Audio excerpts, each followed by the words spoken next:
Wake me up so we can text them. Normally I would be asleep. Good morning, everyone. Good morning. Thanks for being here today. Nice to see everyone. Thanks to our staff and members of our administration and building leaders who are here to join us. We appreciate it. Today is Saturday, February 24th. We're going to spend the day reviewing the budget. Before we begin, can we all rise for the Pledge of Allegiance? To the flag of the United States of America and to the republic for which it stands, one nation, under God, indivisible, with liberty and justice for all.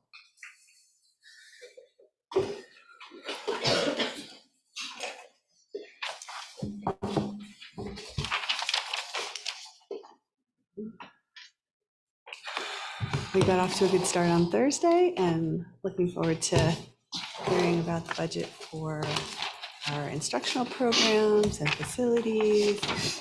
And you want to kick off? Yeah, sure. Thank you. Thanks very much. So as Julia said, we're going to continue today working our way through the colored pages, going line by line through the budget.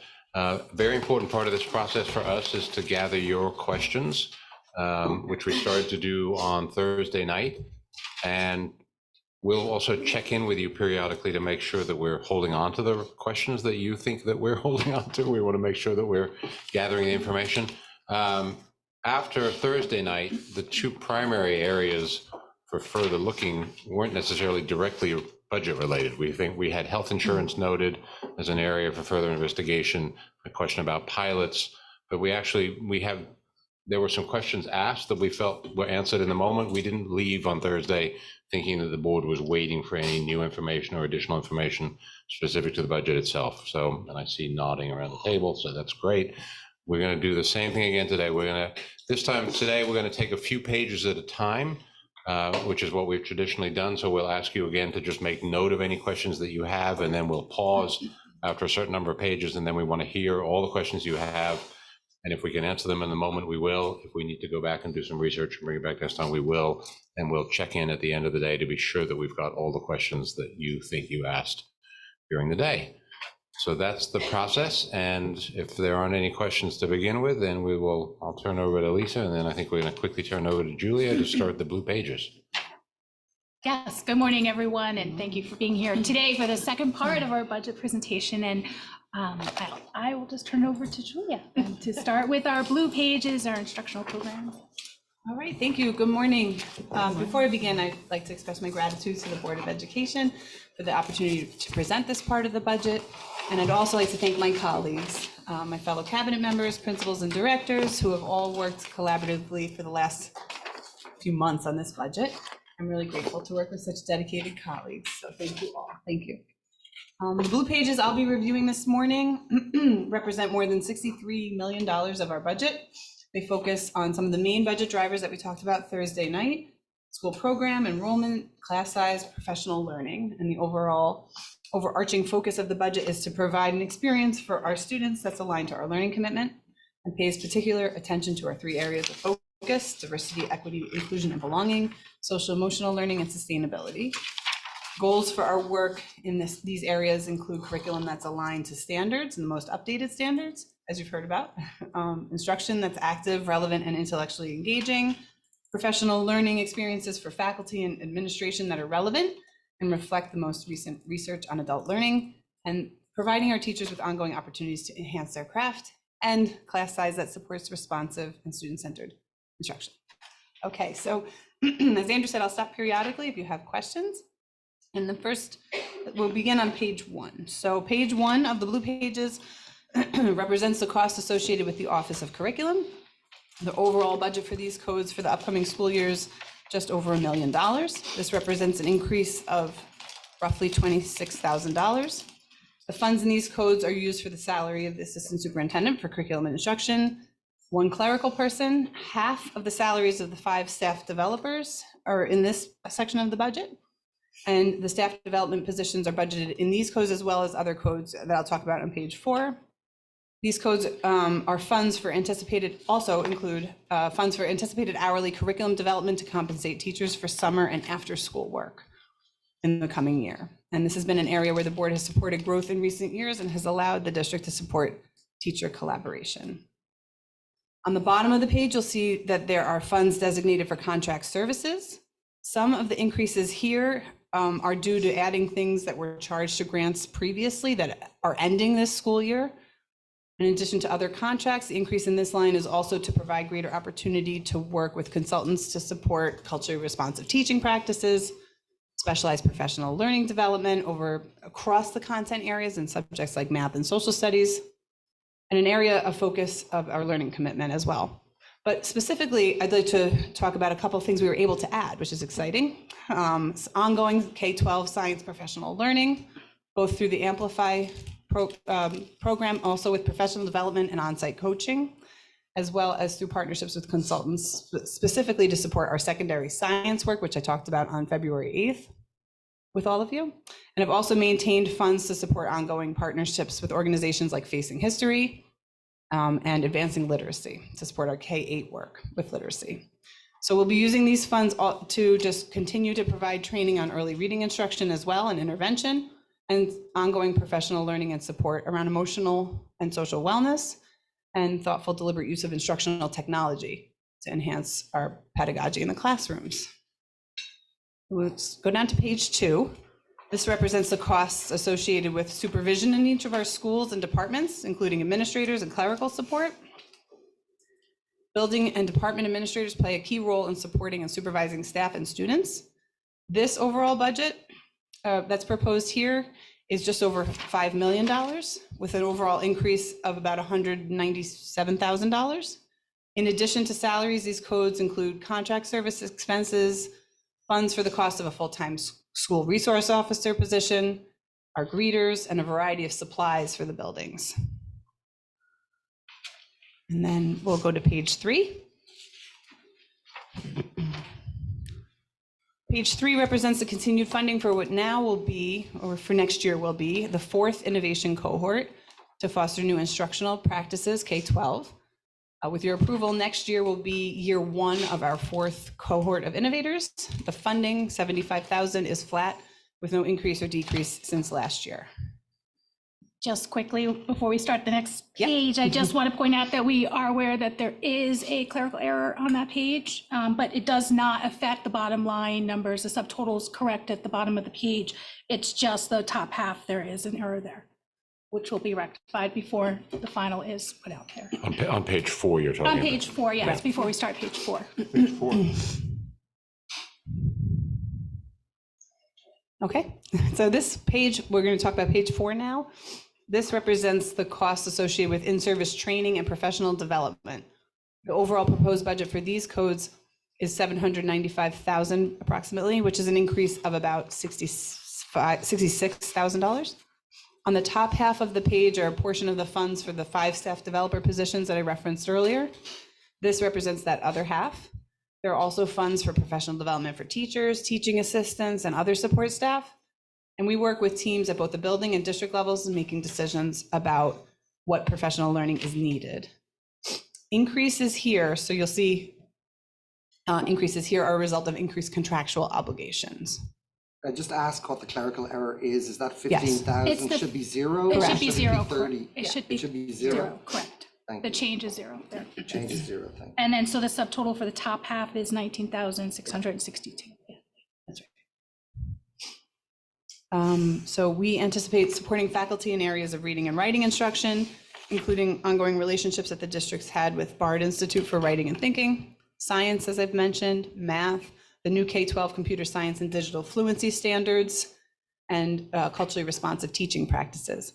So in addition to supporting all the current programming that we have this year, this proposed budget also includes funds to support K-12 math learning, expand restorative justice work to include the middle school next year, as the high school was supported this year with professional learning, as we work to support and implement the growth of circles at the middle school. I've also added a couple more days for district-wide sustainability integration work with Cheney Munson, hoping to enhance opportunities for teachers to integrate sustainability in their curriculum. And I've added a line to support the high school with project-based learning work with AJ Giuliani as well. We've preserved ongoing collegial intervisitation with Diane Cunningham in the middle school. In addition, we're going to support ongoing work with instructional technology and social emotional learning.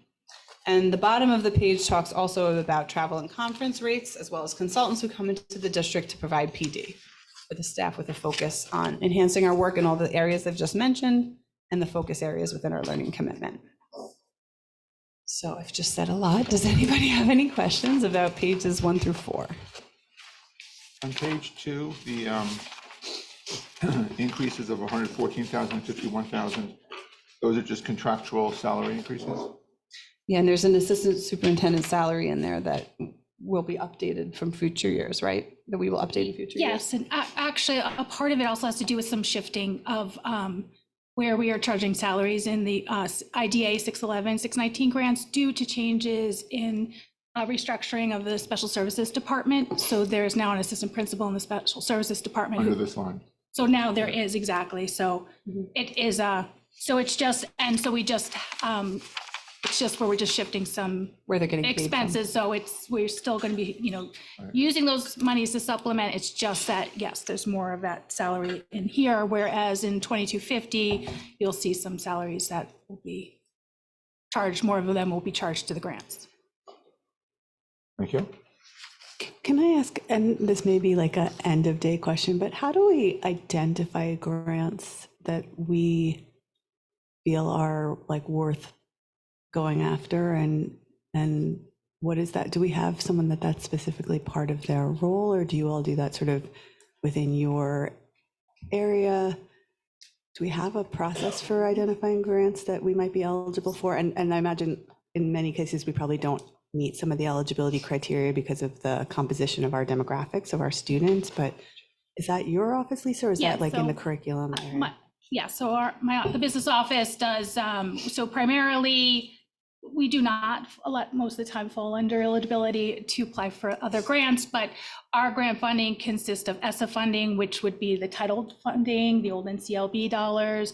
So we do receive an allocation for that every year. We would then work with Julia and her office in aligning, those programs, because they're generally aligned with, and as well as Alex's office, because the Title I funds we generally use to offset RTI salaries, Title II funds, and Title IV is used to support instruction and improvement of teaching and all of that. So we'd work with them. And then 611, 619, the IDA funds, we would again work with Alex and Megan and everyone in there, and in collaboration, like what's appropriate to charge to the grants and everything like that. And we are continuing to work on ensuring that we are utilizing our grants to offset any expenses to the district. And the monies that Julia had mentioned is there were for a couple of years there. We had received Corona relief dollars, the Carissa, the ARPA monies. One set of funding ended September of 2023. The second stream of funding will end September of 2024. So therefore, those expenses that we had been charging to those grants, we now have to move to the general fund. We mainly use one other item. So mostly we did try to charge one-time type expenses there, because we did not want to then have, have to replace the general fund dollars with that. I would think I was going to ask that exact question. So on the bottom of page 4, we've got 40510. It's a substantial, it's a 30% increase budget to budget, but it's a few 100% increase from actual to budget. Is that because those grants were applied there? Is that the Corona relief that you're referring to? I'm sorry, which page again? I'm sorry, I'm on page 4, code 40510.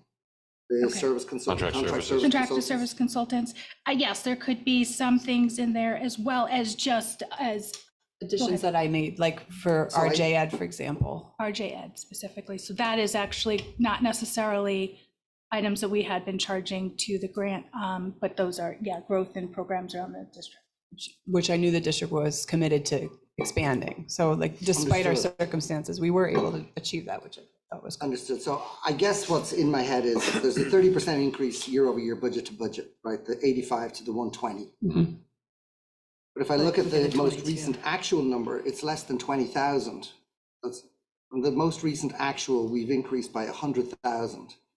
And that that's fine, as long as it's growth that we're anticipating and that we're all aligned with. But it does seem like a substantial jump actual to budget. And I know we don't usually look at that, but it's just such a variance there that I just thought it worthy to call out. The money is not spent. I mean, it's under budget, it looks like, actual spending. Is that So in 22-23, Mhm. 22-23, so that monies, I would have to look back at. That's what I was wondering, if there was grant funding included that lowered the actuals in 22-23. It could have, yes. We could have, yes. And, but the last couple of years, we have grown that restorative practices programs in our schools. So the RJ Ed is an area that this current school year, some of last school year, and this next year, that you will see those additional monies for the expansion of that program. So when we see the actuals for this year, it'll probably be closer to last year's 85,000, and then it's just 30%. Gotcha. I would, but I also would think that maybe with the adoption of Amplify, that was high, because this was the first year of Amplify Science. Okay, yes. So there's a great investment in Oh, that yeah, I remember PD. that. Okay. We're Yeah. maintaining that for next year, just because I didn't want to drop that from the district's support for the elementary school, so. That makes sense. Thank you. Okay, thanks. And so just to build on that, to clarify, that's all outside consultant work in that line? Let me see. hang on. Is some of In it? that, in Yes. 2074, Yeah. 405, yes. 40510, yeah. 40510, yes, are outside consultants we Okay. bring in. 490 could also be outside consultants as well. The BOCES line, it's just that they go through BOCES, and then that also allows for us to get Yeah. aid on it, so. it's- Correct, yeah. That's where we have all of those programs I mentioned, like BARD, K-12 math learning, if we were going outside, Reimagine Ed, things like that. I was curious on page 3, just for the top line, is that somebody's salary? Is that one person's? Is that? No, that's for all the folks in All the the innovation participants? cohort, correct. So did the cohort grow, or is it? In the agreement that established the cohort, there was a certain number of stipends set aside for what could be the number of applicants. We don't always get the full number of I see. applicants that we have stipends available for. Okay, so so next year's number is what's possible, but we don't know what the actual spending. For next year, actually, year it'll we stay do that. consistent because we're still in the same cohort. It's going from Oh. year 1 to year 2. Okay, got it. Yeah. And then I was just curious on page 1, in line 2010, 410, again, is that, you had mentioned that's the outside consultants like Facing History and I didn't catch the other name, but I was just curious about some of the work that we're doing with Facing History and how that's integrating into curriculum and what our relationship is with them at the moment. Yeah, I attended a workshop, actually a virtual workshop with teachers in the middle school and high school that had opted into this work, along with Candy Wilmot from the staff developer. And they are fostering more culturally responsive and sustaining practices in teaching. And there's a lot of opportunity for reflection and collaboration, common reads, and work of that sort. And we're trying to grow the practice even further beyond that work. They introduced a culture equity tool, like a rubric that you can use to self-assess the degree to which you are promoting that in your work. So that's something that we explored and kind of unpacked together as a team at our last workshop. So it's an example of what we do. And just who's engaging with it? Is it kind of at your level, or is it at the level of teachers? Or I know Stephen and Jeff are here, but I don't know. Who I saw on the last, oh, hey, thank you, Stephen. Less teachers are involved. Right now, we do have it as voluntary, but more and more are starting to get involved. We're at a point where perhaps sometime next year, we can do some retreats by department. So that would be another to introduce it. Thank you. And we had some middle school teachers as well, which was nice because it was broad. There he is. Thank you. Yeah. Similarly, at the middle school, we've had some social studies people be involved. We also have an art teacher who's been involved. So it's crossing over a bunch of different areas for us, which is really beneficial to our students and our program. And just to kind of understand this relationship versus some of the other contractual relationships, this one, it sounds a little, I don't know, more casual. Is it like we have a set thing and then we can engage as much as we want? Or I think I'm trying to understand some of our relationship with outside, like when we are consulting with an outside consultant for for curriculum or for this other type of support, is it like set in how we engage? Is it we're kind of paying a fee and then they work with us as we need them or as we request it? I would say for the most part, there's certain set expectations. So we have amplified consultants that work with all of the elementary school teachers because they are all generalists, they're all teaching science. In this case, it was a lot of social studies teachers because when you're talking about facing history and ourselves, that was the initial appeal there. But as they described, trying to expand that to other departments is an effort there. The rest of the consultants, like I'm looking literacy work with like advancing literacy with Teachers College, that again is for all ELA teachers, K-8. So that's very specific. Everyone has that shared experience. Does that answer your question? Yeah.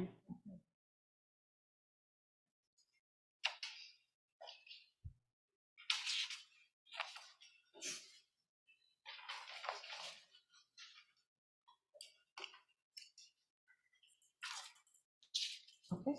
Shall we keep going? Where do we leave off? Let's see.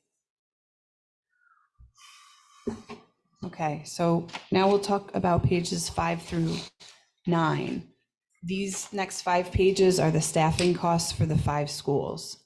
They total more than $31 million, and there's an increase of about 167,000 from the current school year, which we got into a little bit on Thursday night, but I'll talk to more specifically. So when we look at pages 5 through 7, those are the costs associated with staffing our elementary schools. In total, the K-5 staffing is projected to cost approximately $13 million next year, which is approximately $36,000 less than the current year. So actual expenses and other variations on each page have to do, step increases, lane changes and retirements, et cetera, like they do every year. But this specific decrease in elementary school is the result of reductions at the elementary level that you heard Andrew talk about on Thursday. Remember that kindergarten teacher and the kindergarten TA, because we are only going to use 10 sections of kindergarten next year, not 11. And also an art teacher is retiring at KES. So this budget includes funding for developmentally appropriate elementary program, including full-day kindergarten, art, music, PE, library, RTI support, et cetera. These funds also include stipends for instructional leader positions in the elementary building. Your teacher's retiring, is their teacher being replaced? Oh, yes. No, it's just There'll breakage be and breakage. salary. There's a the little bit of a difference. savings The difference. potentially. Let's say that again, so we would see the budget for the replacement art teacher on a different line item? No, it's just breakage and salary. So you have an individual who's been here for many years, is a much Oh, I higher see. place of our schedule than Gotcha. someone coming Thank in. you. Yes.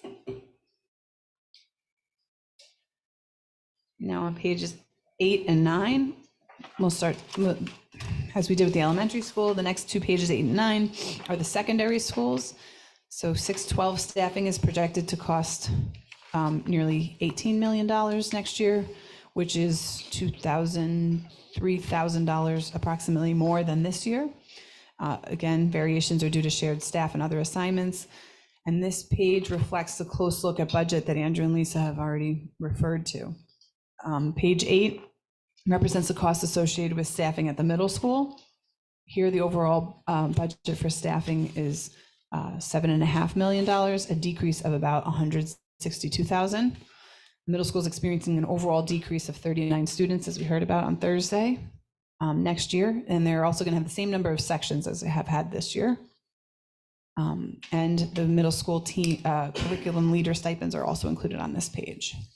Page 9 of the budget document represents the costs associated with John Jay High School. The overall proposed budget for these codes for the upcoming school year is just over $10 million. This represents an increase of about approximately $365,000.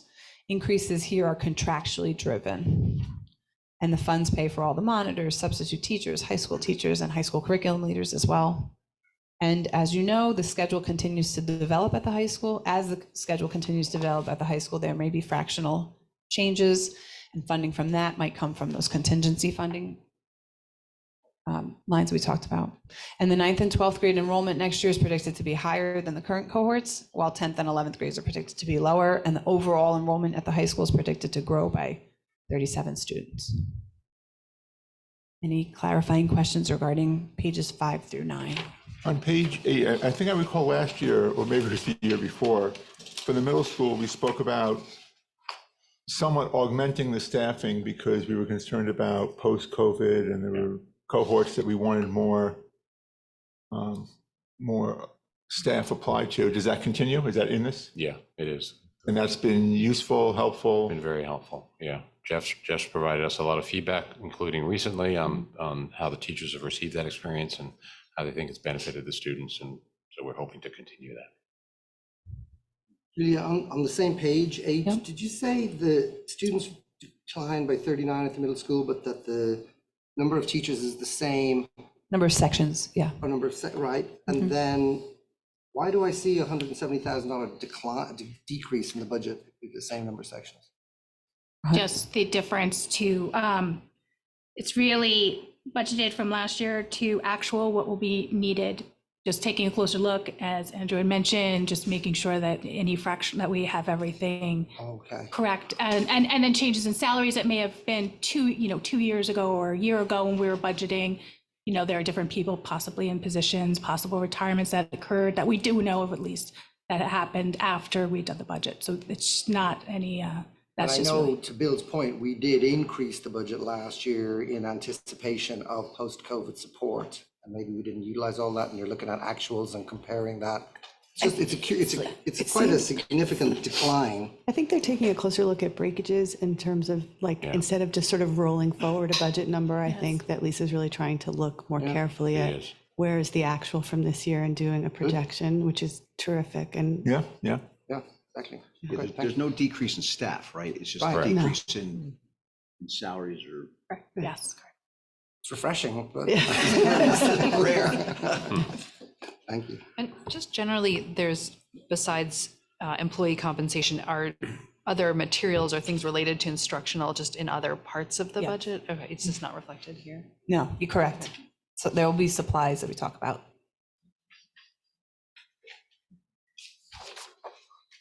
Do you have a sense of how we're tracking with substitutes this year as compared to prior years? I think I feel like we still have quite a bit of COVID-y stuff happening, and it seems like I don't know. I'm just curious how those numbers are relative to years where we had more.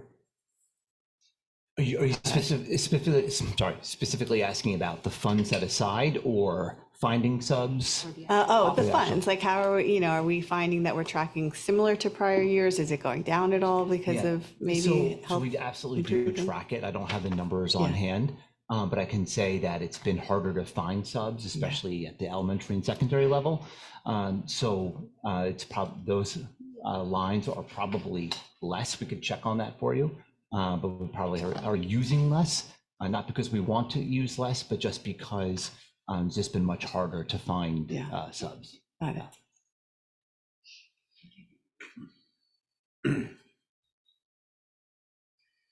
Are we okay to continue?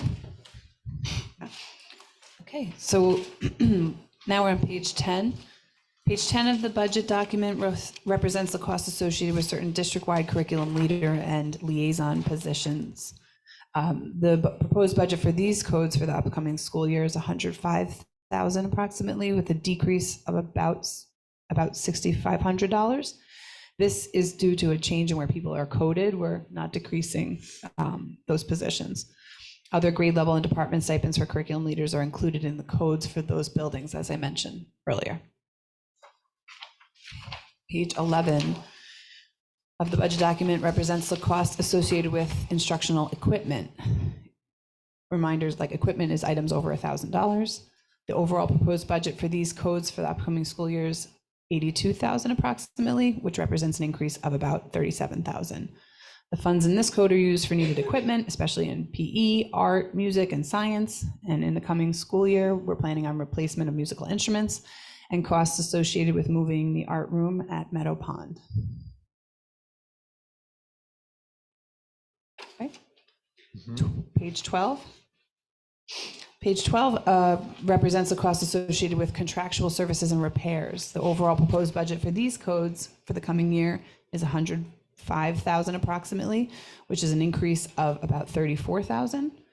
Contract expenses at the high school provide for subject area memberships, exhibitions, testing fees, fitness room maintenance, science equipment repairs, accompanist fees, music instrument tuning, repairs of audio and lighting and sound systems, etc. Do we have any questions about that?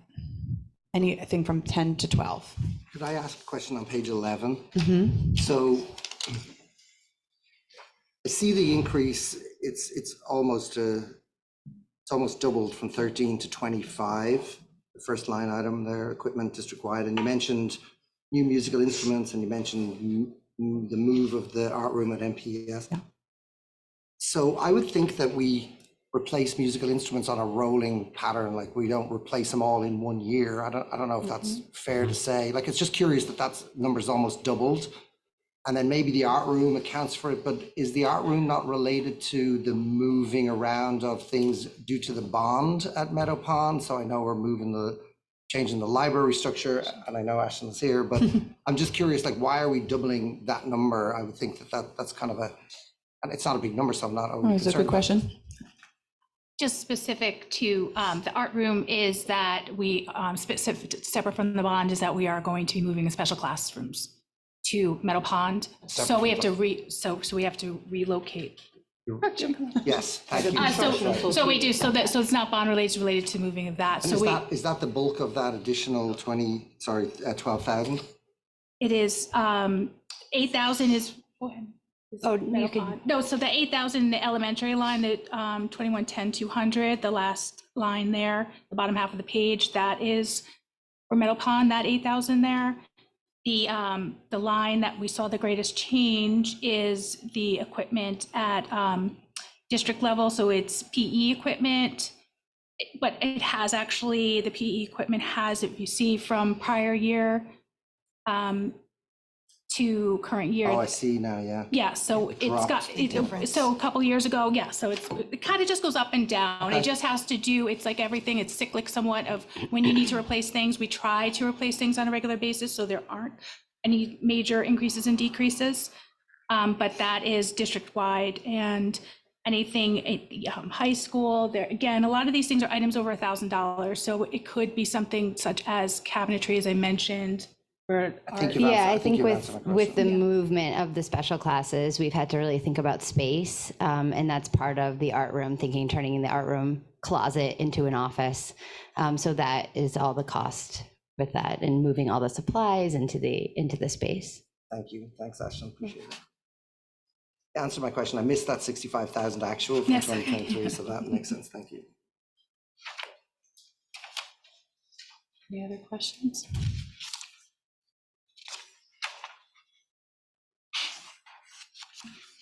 Are we okay to continue?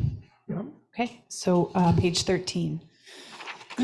Page 13 of this document represents the costs associated with travel within the district for employees who work in multiple buildings, and the mileage reimbursement we're required to provide to staff members who travel to conferences as part of their job responsibilities. The overall budget here is $7,300, which is an increase of $150. Just increase reflects realistic expenditures from this school year. Decrease, sorry.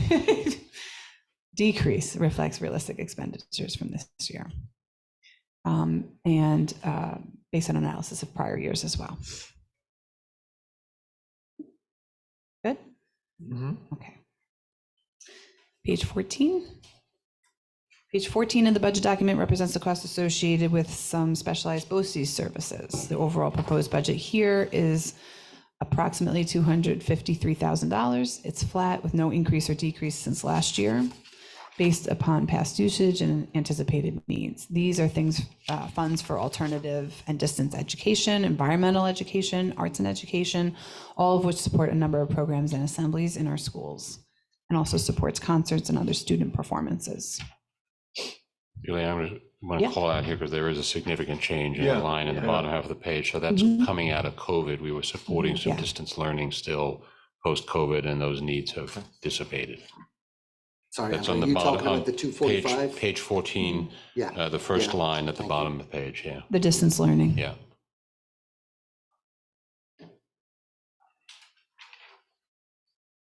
Okay. So 15.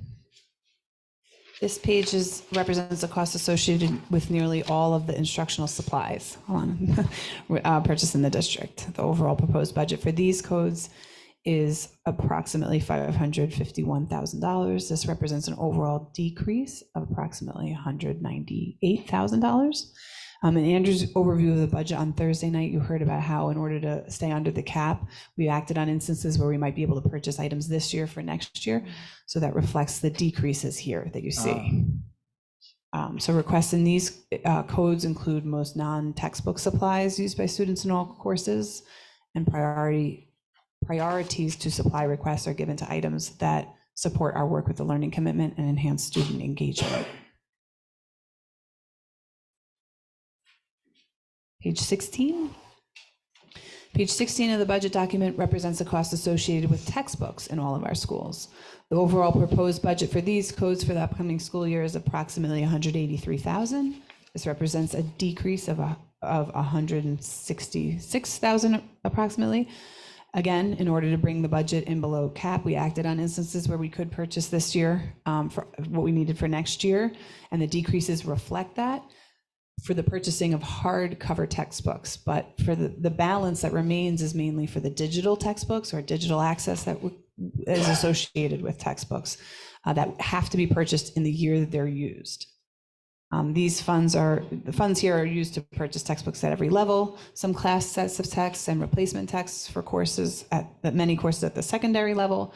We receive state aid for these lines, these expenditures, and this also supports purchasing of books for units, picture books, whole school read alouds at the elementary school level, many of which were also purchased now to help stay below the cap.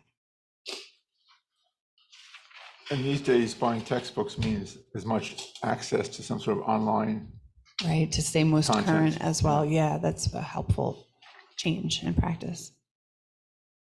Page 17 of the budget represents the cost associated with workbooks in all of our schools.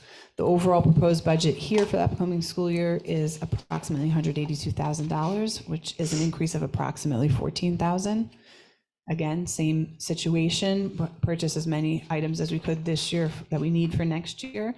And the balance that remains is primarily for digital workbooks or online access in some cases that has to be purchased in the year of use. So the funds here are to purchase like consumable student materials. And we also receive state aid for items purchased here as well. So I'll pause again to see if anybody has any clarifying questions on pages 13 through 17. So I do. I love that we're going to digital. I think, one, just for the sheer volume of what I remember my kids' backpacks being. And I love the sustainability issue, and, it's just easier to keep up to date. Are we still, I know that we did a lot of work with Wi-Fi with families during COVID. Are we still working on that program for the people without coverage can access those digital? That's a good things at question. home? I'm looking at my friend, Mr. Nelson. Thank you, Chris.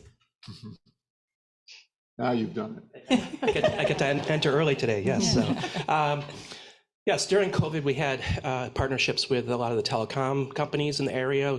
It was really those companies that were providing the services. So the district was kind of more of a broker to provide that opportunity. The challenge in our community is that cell service is not consistent in all different areas. So although we can provide some hotspots or some Wi-Fi capabilities, it's not the devices that are provided that is a barrier. It's more the ability to connect that to a Wi-Fi signal. So we try to work with families the best we can. I know there's still some subsidies and things that families can qualify for through their partnerships, but telecom in the community is a challenge still. So it's not a perfect solution, but we do our best to kind of support them. Thank you. Yep. Julia, earlier in the budget presentation, we heard about anticipated professional development associated with the secondary science shift and the new course. Where in these pages that we're looking at now would you envision new materials for students? Good question. Well, we hope not to need too many new materials for students as much as we don't anticipate that right now, as much as new maybe curricular resources, and some are open source that we're exploring. presently, but we're not adopting a new science textbook, for example, but we are in the process of revising curriculum in the grades that we talked about, 8th and 9th. And if that does result in the need to purchase more, we'll budget for that. But I don't anticipate that right now, or in a way that we can't afford with the current structure. Thank you. Yep.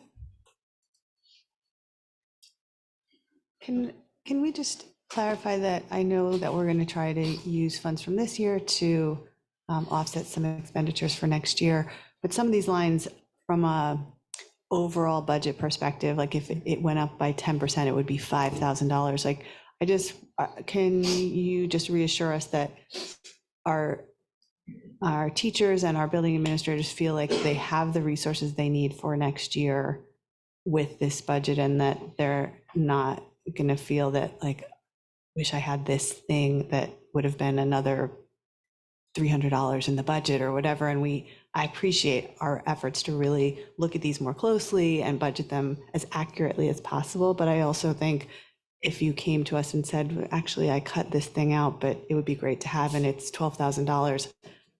I don't know how the rest of my colleagues would feel, but I would like us to at least consider that. So Well, no, for sure. I'll ask Lisa to talk about this more in a second, but my understanding is that this encompasses all of the things that they need. great. It's just a question of when we buy them. So like, for example, we are new units in grades 3 to 5 from Teachers College for literacy, right, are things that we need to purchase that we're going to be able to purchase now versus later. Okay. Do you or the principals have anything to add to that? No, it is, I did sit down and review just to ensure that's what is in there is for next year, but just to be clear, that doesn't mean subsequent years that we're going to be able to do the same thing. Right. So that's the thing. And again, it's, you can look at the expenses and see how years, again, some years they go up, some years they go down. Mm-hmm. And so for next year, we do feel comfortable, but that is not necessarily the case for the subsequent years. So. I think it's fair to say, and my colleagues will correct me if I'm wrong, that we were able to say yes to all materials requests through a combination of this year's budget and next year's budget. Where we had to say no was in some staffing requests that people came forward.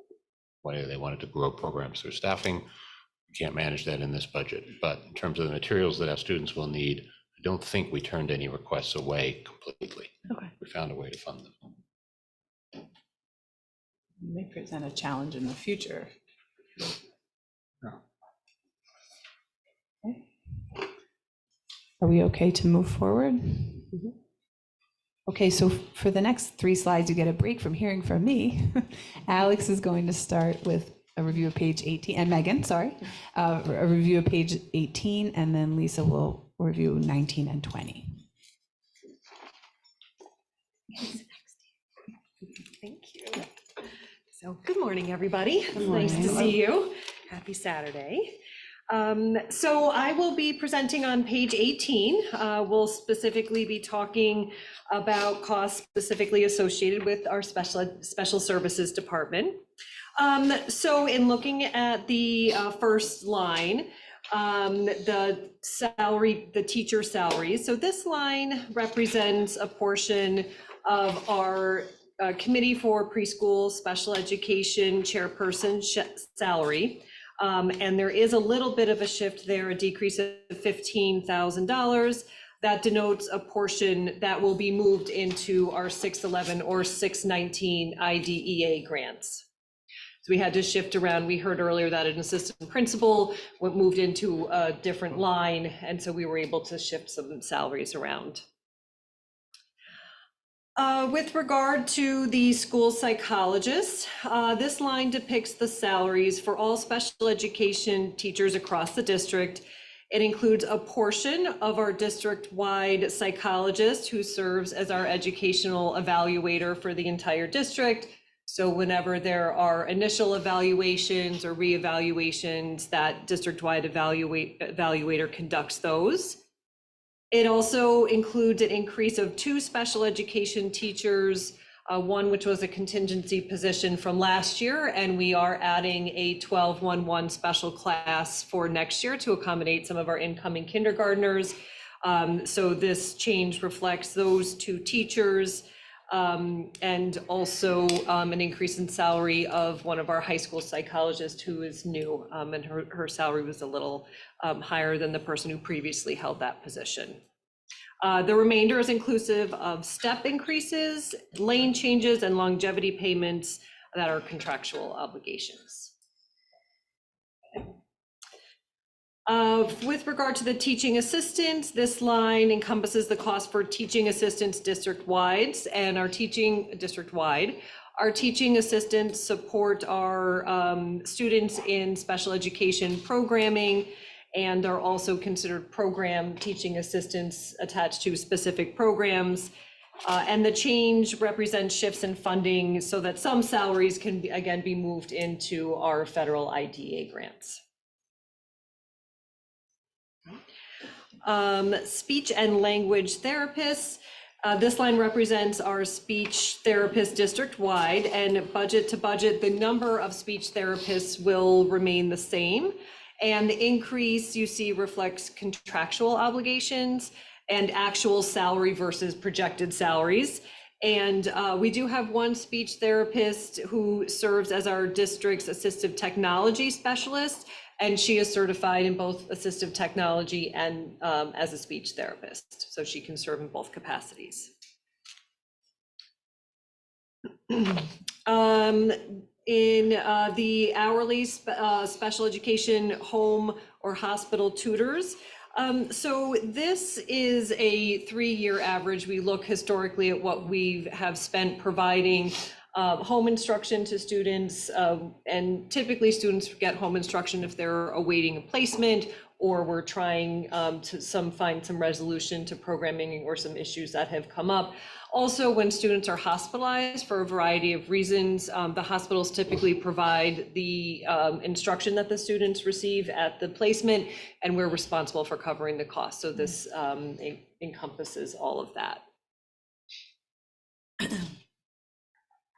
The physical therapists and our occupational therapists, this line represents salary for our 1 district-wide physical therapist and our 2 district occupational therapists, and the fluctuation is related to contractual obligations. Teacher aides, this line reflects the teacher aide salaries and benefits for all teacher aides in the district. And the fluctuation is we had some retirements, and so when we hire new, obviously the salary is a little bit lower. With regard to equipment, so these are items that are not consumable and cost over $1,000. And so this might include specialized seating for students or any sort of specialized technology. Typically when we order, let's say, an iPad for a student, it requires a heavy duty case and some sort of application that goes to be loaded onto the iPad. So all of those costs are in the equipment line. Contractual services, so these are determined by anticipated needs based on student enrollment and needs for very specialized and specific services for staffing, such as vision services, expert consultants who come in and work with our students and with our teachers in specific programs, and also our nursing is a big part of that cost as well.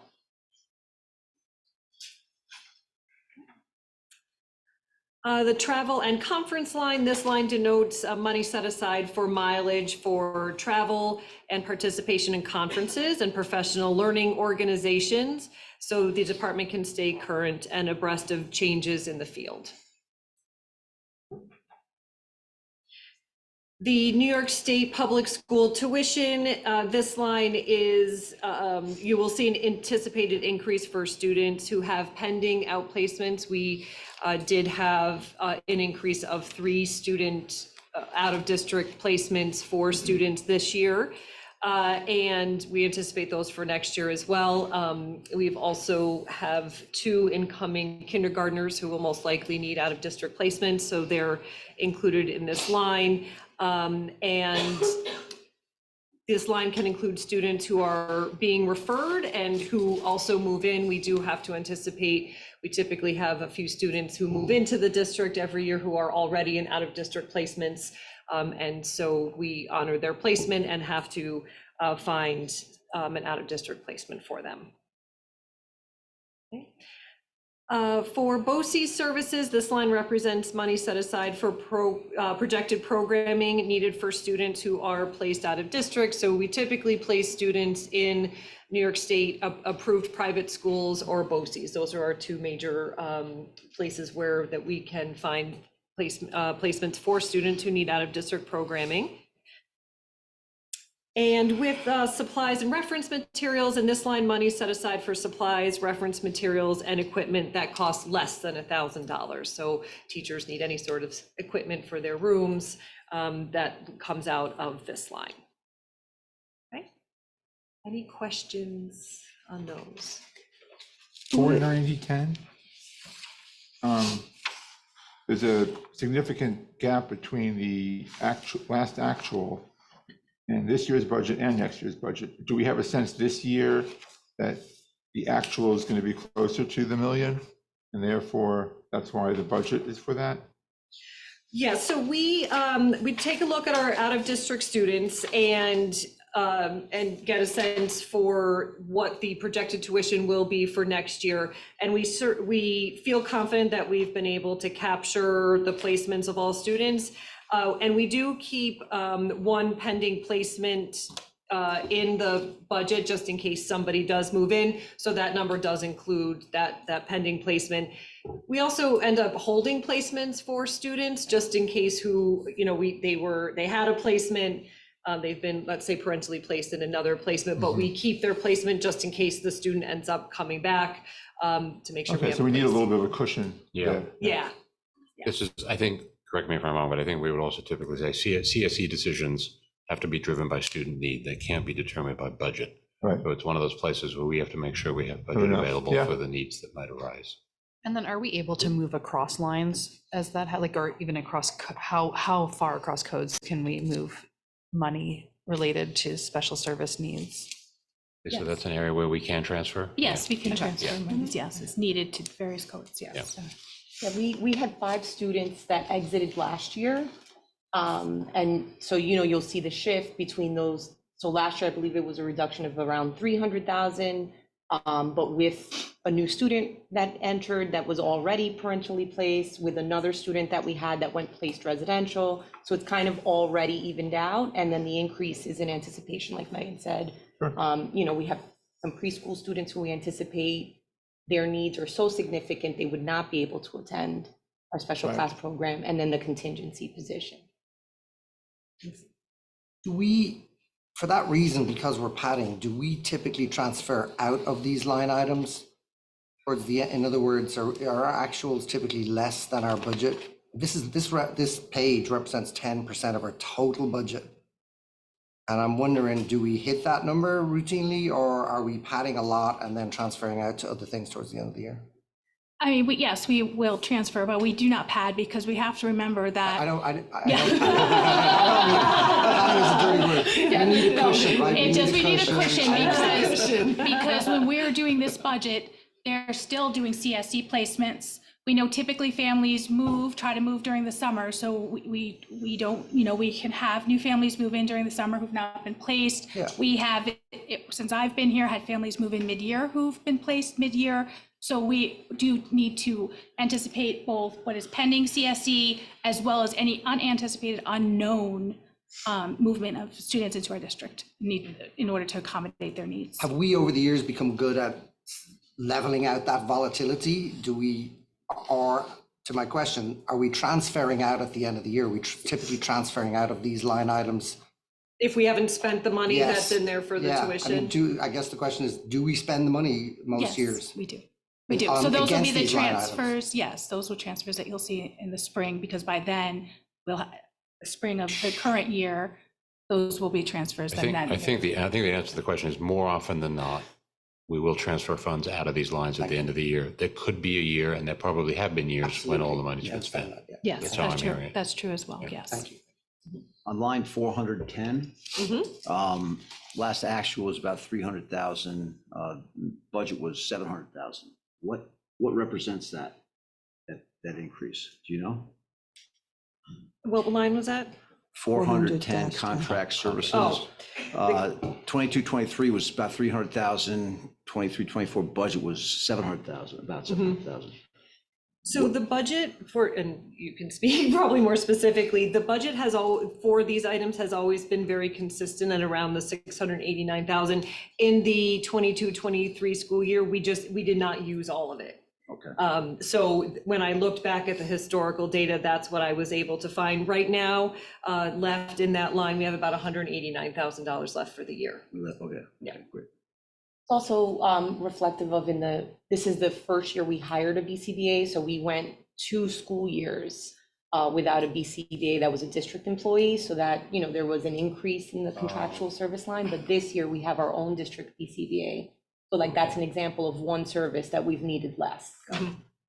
Since we're on that line item, Megan, you said that it includes some nursing. Yes. So I guess that's nursing specific to special ed community. It's not our general nursing population. That's correct. Yes, we do have students who need nurses on the buses and full-time in programs. In fact, one of our incoming preschool students will most likely need a full-time nurse.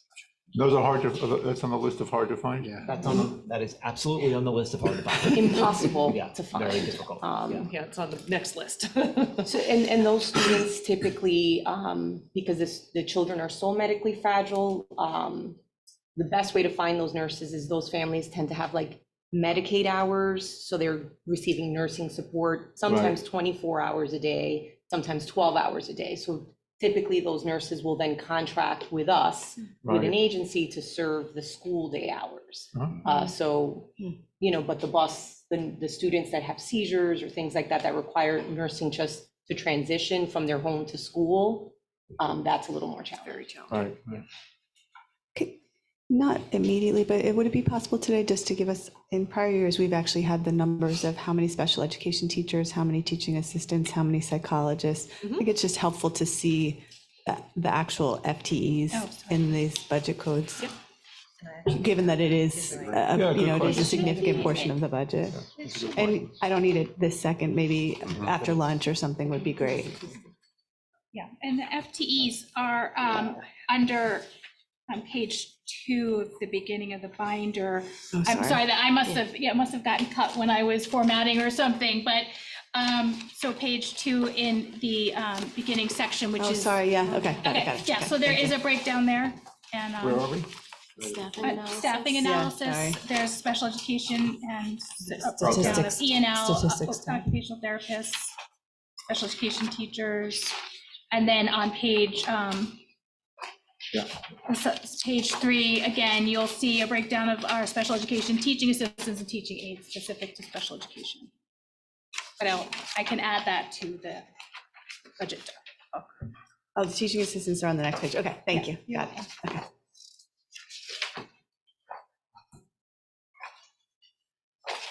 All right, so if we're ready to go on, the next page that our department reports on is page 28. Do you want to wait, if you don't mind, so we could be consecutive, or what do you want to do? Do you want to just stick with it? We can flip a page. Go ahead, 20. You got it right, Julia? Yeah, that's great. I don't mind. All right, so you'll see page 28. This is specific to psychological services, and it's broken out separately because these are supports for our building-based school psychologists. So you'll see the salaries for our district-wide psychologists. The number of psychologists at large remains the same. We have one dedicated psychologist with each elementary school. In this current school year, we have increased Miller Housing, our 0.5 psychologist, who's also a 0.5 CSE chair. That position was located at Meadow Pond last year. Alex, I'm really sorry. I was still looking at the page at the front and I've just lost track of where you are. Would you mind to reorient me? Yes, if you go to page 28. 28, thank you very much. Yes, and then you'll see it says psychological services regular school. I'm with you now, thank you. So I was just kind of giving a little background because there is an increase there, and I'll have the specifics as to why, but just so that you're all aware, we maintain the 11 psychologists that are employed district-wide. We have 5 that are, specific building psychologists. The high school has an additional one. The middle school and the high school each have an additional psychologist that's dedicated to the TSP programs. We have a 0.5 CSE chair, 0.5 psychologist who this year is located at Increase Miller. Last year, that position was at Meadow Pond. This also includes another psychologist that we've hired as a CSE chairperson. Danielle Brodner is a psychologist by trade. She doesn't serve the schools directly other than chairing CSEs, but she is a psychologist. So there is an increase of $183,000 in this line, and it's really specific to, Lisa broke it down for us. We had a replacement at the high school for one of the building psychologists, and the psychologist we hired was a much more seasoned psychologist. So her salary was a little higher, significantly higher than the person who left. This also includes a shift in our CSE, 0.5 CSE chairperson, 0.5 psychologist salary, as well as the addition of the BCBA is captured in this line. So that's why you'll see that increase of $183,000. There's a position last year, the BCBA was not filled. It's filled this year. The replacement psychologist at the high school came in at a salary that was, significantly higher than the previous person. And then it's, the contractual obligation, an increase for our 0.5 CSE chair, 0.5 psychologist. I had a question about the psychologist anyway, and I think while you were speaking, I think I figured it out, but let me just see if I get it right. So if we go back to the previous page 18, blue 18, I see second line item there, 15010, salaries, teachers and psychologists assigned to special programs. And the reason I was slow catching up to you on page 28 is I was still looking at page 2, where I see that there are 2 line items for psychologists, one 10.5, general psychologists, I imagine, and the other 2.5 FTEs for psychologists assigned to CSE, CPSE. I think I'm figuring out that the 2.5 are on page 18 and included with the 45 special ed teachers, and the 10.5 show up on page 28. Am I right about that? Yes. Okay. I didn't see a psychologist on page 2. Staffing, Not in the the staffing Staffing page analysis. Sorry, at the front. I'm very passionate about the blue pages. Sorry, staffing page 2. So that's accurate, right? Yes, So I think I figured out in my head, something didn't look right, now I got it. Thank Yeah, you. and what Lisa's explained is, for example, because Lara is a district-wide evaluator, we are able to offset some of her salary through grants, right? Each building does need to have a school psychologist, so Yes. those are not things we can offset because it's our, districts have to have a psychologist. Yes. But a district-wide evaluator, a portion of that can be offset by the grant money. That's helpful, thank you. Okay, so, Alex, are we yes. asking now on this? Is it challenging to find the psychologist, like when we are hiring the person more qualified? Yeah. No, it was another challenging, appreciate the question for sure. It was another challenging position to hire for. And at the same time, Alex, myself, Stephen, and the interview committee worked really hard together to find a really amazing candidate. And we were absolutely thrilled to have that candidate and still remain thrilled. But yes, it is challenging. And with the person that came through, as Alex said, she was seasoned, had a lot of experience within the region, and we're thrilled that they had been able to make that recommendation back in the summer. Considering the psychologist, I think in previous budgets, we made some decision to go more on the psychologist side than the social worker side. It's going back quite a number of Yeah. years, but So I guess just in terms of the number of psychologists, it's the number necessary and sufficient, meaning we need these money and it's enough.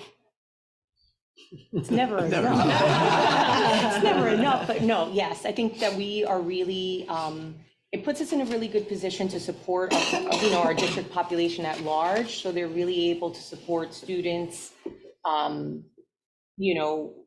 provide support in terms of social skills instruction, really be boots on the ground. If there is an incident with a family that a principal may need to bring them in with, it also allows us to really do a lot of, so for example, Lara's position, she's doing all of the testing. So it's keeping our building psychologists in the buildings more often and not tied into testing where then they can't support students or serve on the RTI committee and different things like that, different responsibilities that they do have. So it does make them more available at the building level when we have a district-wide evaluator that's doing all of the testing. Okay, great. I always think it's important to take a moment like this to make note of the fact that the mental health crisis that we read about in the newspapers all the time is very much real. We see it every day in our schools. And we feel very fortunate to have the resources we do, and these folks are very, very busy supporting our students, and the needs are not lessening. And in fact, they're increasingly present in younger and younger children, and there are behavioral issues associated with that. So again, we do feel fortunate to have the support of the board. At the same time, I think it's valuable for board and community to know that what you see and read about in the media is very much true, and we see evidence of it on a daily basis. Absolutely. Is that attributed to COVID to some extent, or is it I think COVID played a part, but this had been growing long before COVID. It would be a lengthy discussion to. Yeah, I was going to say what Julia just said. I think there's a lot more research coming out on social media and social media companies being held accountable for the mental health of children. Makes sense. Yeah. And as Andrew said, we see it on a daily basis. And then Alex, can you just define what BCBA is? Sure, BCBA is a board certified behavior analyst. So that person can be either a psychologist or a special ed teacher typically. It's a whole separate certification and licensing. An incredible amount of training. Right, a lot of hours of training, additional graduate work. Test. Yes, a very expensive test that they take so that they can become a board certified behavior analyst. But it really does help us to support students that are presenting with significant needs, not only specific to students that are classified. We do have some younger students that are presenting with significant behavioral episodes in schools that need that support. And it's really about assessing the student and then working with the student's team so that our approach to their behavior, to how they're functioning, helps, to make those changes that we need so that they can be well supported within our schools. Just to add a little bit, and I think Megan or you mentioned a few moments ago that we had that position unfilled the last 2 years. And just so the board and community is aware, that was not purposeful. We did not want that position to be unfilled. We tried very hard, posting for it multiple times, calling local colleges and university, picking up the phone, going to hiring fairs. And when we posted for it, we literally had no one with the credentials for BCBA, and until recently. So it is a very difficult position, and part of what Alex said is a number of hours that you have to put into the shadowing and creating of programs for students, and the coursework is a tremendous amount. So I know it still continues in the region to be a hard to staff position for sure. Most school districts near us, our peer districts, have a BCBA and stuff? Defer to Alex on. So most districts that have special class programs have moved to hiring a district-wide BCBA or hiring teachers for those special class programs that have that background. Once we start to support students with higher needs, it really becomes beneficial, both for the training of the staff, but so that the student is well supported. Our BCBA also provides a lot of parent counseling and training to those families that have students that are classified. For example, every student that's classified as a student with autism is eligible for parent counseling and training. And just given how hard it is to find that, is that something that we encourage or support our own staff to work toward that? Yes. So we actually, without naming the person, we actually have someone working on it right now, and that person's working really hard to make it happen. And we believe that that person is going to make it happen very soon. And we're doing what we can to support that person. Okay, so if there's no more questions on that page, we'll go to the next page, page 29, which is our social work services. Again, our social workers really support our entire school. They're not specific only to students that are mandated. You'll see here that this maintains our current 5 social workers. We currently have 1 social worker assigned to support each school building. The budget increase of $14,611 is strictly due to contractual obligations. And, you know, just to denote the difference between social workers and psychologists, social workers also provide mandated and non-mandated counseling. They support with social skills instruction and social emotional instruction in classrooms, but they're also able to work with students and families around community-based needs in a way that's a little different than how psychologists are trained. Oh, can you define what community-based needs means? So for example, we had a family that had moved in last year from Ukraine. So our psychologists in that building really worked, our social workers really worked to connect to agencies locally where Ukrainian was spoken, you know, helping us to support that family and finding a place where they could get medical care, to get the physical for the student and get up to date. Sometimes if families, have experienced some kind of loss, whether it's bereavement, they've had a family member pass away, or, a fire and they've lost things, our building social workers will, work to support those families. When we have families that are homeless, the social worker really works to ensure that the student is well supported and that we can assure that the family has the connections they need, to find a resolution to that problem. And, those are the more extreme, but just to highlight what those kinds of community-based needs might be. Is this state mandated, a social worker, social workers? Yeah. But anybody can be a liaison for the community. Yeah. Not anybody, but. Yeah, the district can A appoint variety of titles. anyone. I don't know that they're mandated. By per number of student. Yeah. But they do serve, a different purpose than a psychologist would. And I know that our principals would say that they feel that those non-mandated counseling needs are really met by their social work.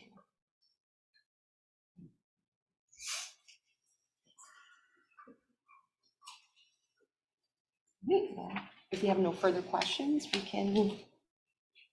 Go to Lisa will be page 19. Yes. Are you done, Alex? Page what? 19. Excuse me. And then Thank you.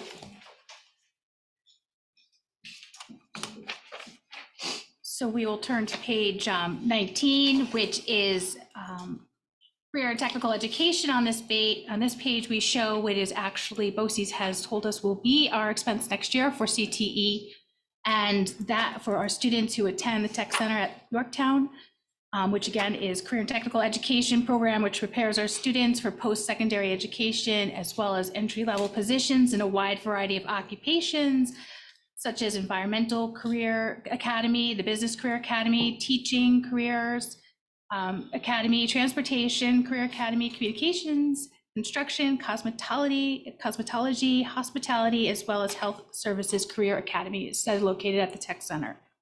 As you can see, lucky for us, it went down, it's going down, and that is just based on BOCES uses several data points over a 3-year period to see what our actual attendance is for students. And those data points from starting in October of 2021 was at high of 29. In February of 23, we were at a low of 18. And this past October, we're at 27, but the 3-year average was 24 students. So that is just where our district share falls as far as for what we pay towards CTE. Is that 20? Thank you. On page 20, you will see, let me see, where's the page? Driver's education. Oh, driver's education, thank you. Just go up. Thank you. So driver's education is just the cost for a classroom instructor, and from 1920 until the school year 22-23, we were working with MAPAC. During that time, State Education Department had revised the driver's education program, and it allowed for the in-classroom instruction component to be done over Zoom and the in-car portion of instruction to be done actually by parents. They had to sign off and fill out all sorts of paperwork. That has ended, that did end June of 2023. We did put out a bid for a driving instruction school to work with us here.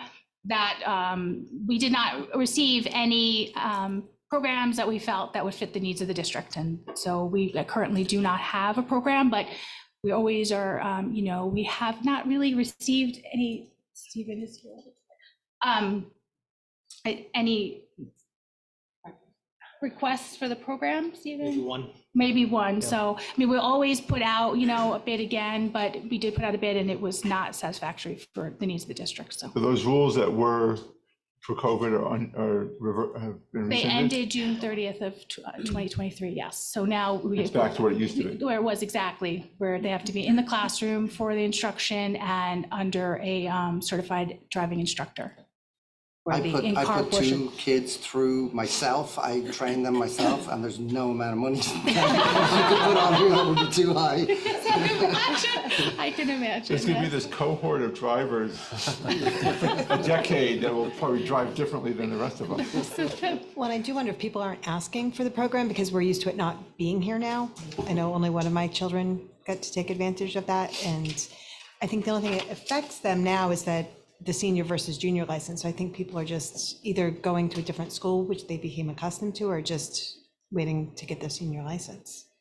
I wonder. My understanding is that families are really struggling to figure this out, that there's a very limited availability of driver's ed in the region. It's very competitive to get your kid in. So I think a lot of kids are just not able to get to the senior license in the way that they would have in the past. And the limited availability of it is also then the limited response we received to our bid as well. Yeah. So that is also reflective of the response that we received. So just to, is this something that is this, if there were to be requests, the school would have to supply it? No. Like, no. No. Okay, it's just something that we have done in the past. Yeah. Not a required part of high school education. And there was a lot of kids in the past that were in it. I mean, it was Yeah. getting Oh, sure. driving Yeah, hours my kids and were all in you had 4 That kids seems in a like a car great driving thing. around. It was Yep. well used. There was a school in 2020 that did actually close down in the region that we had worked with prior. That Yes, did that close must have down. ended their Yeah, business yes. for a while. Yes.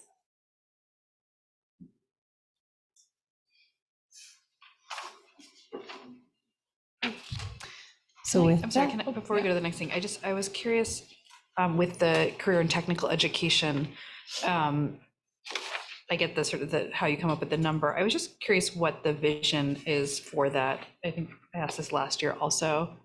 For do we encourage students? How does that work? And is that part of the vision at the high school? More or less use of it? I don't know. See Stephen right now. Yeah. Oh, there you are. I can just get a repeat, I'm sorry. Yeah, I'm just curious what the vision for CTE is at the high school and how we think about it and how students are encouraged or not encouraged to participate in it. No, it's a good question. Guidance does talk about it with students who express interest in it, parents who express interest in it. We know that our setting is really, about 96% of our students will be looking to go to a 4-year school. But we do have students that do want that other experience, and we do have it as part of the counseling process. And is it a possibility for students that do want to go to a 4-year school to also have the CTE experience in any way? We can, but sometimes it becomes scheduling issues in terms of what time can they get back to either take another AP course. So that has come up. But these are also the types of things that while a student may not get credit for it, we like to think Workshop Wednesdays could perhaps even introduce it to them in some way, and they can decide if they wanted to pursue it any further. So Alana, when you take a CTE course, there's credit embedded into them. So depending what program you're in, it might be a math credit, an ELA credit. So if you have a student that has a plan for a 4-year school and wants to get in certain APs or certain higher level courses, it may not work for them to then participate in a CTE program because the credit would be embedded into that. I've had conversation with Marissa Merlino, Director of Guidance, says perhaps it's time for us to have a career fair at the high school to introduce these types of topics, and then kids can see as to, okay, so what sort of degree did I have to get, and where did I go in order to do this? So that's something that we're talking about. And that's also in line with the New York State Ed Blue Ribbon Commission findings too for high school graduation requirements and considerations for the future.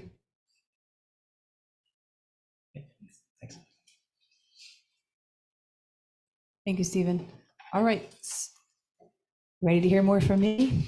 We'll go to page 21, please. Excuse me. So page 21 of this budget document represents the costs associated with salaries for staff members assigned in our library media centers. Overall proposed budget here is $754,000 approximately, which represents an increase of about $15,000, which is due to contractual obligations. And then the following page represents the costs associated with contract services and supplies needed for the library media centers. This budget is approximately $183,000, which is an overall decrease of $27,000 approximately. This decrease on this page is primarily due to that equipment audiovisual line, which was used, funds were allocated this year for new blinds in the middle school library. So that's a one-time expense that won't be necessary for next year, which is why you see that large decrease. So this section includes contract services for certain online services, subscriptions, multimedia, things like fees for our library automated system, general supplies, and of course, new titles for our library collections. Online databases, as well as streaming services used by students that are needed to support curriculum that are not available for free. Our library media specialists also, while we're on the topic, play a significant role in the integration of technology and digital citizenship in our curriculum, along with supporting teachers' understandings of the computer science and digital fluency standards and integration of STREAM. And with our staff developers, they support teachers in learning about the newest technology by modeling use of new tools and collaborating on units of study across various disciplines. And then on page 23 is related to the area of video production. And we haven't included anything in the budget as we have not spent any allocated funds in a few years. So that's why that is blank. Any clarifying questions about pages 21 through 23? 5, 10, 10, the periodical subscriptions. It just reminds me, didn't we used to have, am I hallucinating that we used to have magazines? They're still over there. They've moved. We still have some magazines. Oh, yeah, but you're right. They used to be back here. Can you tell us a bit about the AV loan programs? What are we loaning or what are we borrowing? There's two line items on there. 46010, 46110. That's for Harvey schools, is that? The one, that line and the one above Oh, it. the one would be, and just any materials that are loaned through our, any AV type materials that are loaned out to our students within our library. And then the second line is for Harvey, that any library materials for Harvey. So it could be, they have specific. Is it AV equipment? Is that, is it Not provision? equipment, no, it would just be anything, not necessarily like books, anything, maybe like other types of media that students would utilize. Audiobooks, Like audio, perhaps? maybe. Lisa, is that one of those obligations like textbooks that we have to provide? The for Harvey students? line is, yes. So there's the line for our program, and then the books that 460 is all library books and any other type of media that is for our library. So it's library materials and any AV materials or other materials. It's also books. I see. So when we say a loan program, we mean standard library process by which Borrowing we of loan books. books to people and they bring them back. Is that Yes, what that means? exactly, Oh, borrowing of okay. books, if you will. Yes. Okay. And then the second line for Harvey, since they're within our geographic boundaries, then we are Okay. required to then provide textbooks, Sure. library, and Oh, so it's just a software. function of a library. We loan books, Yes. that's what it. Now I get it, okay. The AV part threw me off, I apologize. It says AV It does loan, I say was that. just not sure what, now I get it, library/AV loan. Yes. Thank you, okay. And are we able to tie into the digital loaning of our local library system? Is there a lot of, like, I think it's MyLibby, that a lot of the Chris is local nodding. libraries use digital? Chris, we do have digital subscriptions. I don't know if it is the same as MyLibby though. Is it the same?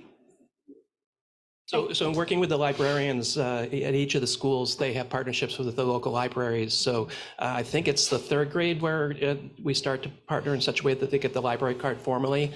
And then that account number, then our librarians do a lot of work in terms of sharing the services that are provided by the county and such. So yeah, we do have a strong partnership with that. We do leverage a lot. And then in the inverse, we do a lot of work with them in terms of they're learning what resources we're providing. So it's been a good partnership. That's great, thank you. My father's point of view was, once you get the library card, you don't need any other formal education. His budget was a lot simpler.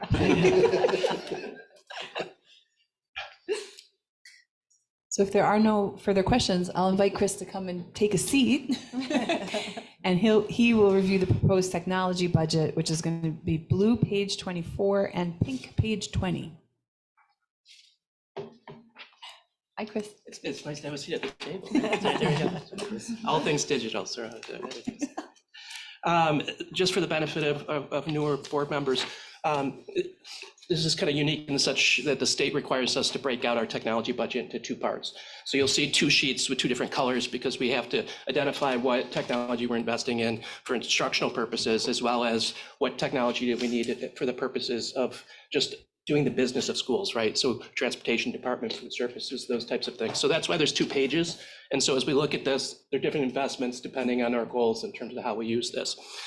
The instructional side is also anchored with a technology plan that we have to submit to the state every 3 years. So this particular budget represents the third year of our current technology plan in such a way that our goals are defined and anchored based on that document. So next fall, I'll probably be back around the table introducing a next 3-year technology plan, and we'll have more conversations in terms of how to fund that. But just to give perspective in terms of how this arrives at the funds that we're requesting for this particular year. It's a highly aidable set of budget lines. We get state aid directly to the district, so some of these codes will generate aid based on the fact that we spend in those codes. But BOCES is a big component of the budget, and the cooperative services, the state encourages us to use those such a way that we receive aid on those spending as well. So although you're seeing dollar amounts here, I think Lisa mentioned that above and beyond our foundation aid, we get aid back on. These are some of those codes that generate those funds there. So hopefully that puts a little bit of context in terms of why there's two different colors, two different budgets and such there. So let's start with the non-instructional piece, which I believe is our pink. Page 20. Pink page 20. There we go. Reason why we start here is it's the more simple budget in terms of being able to present it because there's only 3 lines on there. You can see there's an increase of about $125,000 for BOCES services. There's several reasons why that went up. BOCES allocated some of their coding in such a way that they're getting into their post-pandemic structure in terms of where they're providing services. So what last year might have been considered an instructional code, they've recoded it to a non-instructional code. So it's just some accounting components that have done that. One example to that is that our virtual conferencing software, for example, is a non-instructional code. When we're in the pandemic and we all switched to remote learning, they put it into the instructional code. That's one of the things that would shift back, right? So they're always conscious in terms of how we do business instructionally and putting the appropriate piece on there. The other big component to this increase is our cybersecurity, the safeguards we put in place to both protect the data that's on our network and our network ourselves in terms of where things are. So there's some increases there. And just to highlight one of the increases we had this year, if you're looking from year over year, we had an increase based upon the fact that we changed our filtering system this year to be more comprehensive. It expands to tools that parents can use. So I think in November this past year, we gave a tool to parents that allowed them to kind of provide some more transparency in terms of use outside of the school hours and stuff like that. So although there's an increase here, I think there's a lot of added value in terms of how we're using these tools in such a way that we're protecting our students, we're protecting the data, being more transparent providing information in terms of how our network is being used. So the others, you can see there's $15,000 for contract services. That's just if we need to bring somebody on with some specialties that can help us, either install something or fix something or design something for us. So that's a much smaller line. You might see 2 years ago, it was $1 million compared to the $15,000 that we have in this year's budget. We did a great job in terms of cutting the budget, right? In terms of doing that, right? But if you recall, we did a big project in terms of upgrading our PA systems and our clocks and our security system in such a way that we had more of a unified communication system. So if you're curious to say, well, how do we go from $1 million down to 15,000? That was a big project that year in terms of being able to work with that. So, and then the supplies are just supplies, right? So business office needs some toner or something along those lines. We have some monies that we can supply for that. So any questions on the non-instructional component? It seems to me the non-instructional appears to be about maybe a quarter of the total tech budget. Is there any reason why we don't allocate any employee compensation to the non-instructional line items? I assume somebody is working on that. Yeah, our team services everybody and provides support for all types of services. Yeah. From an accounting perspective, I don't know why we don't break it out into 60-40 or whatever it is. I know that our salaries have historically been listed on the instructional side. So I don't know if the state has decided that just because the bulk of the work that we do is instructional that maybe the state aid associated with some of that, or I don't know. I was just curious that we don't have anything on this line item, and it's all on the. Yeah, part of the BOE services we do have. The majority. I really say the majority of the work, if you think about, is supporting instruction. So it'd be supporting teachers and supporting, and then there would be those of us non-instructional side who heavy users of computers is not as large of a percentage of the district. But I was thinking about Chris's team and the effort that they put into, say, supporting Envision or supporting, whatever is non-instructional. Surely there's some members of your team that are focused on that some of the time. Yep. And I would think, and it's a moot point probably. Yeah. I mean, the net difference for our budget is it doesn't change, because we're still paying for those folks to be there. From an accounting perspective, I don't know if there's any benefit of breaking it out, because we don't receive aid on employees, so it's something that Okay. Just curious. So okay. The job description does straddle both sides of that. So in terms of doing that, we do the system administration for Envision as far as the security is done in the business office, and we do receive support for that through BOCES as well. Yeah. So just for that as an example, that is in other areas. Yeah. Okay. All right, so if we switch over to the blue, this is where the top part you will see the salaries for the folks that we have in place. Hang on, that's 24. Just page 24. Mine says I'm your 45. tour guide. I'm your tour guide through the blue pages. So the top part is they're a very competent team. I always want to do a shout out to them in terms of the work that they do on a daily basis. It's a job that's always evolving, and their ability to be nimble and learn is just amazing from a day-to-day perspective. But you can see there that there's two categories. We have some director of technology. We have a computer systems manager, which is our CIO, which does all the reporting to the state and does some great work.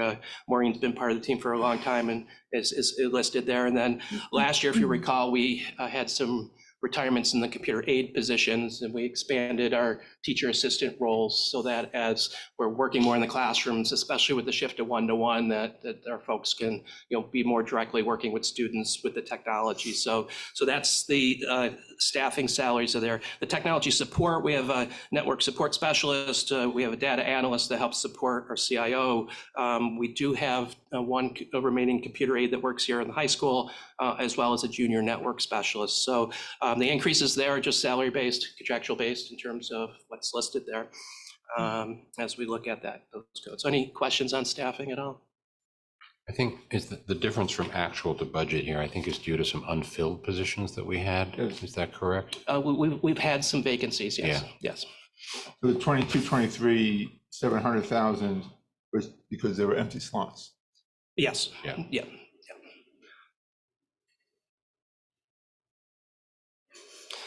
All right, we shift down to the lower section.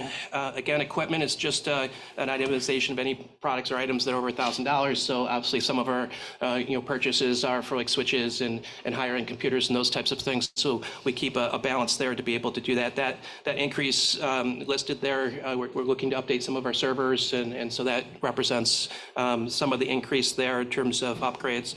Contractual services. Those are, again, people that we bring in to help us not only from the technical aspect, but also help us in terms of instructional support. We have some partners that have come in and worked with us in terms of integrating technology, being able to look at our spaces and how we're using them differently now that we're more mobile with the technologies. So that is listed there under our contractual services. Travel and conference is an increase that's post-COVID. We're finding that whereas we're still doing a lot of webinars, we're still learning in front of our devices, that many more of our opportunities are in person now.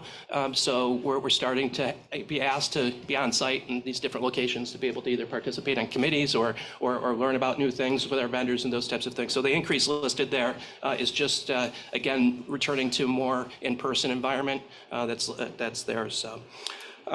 Software, a little bit of an increase there. Again, we're always trying to evaluate these. These are things above and beyond our textbook and our digital resources that our libraries provide, but things like Schoology, which are learning management systems, being able to take a look at all, like our Microsoft products. We're starting to do some more research with AI and those types of things. So there's a little bit of an increase there, but that's simply because of the fact that we're trying to adjust and evolve to the needs of our instructional environments. So it's probably about a 10% increase, but overall, I think it's something that we're trying to be responsive to the growing needs of our teachers. BOE services are down a little bit. Again, we're always evaluating, what we can maximize on that code. The last code there in terms of supplies, this is probably the biggest change in this area. I think Lisa has done a great job to support us in terms of the purchases of devices that are under $1,000. So part of our current technology plan is that we refresh at 3 points every year. So 3 grade levels get upgraded with their technology every year. That's a goal of ours, to be continuously improving the technology. So the technology is refreshed on kind of a 4-year cycle. So we do kindergarten, 4th grade to 8th grade, and 8th grade to 12th grade. We're consistently upgrading the devices so we don't have legacy technology that causes more cost for repair or more time to respond to problems with that. But it also flattens our budget. So if every year we're coming back, we're saying, okay, we're just going to do 1/3 of our inventory every year, that gives us an opportunity to project some things. So the reason why that's down is that represents some early purchases. Yes. So that we have an opportunity with year-end funds to maybe buy a grade level of devices locally. Then that will free up a budget moving into next year. So it doesn't put us off cycle, just means that we'll probably get a set of devices in June instead of late July. So that's what that represents. So down about 2.7%, or about $70,000 in the instructional code.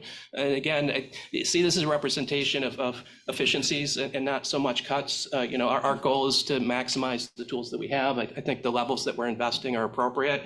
It's just continuing to encourage our folks to learn what features the programs have, being able to reinforce consistency in terms of the network being stable, making sure that we have examples and model use of the technology in such a way that we can do that. So questions? Anything on this section here? 49010, the actual, was this something to do with the computers we gave out around COVID, and now we're not doing that? That's from the actual 2.1 million. Yeah, we went from $1 million to $2 million. So that was a large investment. So we really scrambled the first year to kind of just take the current resources we have, and then we went fully remote. We refreshed. I don't know if you recall, we had the assembly line at the middle school that your parents would come through the loop, and we'd be giving out. That's what that big purchase was at that point in time. Yes.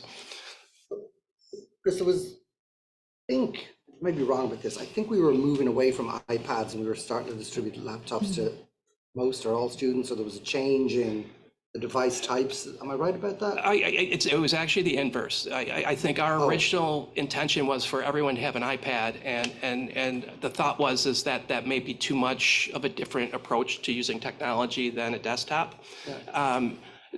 We could do everything on an iPad that a laptop can do, plus more, right? So you have cameras that can read QR codes. We have the ability to digital note take. We have the ability to, speak and be able to, speech to text or have it read back to you and those types of things. Not that these can't, but the design of those devices are such. So I think, and again, this is early, but next year we might have some recommendations at that 8th grade level that would we consider something like an iPad Pro, which is a higher end device that has a larger screen and probably replicates this. We're going to do some pilot next year with the 7th grade team to kind of explore if that's feasible. But yes, early on, we were kind of debating what kind of device it is.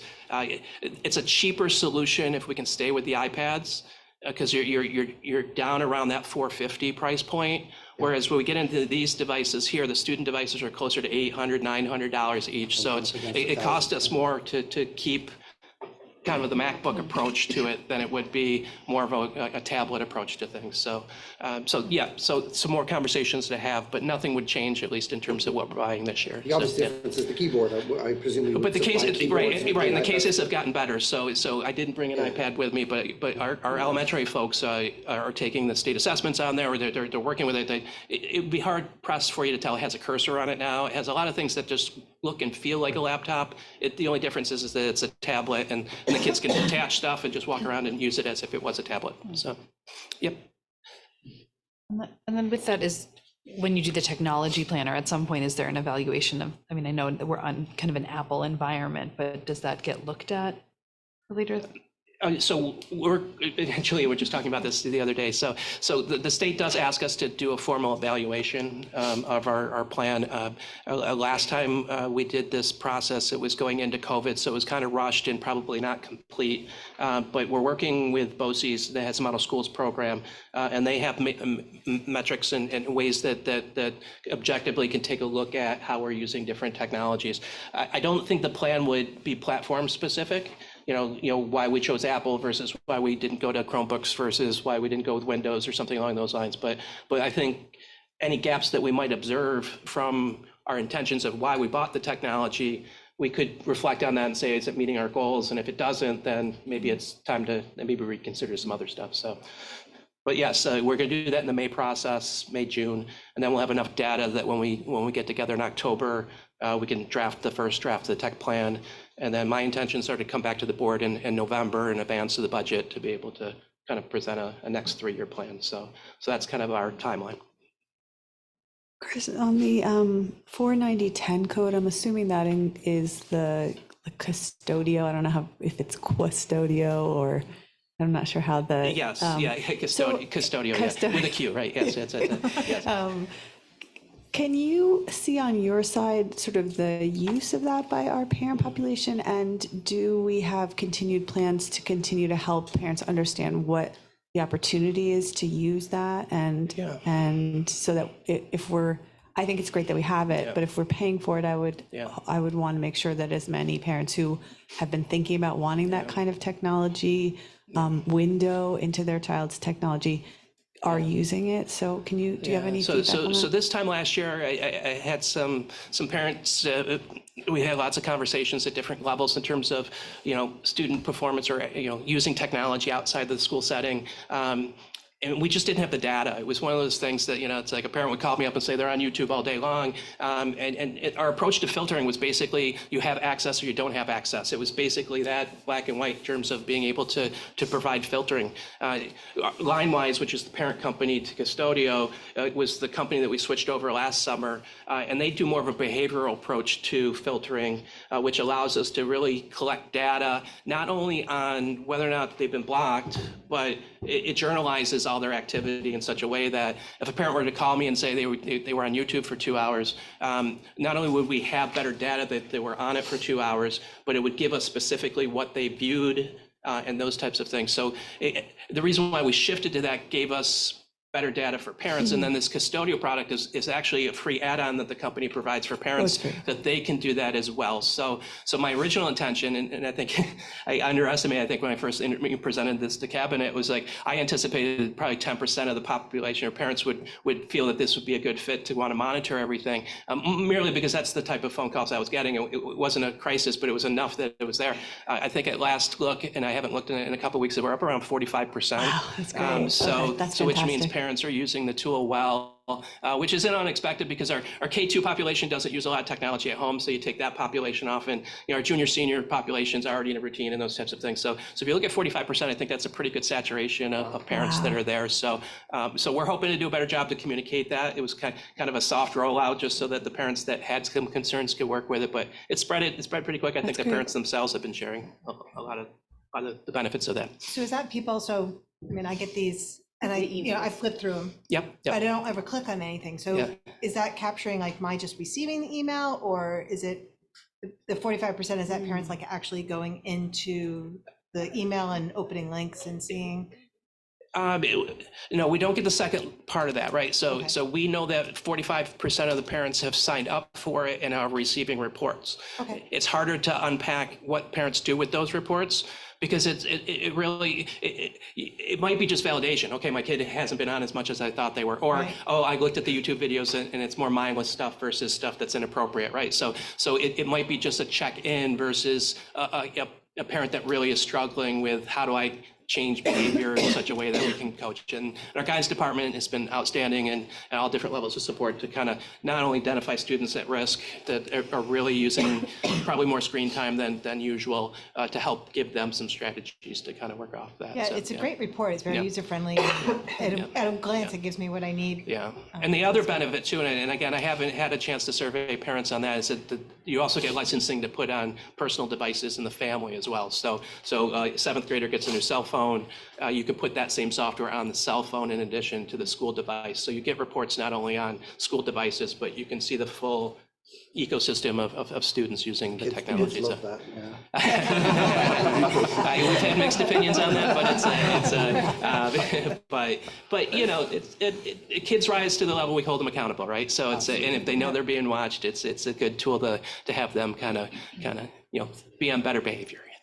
I think it's really a terrific addition to the way in which we're providing technology to our students and to our community. I think this is a new challenge that parents have, and if there's a resource available that can help them with that, I think it's really great that we are engaged with that and are really trying to help support families navigate what is a new challenge to even 3 or 4 years ago. So thank you for doing that. Chris, I just have one other question for you. So earlier this year, we held a learning cafe and we dove into AI a little bit. Yes. And you did mention AI. Yeah. And we're obviously at a technology inflection point, as we discussed that night. And there's certainly a lot of pros and benefits, a lot of benefits to instructional, but there are also a lot of concerns, plagiarism and so on. And we're reading about it every day. Do you think that next year's budget adequately prepares you to deal with what's coming down the pipe with AI, both from the positive side and preventing the negative side of it? You're asking me to see the future, right? From an economic standpoint, I think we have some amazing tools that provide us some insight in terms of use of the technology. So I can run a report in terms of websites that have AI technology, and I can drill down and be able to see which users are using it. For example, there's a video vendoring software that our department is using and stuff like that. So it's I stumbled across it and it's like the whole class is using it already and stuff. So it's stuff that builds transparency with it. And Julie and I have been talking a lot about this too.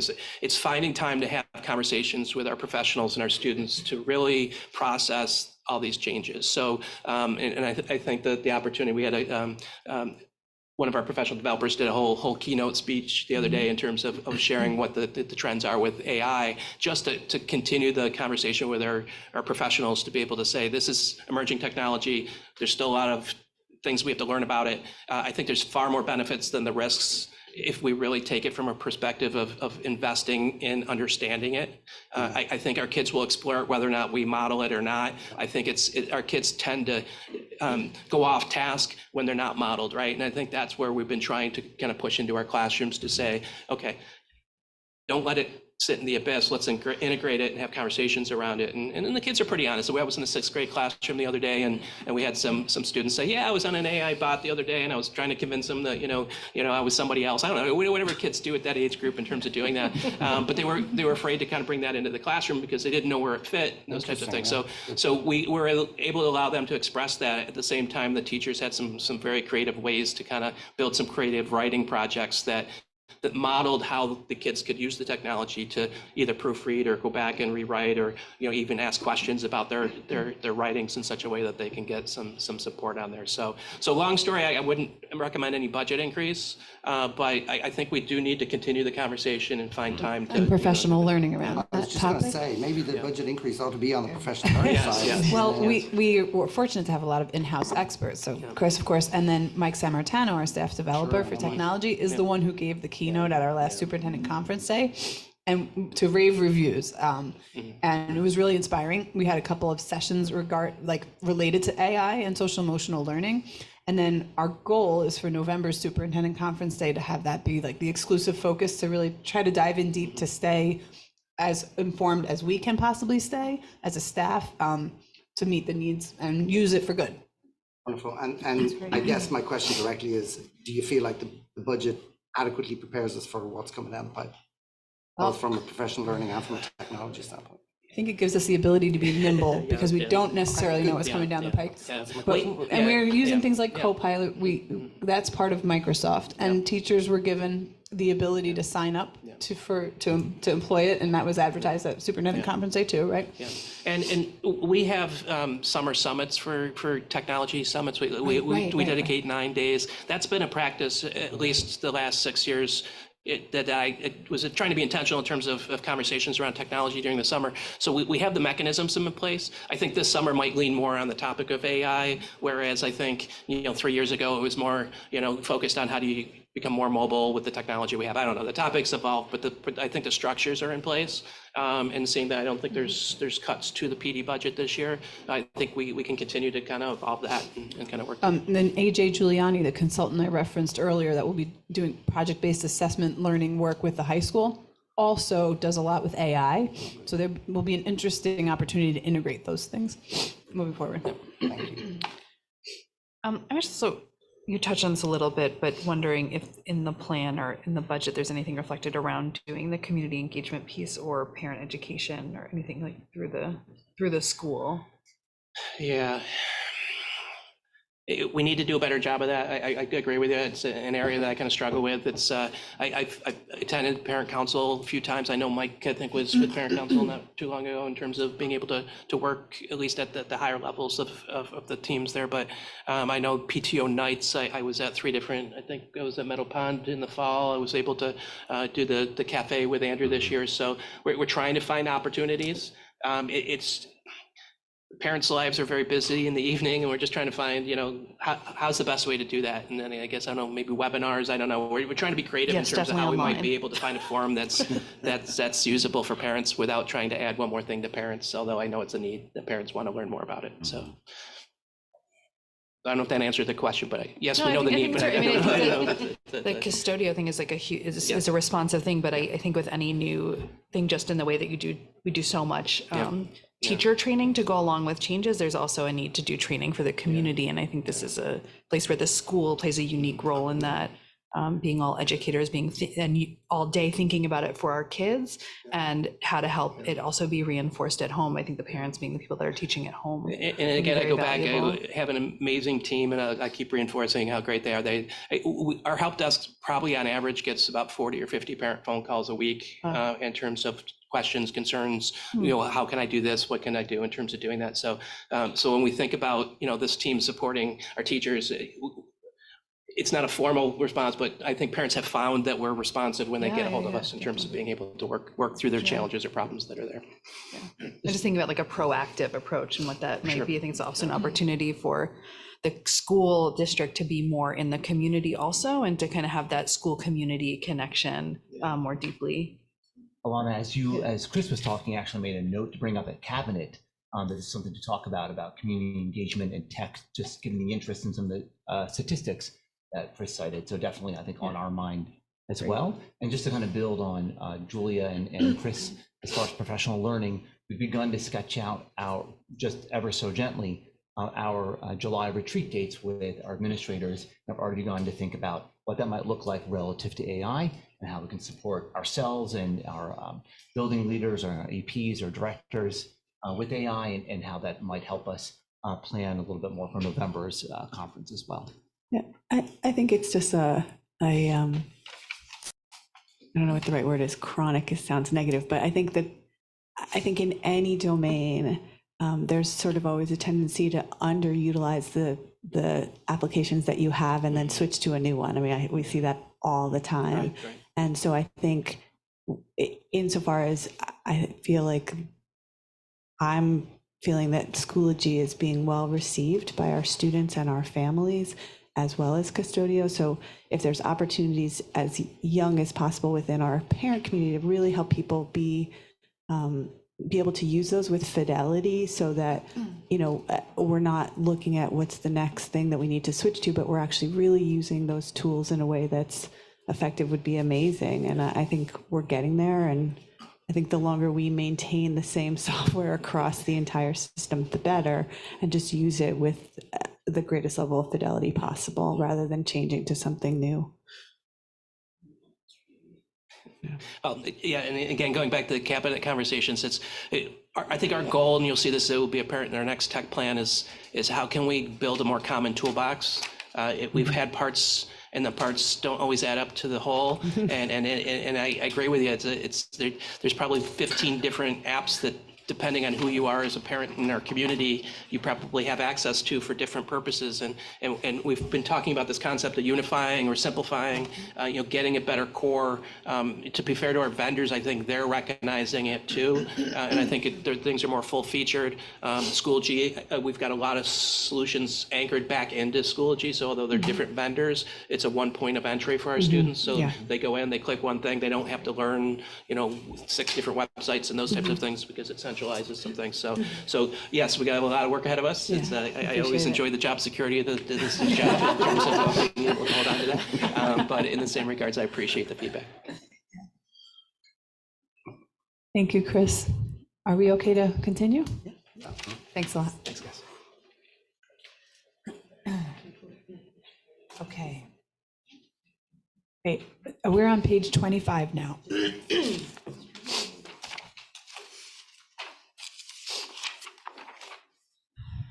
Page 25 of the budget document represents the costs associated with the attendant. Oh, sorry, what did I miss? Which one? Page 20? We did it. No, we did that. it. Oh, we did, a okay, moment ago. sorry, sorry. That's okay. You do it again? Okay, 25, the attendance office at the high school. The overall proposed budget for these codes is approximately $60,000, which is an increase of $675. And this position, as far as attendance at the high school, is necessary to meet our responsibilities as set forth by the state ed department. The position plays a key role in helping us respond appropriately to the attendance audits and record keeping requirements. And this code includes salary, hourly, and overtime costs. Is this not a requirement at the other schools, or is it just integrated? It's just more complicated because at the high school level, it's period by period attendance versus, Full at day. elementary school, it's one teacher responsible for her entire class. And secondary students tend to, there are more reasons for them to come in late, late or leave early or be excused. But it all has to be monitored, if that's your question. Yeah. And page 26. This page represents costs associated with guidance services at the middle school and high school. The overall proposed budget for this code for the upcoming school year is about $2 million, approximately $1,895,000, an overall increase of $118,543. This increase reflects a contractual stipend that all counselors receive due to their additional work time that was previously miscoded. So we've corrected that, which is why you see that increase. It's not any additional personnel. So we would see it go down on a different line somewhere? Theoretically, yes, right? Yes, I believe, yes. It's not a new stipend. It's not a new. stipend Correct. that's been there for a very long time. It just wasn't coded there previously. Wasn't coded Or on at least this it line. was, at least it wasn't in 22, 23, because when we look back to 21, 22, budget was very similar, and a little bit higher than it is now. I think the larger point is staffing has not changed in this area. Yes. Correct. The rest of this page represents the salaries of the counselors, the clerical staff, as well as tutors we may need to provide students tutoring on homebound instruction, if they're on homebound instruction. And the codes also provide funding for Infinite Campus and Navion systems, as well as general supplies. So before we go to Christian, any questions on pages 25 or 6?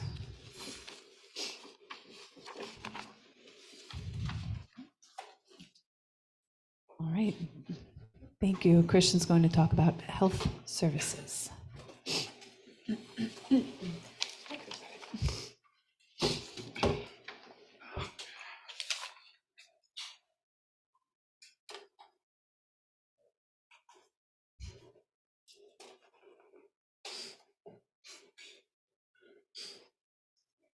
Sorry. That's all right.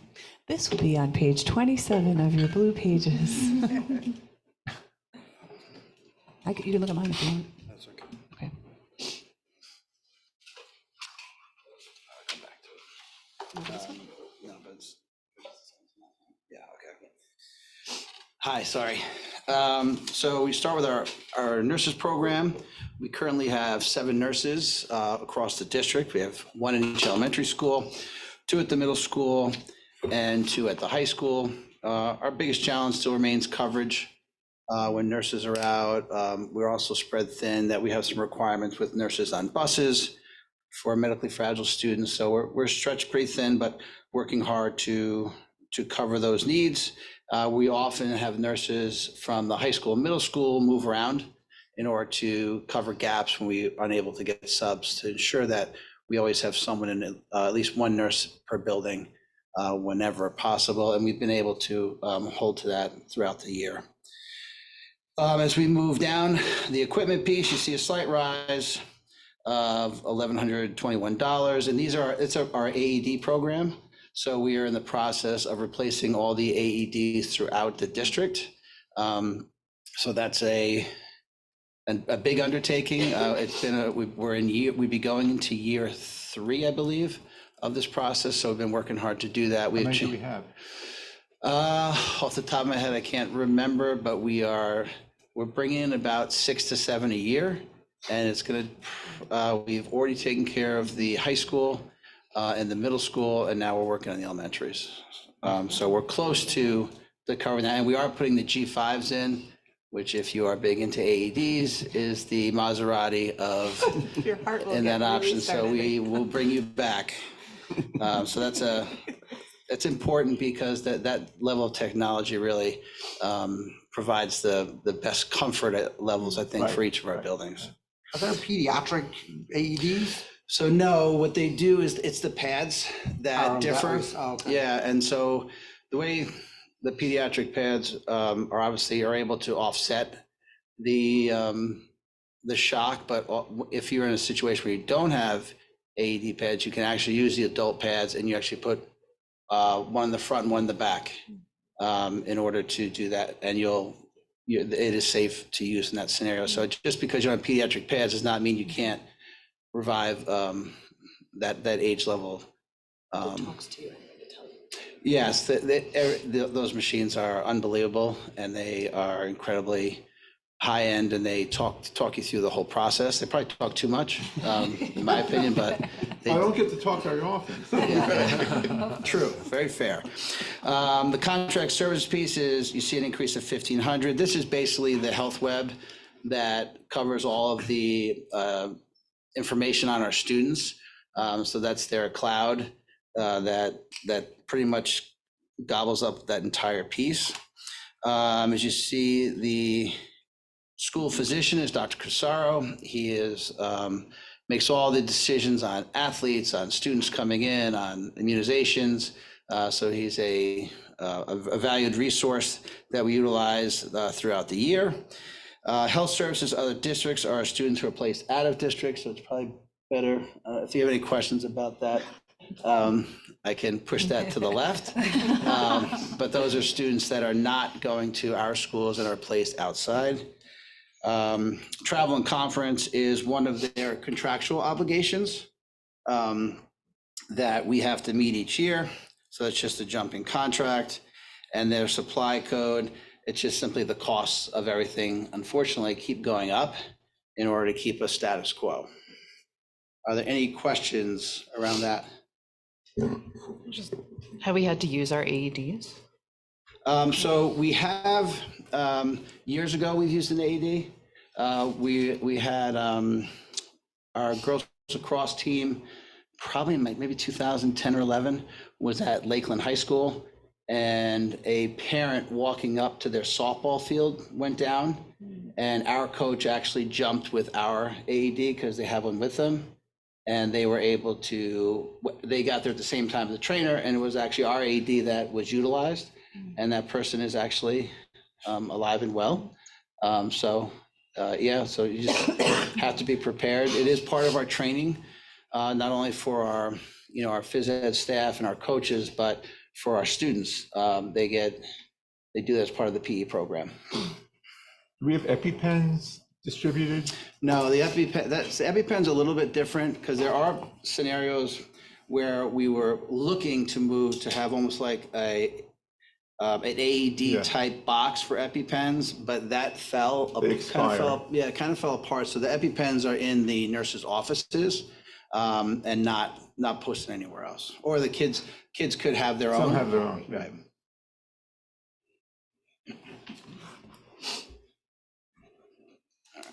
Any other questions about our nurses?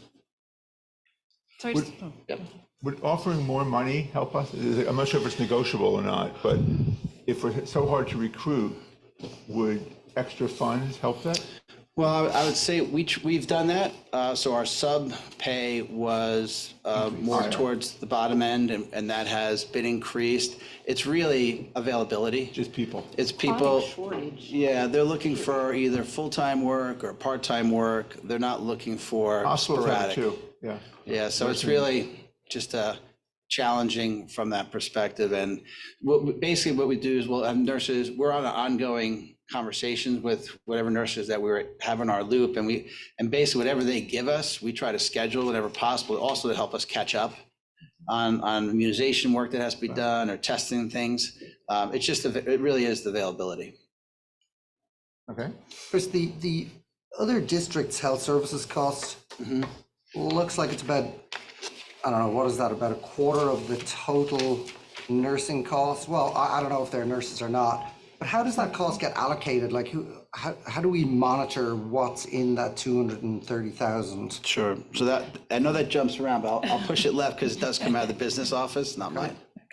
So what we are obligated to offer nursing services to our resident students who attend attends programs outside of the district. Do we know what proportion of students that is? Is it 10% or is it 30%? I'm just looking at that. I don't know off the top of my head, but what we actually do is we receive lists from, the way it goes is actually, so like we will send, like the students who are attending Harvey, we will send to their home districts, right? This student is at Harvey and everything like that. So we have to go back and forth. And then we both have to provide health services to Harvey. And then we pay other districts who, when there's a private school in their district, that we pay them and we reimburse the costs that they, for the health services that they incur for the private school that is in the geographic area for their district. And it simply is a calculation of, we take all the nursing services and we just, how many students how many students are we serving? And then we derive a calculation and we bill back other districts. So it is both the services that we provide to Harvey and then what we pay other districts for the services that they pay their This would be private a bill schools. coming from other districts. It's both sides. We bill other districts. They would look at their total student population. They would say 5% of this student body comes from the KLST district. Yes. We're going to bill them back 5% of our total cost or something like Right. that. Yes. And Yes. that would come across multiple districts. Right, because the district of origin is where the private school is located, is required to provide health services to that private school. But we don't, what we bill back for the students who are in that private school who, for example, could be in Bedford School, right? That may be their home school. Yeah. They're in Harvey. So I guess it's, my question is there a way for us to monitor their cost? Like, how do we know?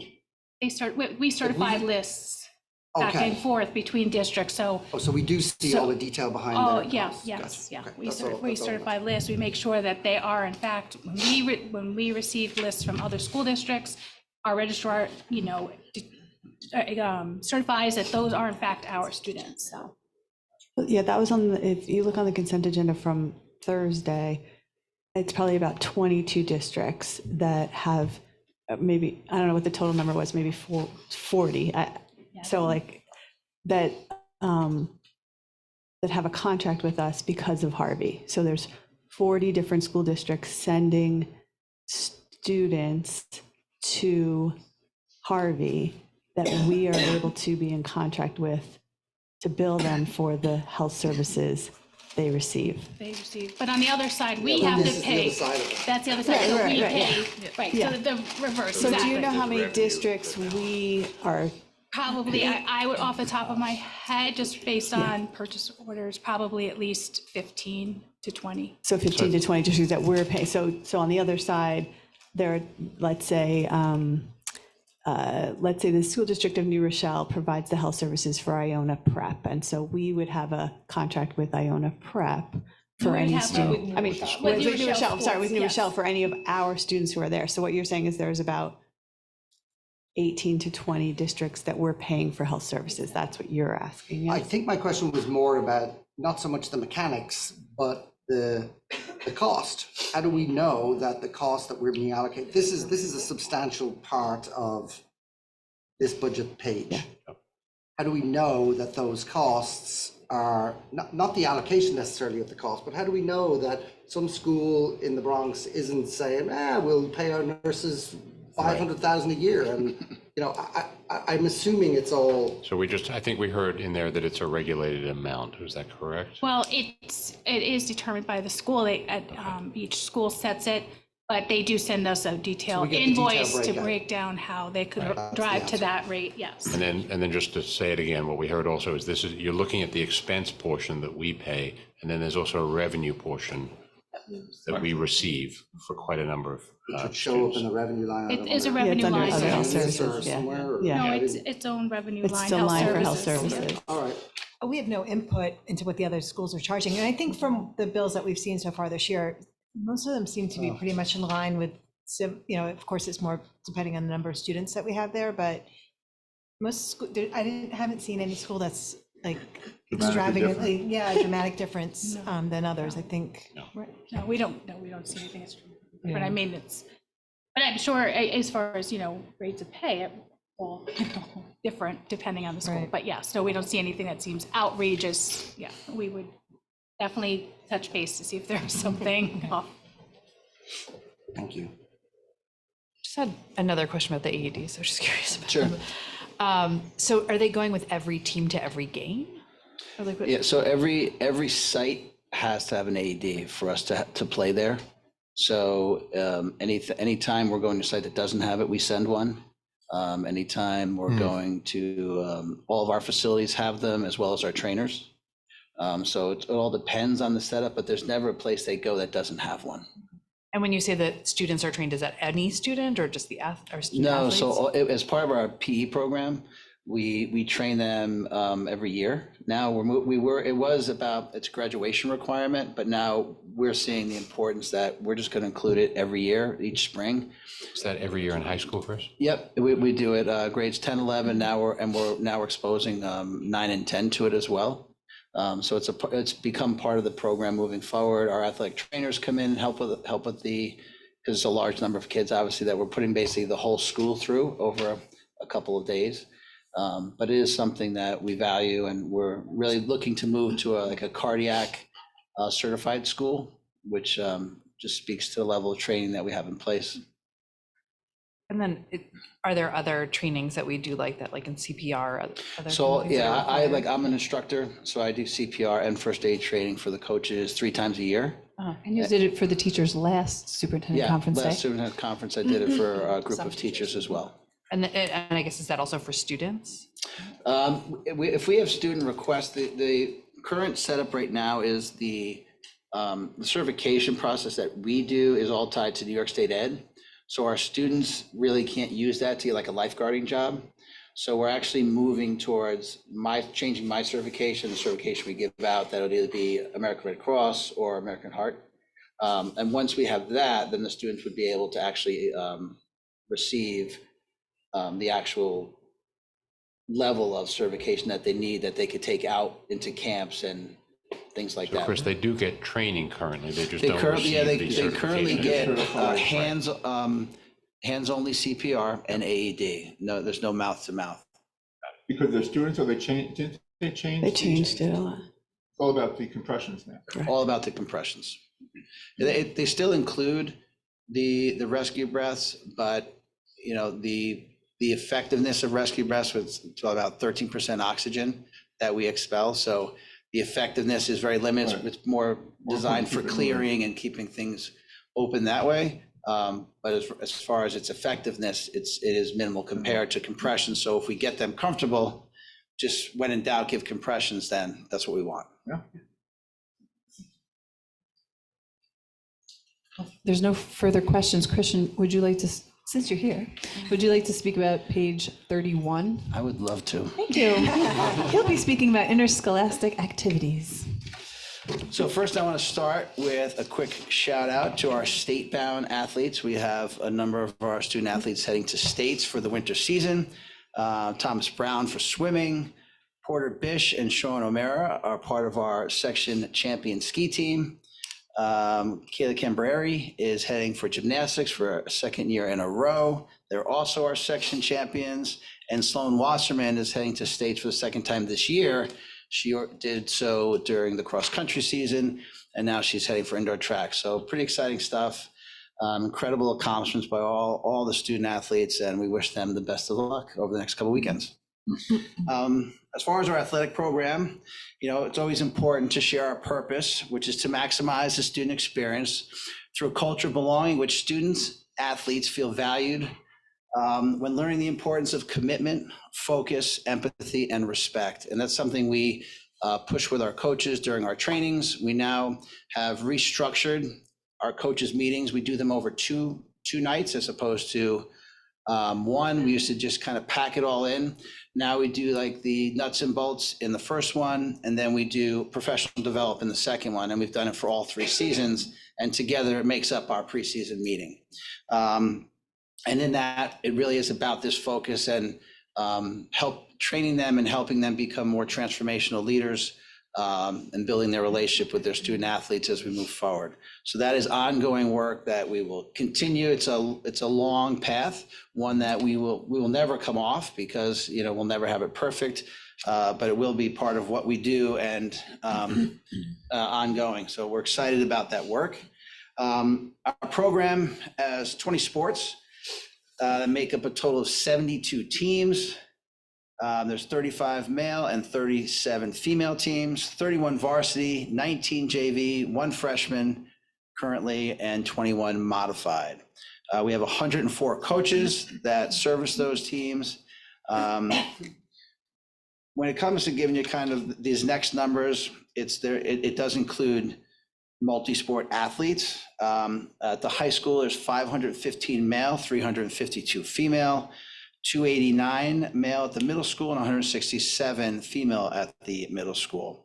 Those differences is about 163 at the high school level and 122 at the modified, of which the modified, you have to remember, we've just added football back, which had 66 athletes on it, one of which was female.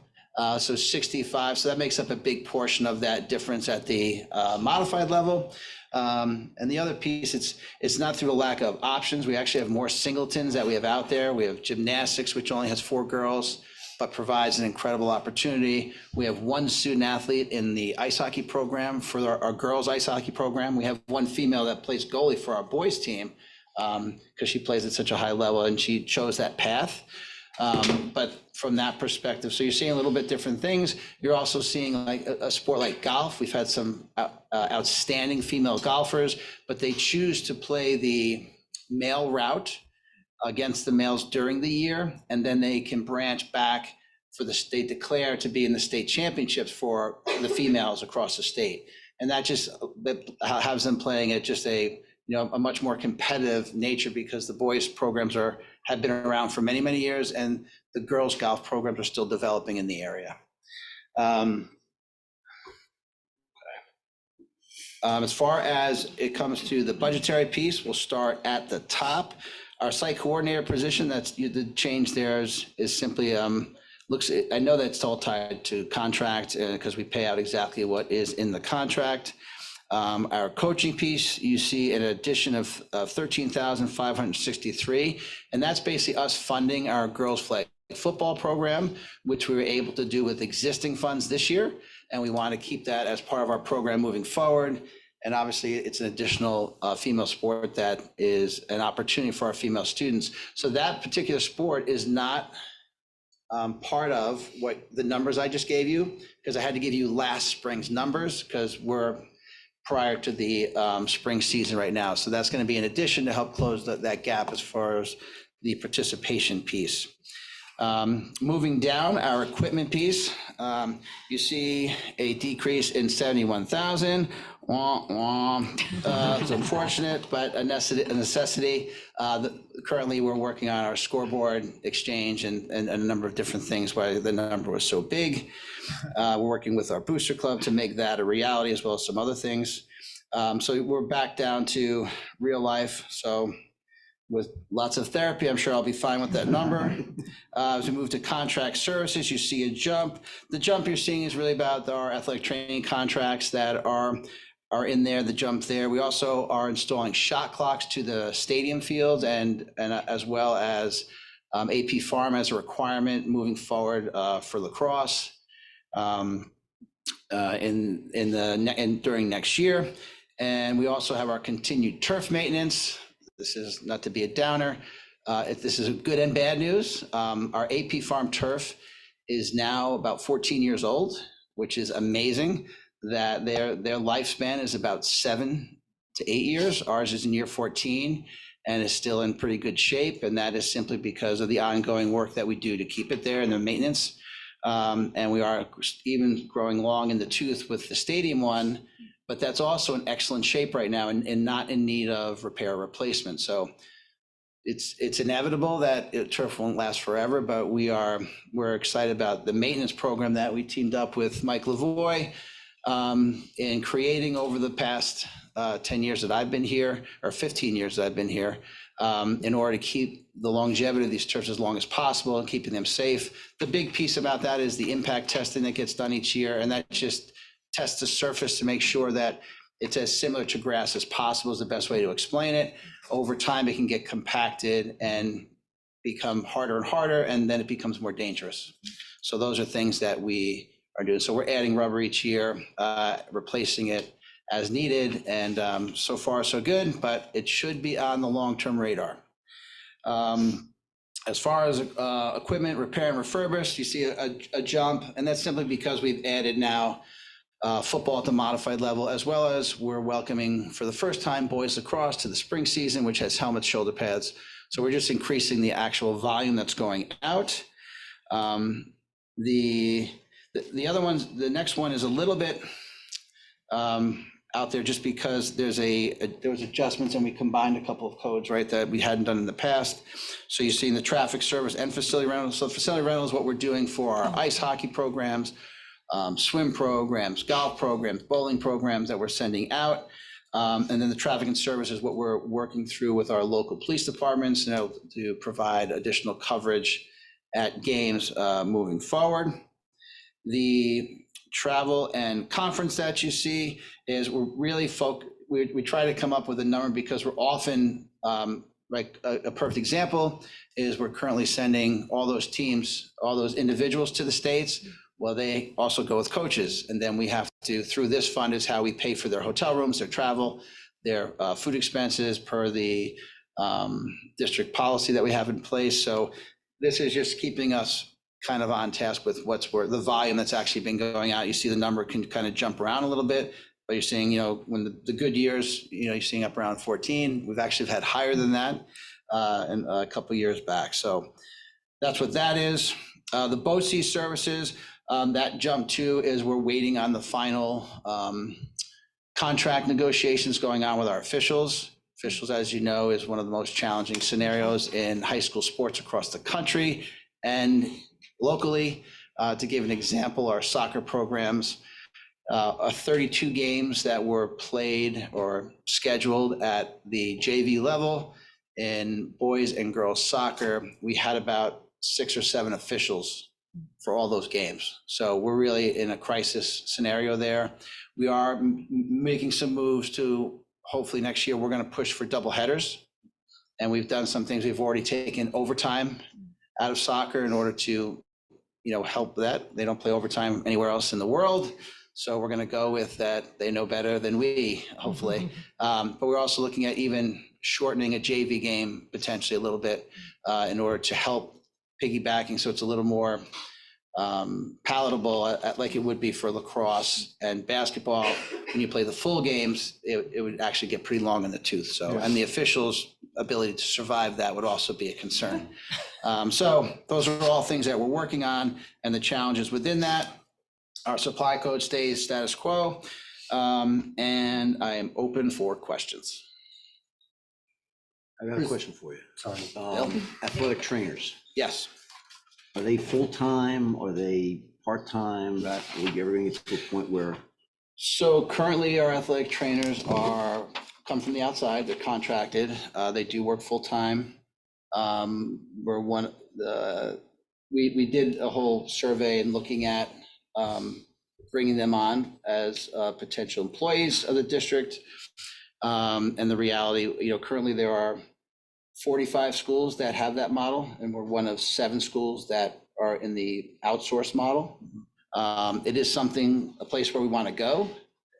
Our challenge, bless you, our challenge simply was the reality of our current budget situation and the cap and all those things that come into play. We're pretty, as much as we want these things, we're pretty realistic about the ability for the board and the cabinet to move on some of these things. So we're hoping in long term, this is where we're headed and where we go. And we're just waiting patiently for that window to open. Because it's incredibly beneficial because of the relationship with kids. We've had a situation through this. I've lost my entire training staff mid-year.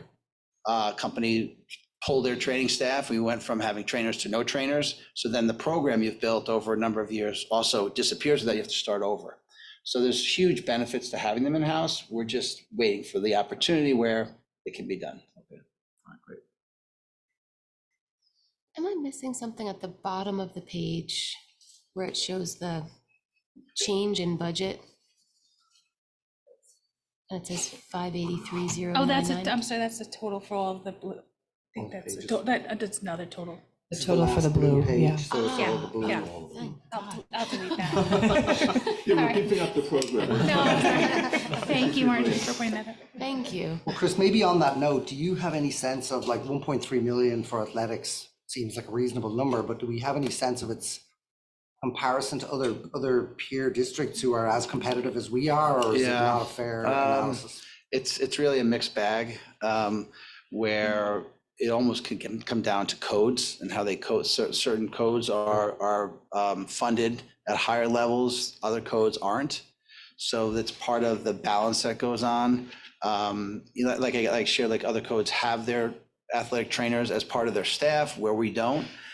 So they're ahead of us there. And then there's other things that we're doing that so it's kind of like, it's kind of like the horse race is really over a much longer period of time because there's so many different codes. So I would say, like, when it comes to coaches, where we have assistant coaches at the levels in order to have better practices, more relationships with our student athletes, we're definitely ahead of the game because we have more coaches at each level than many schools do. They often have a single coach running even a varsity team, where we'll have 2 coaches at every level in order to provide the best program possible. In many of certainly our sports that generally have some kind of apparatus that can be used as a weapon. So if there's a stick, if there's a bat, things like that, we tend to, just because there's more moving parts to a lot of those sports when it comes to that.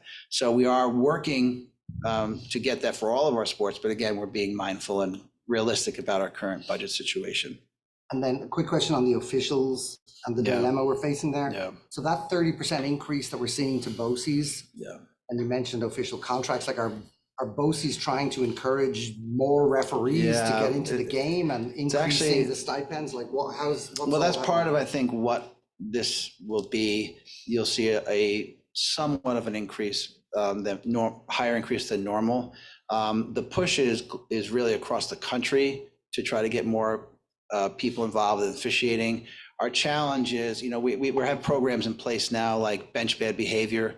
It's something we put in the winter, and that's for our student athletes actually speak to the parents before the game. But I can tell you it's challenging because our first one we did, the visiting team, the player that spoke for them then had to tell their parents to stop talking to her while she was on the court. And I had to then sit with their fans because they were not following that. They weren't benching bad behavior. They were requiring additional supervision. So the challenge isn't leaving us. The fan behavior is only getting exponentially worse, unfortunately.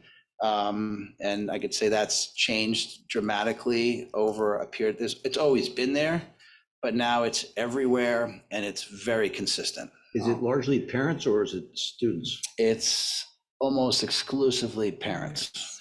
Students can be controlled by the adults in the room as it becomes much more challenging. The stories and the things that have taken place everywhere, and we're not immune to it, have been pretty incredible. And so that impacts the people's willingness to be part of that. And it's not just in New York, it's really across the country we're seeing this. So do you think this $35,000 increase will alleviate the problem? Well, no, not at all. For us, basically, we're just prepping for whatever comes our way. We may not actually use all of that, so then that would be absorbed. We have to see because we wait to hear from BOCES what those numbers are actually going to be.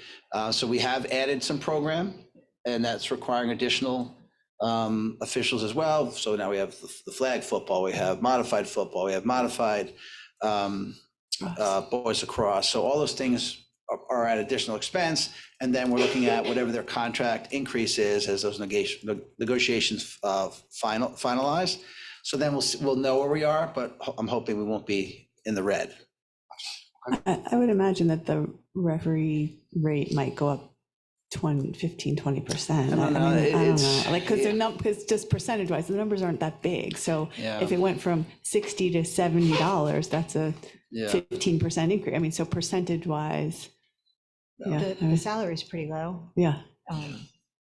Having done it, and I know we worked last year without a contract, so and I haven't seen any numbers on that recently, but for a varsity game, it was $126 for a ref. And you're dealing with sometimes parents yelling at you, and so, I mean. Is that a set fee or is that negotiable? It's a set. So it's through their negotiation becomes a set fee. But not like school by school? No, there's no school by school. They service all 85 schools in Section 1, so it's all the schools in Westchester, Putnam, and part of the lower part of Dutchess. And then they negotiate for those groups, and then we pay accordingly into that. So we all pay that share of what we use, basically.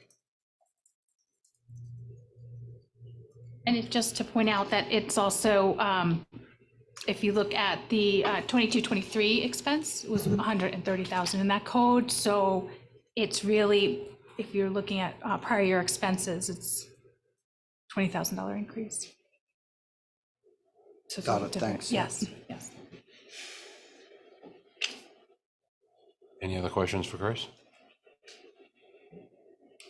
Thank you, Chris. Appreciate it. So we have one final blue slide. That's on page 30. Thank you, Chris. Okay, page 30 shows the costs associated with co-curricular activities. Overall proposed budget for these codes for the upcoming school year is approximately $553,000, an increase of approximately $36,000. That increase reflects alignments to reflect actual expenses, as well as increase in stipends that comes with the contract and the cost of contract services, and supplies for musicals. BOCE's consultants related to the musicals are also reflected here. For example, accompanists and costume designers who work with students. Some examples of stipended positions are things like the yearbook advisors, newspapers, Science Olympiad. And this also includes a dedicated amount of funding for our performing arts programs at the secondary schools. And the funds in these codes are all important to the overall school experience for students and are key to helping students become and remain connected to the school and greater community. So I'm happy to answer any questions about page 30. I noticed in the actuals for the elementary schools, there's a big difference in the allocations. You know, the budgeted numbers are all the same. Is there something being offered at Increased Miller that's different from Katona and Meadow Pond? And is there anything that we can do to even out, or is it just a matter of student interest? I would hate to think that students at Increased Miller are getting a better or different. There are more students at Increased Miller. There's a higher enrollment in Increased Miller as far as co-curricular activities. But I don't think there's a difference in co-curricular activities from school to school. No. I think there may have been a year in the past when chorus was offered. Was it not at the one school, but now it's offered at all three? Yeah, go ahead if you want to talk. Yeah, no, I think it is offered. It is at all three now, Yeah. but I thought previously it was maybe only at one. Anyhow, Carrie will know better than. Just like the clubs. Yeah, so the green teams, like, so is that, maybe that's what it's the difference? I don't know. We have like a K1 green team, a 2-3 green team, and a 4-5 green team. So because of the number of students, we're trying to engage all levels. So I don't know if that's the difference, or chorus as well, the elementary production. We have a school play, because you're talking about, that's the code, right? Yeah, Yes. so, yeah. What's Yeah. a green team? The sustainability Okay. teams, so with the children meet with a basically an advisor, a teacher. And so they have meetings about like how to be more sustainable, and they present at assemblies, and they talk about recycling and, you know, different ways to integrate and be more mindful of being sustainable. And Those are annuals, or annual clubs, yeah. do the other schools have the green teams, or is this? So each school, each elementary school has an opportunity for 4 what they call annuals, and that's based on student interest and what's going on in the school. And the school leadership is able to think about what works best for the school. And I think the way that Carrie is talking about the green team at Increased Miller, based on student interest at grade level bands, there's a lot of interest, which then warrants the use of different annuals for the green team. There are green teams at the other two schools. Yes, there Yes, are. sir. Yeah, I just don't know if they're divided up into grade level bands like Increase. Yeah. Which may be population-based, student population. Okay, thank you. Do we anticipate any changes to the performing arts budget post the bond renovations of the high school? Are there any costs that we would either need to add, or, I mean, and I don't know what the timing is, so I don't know that that's going to apply to next year's budget like that. But I'm just saying, it's just something I was thinking about, whether that changes anything, not really, because those are more consumable and staffing, like the staffing's obviously the same, and Exactly. the consumable, you still have to buy a license, it's the same whether you're, I guess, Correct. okay. Yes. I don't anticipate Yeah. change. No. Writing it down as a question just for us to think about, make sure we keep it on the radar. Just if there's any new technology in the theater that might, Well, that would be incorporated in what we have budgeted in the bond, as far as that is built into the renovations of the auditoriums in the high school, middle school. So those components, that's part of the bond. These pieces are bringing in the consultants, costumes, all of those pieces that are, that go along with each musical. right, I guess I'm wondering whether in the year, I don't know what will change, but whether there might be consultants needed if we have like new lighting components as part of that renovation that have new technology, whether we would need some consultants or something to help us with that. And I know Brian Porco who does a lot of the lighting, and that work is working with, he is a part of those teams that are consulting on the, so yeah. hopefully. Yes, but we will keep an eye on that once the renovations are done. If we are, with the upgrades, do we need some extra training? Yes, absolutely. And is the musicals just for the middle and high school, or does it include the elementary musicals? Well, there are some plays at the elementary level. I think, Carrie, you said one, right? And I know KES as well. Musicals. But not, Meadowpunt is a variety show. They do. Is that in that? Oh, the music. Oh, that's right. They had. You're Finding Nemo, I think, and KES, I think, is Lion King. I think you're right. I think, yeah. I think you're right. So is that in the top line or the bottom line numbers? It's, those are actually district-wide, so that is the budget, or it is broken down, it is broken down within our budget within the system, but it's reported here. We just report everything district-wide, the costs, but we do break it down by building. I guess I'm curious about the codes, like at the bottom of the page, 2850, 410. Is that for the whole? Is that for the high school and middle school only? It's for the or is district. that- It's district-wide. That would include the Yes. elementary musicals as well. Yes. Okay. I was just curious about co-curriculars at this, like at the elementary school, if there's thoughts about expansion at all. Those like a student government at the elementary schools, or just some other things that are kind of at the high school, like prepping up toward those co-curricular. Yeah, it's part of the Schedule B, so as Alex just said, and I agree, it would have to be negotiated, and also just based on student interest and the teachers at the school feeling, having the passion behind it as well, but something we can certainly look into. So I sort of know peripherally all of the co-curricular activities that go on, right? And we hear a lot about it, and we have all the wonderful presentations in the hallway, and we sort of see some of the artwork in the hallways. And I guess where I'm struggling a little bit is understanding where co-curricular activities sort of roll up within the district organization. Like, is it under you, Julia? Is it with you, Lisa? Like, and is there a way that we could get like a comprehensive overview of how we're thinking about co-curricular art and performing art and so on, and maybe have a presentation to the board at some point? I know our calendars will be full already for this year, but maybe next year. I'm not sure how it all comes together at the macro level, or are we very specifically focused at the building level when it comes to co-curriculars? I first think maybe we clarify terms a little bit, because I hear art and music, but I'm hearing co-curriculars, and I'm also hearing about student government, which I would put under extracurriculars. Well, I'm just looking at this budget page, so whatever's on this budget page. So we're not talking about the whole art and music program. We're talking about things that are done after school that are stipended. And is that what you're asking about, an overview of? That is what I'm asking about, yes. Okay. So this $500,000 that we spend every year on after things school. that are outside the school day. Right. Yeah, okay, I just wanted to clarify. Yeah, what you were- yeah. okay. Sorry. No, that's okay.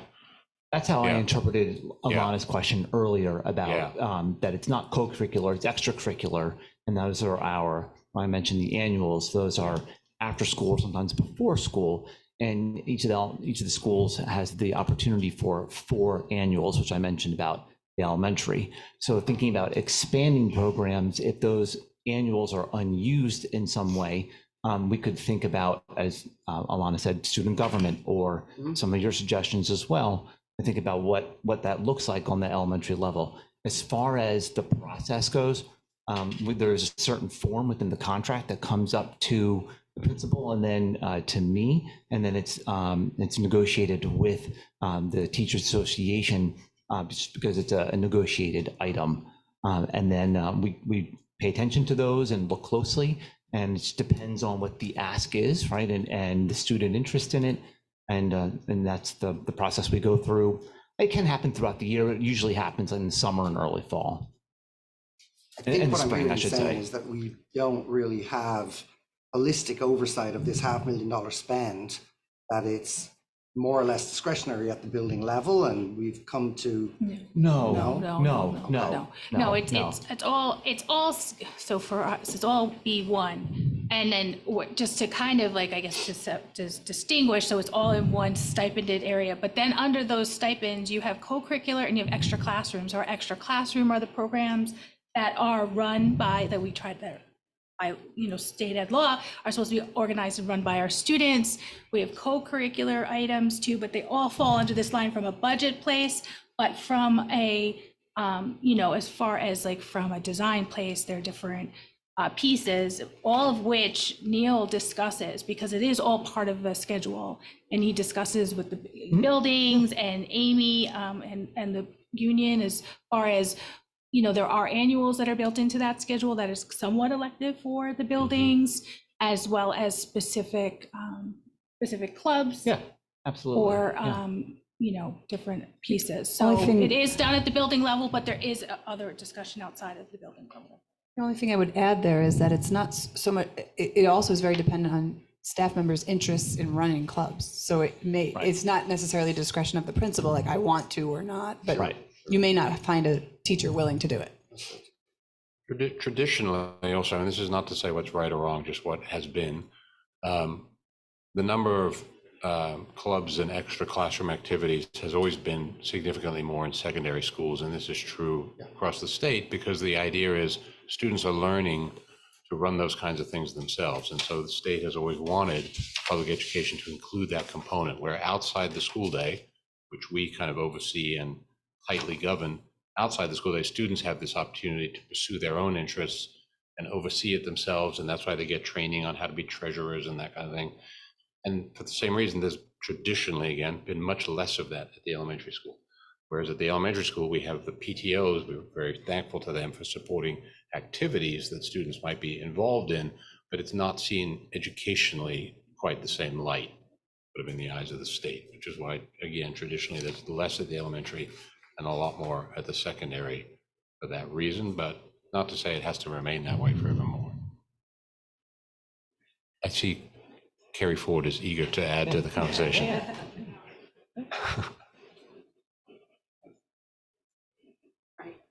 I don't know if this is helpful, but like, as Andrew said, the PTOs run before and after school activities. And so things like world language is offered in the morning, for after school, there's art, there's also music, there's like Legos, like we have computers, like we've had all kinds of like different like enrichment things, both before and after school, which is not reflected in the budget. So just from like an enrichment educational standpoint, like those are the offerings, many of the offerings that the kids have opportunities for. Thanks, Carrie. So if there are no other questions, I will conclude just by saying that overall, our program continues to provide a robust learning experience for KLSD students that considers the education of the whole person. In addition to providing rigorous academic opportunities, attention is paid to students' physical, social, and emotional well-being. As we strive to achieve the ideals of the learning commitment through our identified focus areas, we continue to support adult learning in service of student learning. We appreciate the opportunity to support our faculty and administration as they continually grow and enhance their practices through a variety of professional learning experiences. And finally, on behalf of my colleagues and myself, I'd like to thank all of you, the board, for your ongoing support of all of our programs. Thank you. Thank you very much. So we're running a few minutes behind schedule right now. We were slated for a break at 10:45 until 11. We are only going, like lunch is slated for 12:15. So I'd like to propose maybe just like a 5 to 10 minute break right now, and then we can come back and we're gonna have a longer break in a bit. So maybe, can we just say at 11:25, we'll start back up again? That's 7 minutes just for grab a little nibble and use the ladies or men's room. That work for everybody? Okay. Yep. Thanks, Julian. Oh, sorry, a motion by Ilana, I was sorry, by Ilana, seconded by Lorraine, and all those in favor? 7-0, thank you.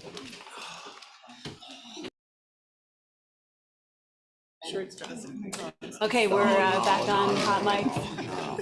I feel So- fine. Can I get a motion to return back into, motion by Marjorie, second by Rory, all those in favor? Aye. 7-0. Great. Welcome back. Thank you. We are going to continue now. Lisa, do you want to kick us off to the next pages? Absolutely. Yes, absolutely, I will. And I just want to back up because I didn't say something this morning or on Thursday, and I just wanted to take the moment just to express my gratitude, just district-wide, to, you know, to everyone for their support. And, you know, as far as this is the first time that BOE's been working behind the scenes, you know, for many, many years, decades. But I appreciate, you know, just everyone, whether it's my colleagues on cabinet, my colleagues in the business office, my colleagues in the buildings and directors, and just everyone has just been wonderful. And you know, and I know going forward also just in just going forward, as we had mentioned, that there is going to be purchases that are done this year, and that is additional work for everyone, you know, our principals, our directors, as well as our support staff in the buildings and in the business office. So I just want to, ahead of time, just express my gratitude for that too. So thank you. And with that, we will now invite Mike Lavoie to come up and talk to us about our operations and maintenance. Lisa and Mike, can I, in the interest of time, can I propose that we talk through all 8 pages that are represented here and then take questions at the end of those 8? Does that work for everybody? Yes. We'll note down questions that we have. Thanks, Mike. Thanks All for right. joining us. Okay, good morning. Thank you for the opportunity to present the 24-25 budget. We continue our role in the maintenance of all buildings and grounds infrastructure within the district with continued delivery of effective and efficient services to support the students, faculty, and community. This budget is focused on comprehensive preventive maintenance plans and corrective maintenance services with our goal to improve the overall occupant experience. This is made possible by rewriting some bids. We wrote new preventive maintenance bids for landscaping, painting, HVAC, and plumbing. The budget to budget increase from 23-24 to 25 is $160,000, 658 at $8,089,592 as a percentage of 6.5% of the overall budget. What page you on? Yeah. You just That doing was just a overview, summary. just a Oh, summary. We're We're gonna start on page, Yeah. sorry, just wanted to summarize real quick. We're starting on page 13. Sorry about that. So starting with staff, that encompasses 50% of the O&M budget within 3 codes, 1620 custodians, 1621 maintenance, and 1622 grounds.